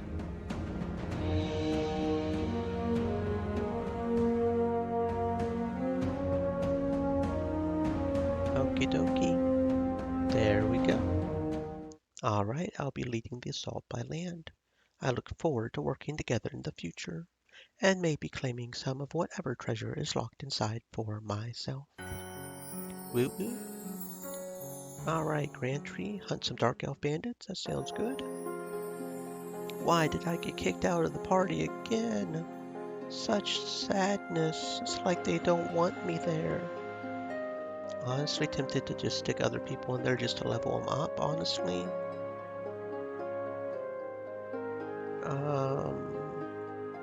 Enoch. Oh wait, I need to equip the item, don't I? LOL. Enoch, you go ahead and just equip your super special item. Just so you have it on you, just because we can. Question is who do I want to stick the Kraken's Amulet on? Nuala? That would give her more attack, defense, crit hit, and parry. It's not better than the Seer's Amulet. It doesn't have nearly enough defense. It does give some attack and crit hit, but that's the Seer's special brute. So I think I will give it to Nuala. Yeah, that sounds good. There you go, Boo. There's your Kraken's Amulet. We do lose that skill, but it's not like we were using it that much anyways. Now the question is do we want to give the Ring of Undying to... I mean, we could. It'll give her some health regen and SP regen so we can do that skill of hers more often. Okie dokie. And the thingy says it's better, so you know what? Yeah. Okie dokie, okie dokie. Looks good, looks good, looks good.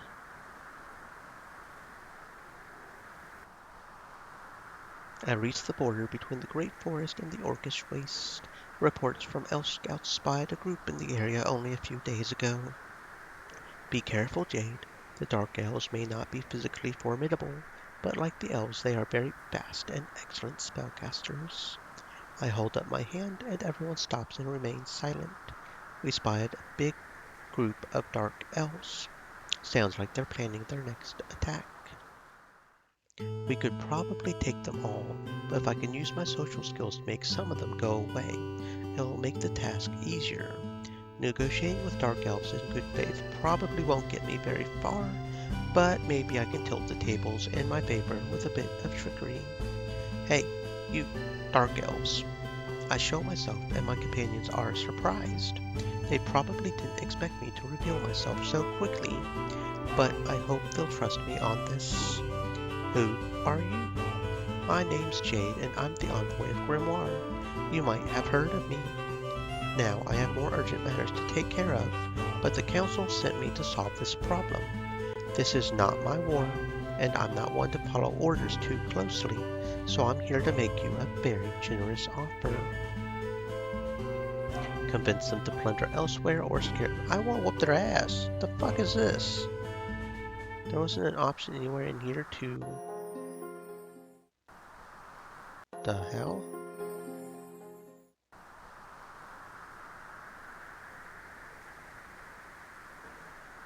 Oh, there's a specific dialogue if he's with us. I didn't even notice Bayroll was with us. Interesting that there's the specific words. Anyway.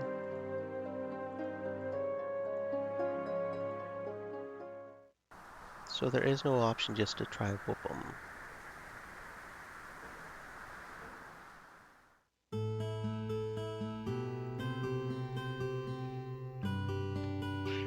Okay, so Phlegmatic and Choleric, and also go ahead and give Silrissa her brooch. Oh, we didn't even equip that yet. Okay, interesting that I unequipped that. Something to think about, I guess.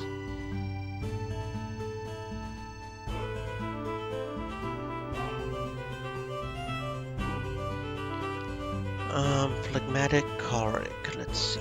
We have a lot of Phlegmatic, so that's probably the best option. Here's some free advice. If you're pursuing riches, there are better uses of your time than stealing coin from passersby. I'm sure you all know the Unforgiving Swamps area, right? What you probably don't know is that in those swamps there are still many unexplored ancient tombs and ruins with plenty of treasures. Treasures beyond what you could hope to find here in this forest borderlands. A single bounty of that size would leave you quite well off for the rest of your days, and I say that knowing how long-lived many of you elves are.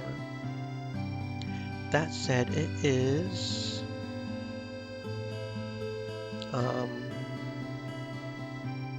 1800, so it's time to go ahead and end off. I think I'm going to start raiding even if I don't have a whole lot of people. So just to try to get myself out there more. I don't know. Maybe it's a good idea, maybe it's not. I don't know, but we're going to raid somebody. We'll see if we can find somebody to raid. Here is the raid message. I will copy that over to VStream so the people on VStream can use it as well. And let's see if we can fit. Oh, we actually have a shit ton of people on VStream. Hello, peoples. Again, thank you for the raid, Desirable Bottom. Feel free to copy that raid message, and yeah, I would raid it on VStream even if we didn't. Question is who do we raid? Let's see. Who is on right now? That is the first thing we must ascertain.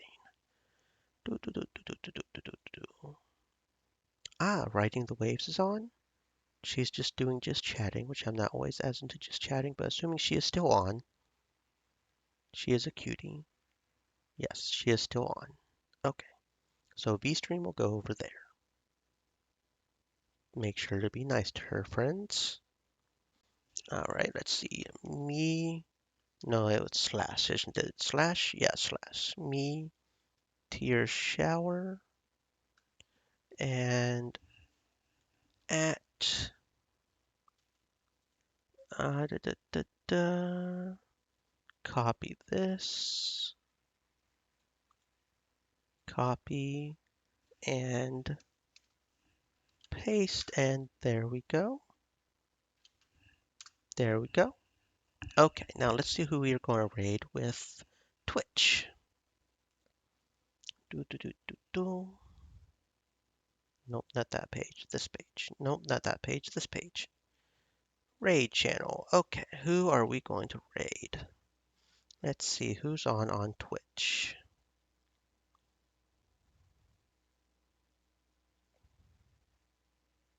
Okay, we'll do her. She's a good character. Oh, we can't raid her because she's doing a mature stream. Of course she is. I keep forgetting that Twitch doesn't like that. Um, you know what? You know what? Just because we can. Just for the giggles. Yeah, that sounds good.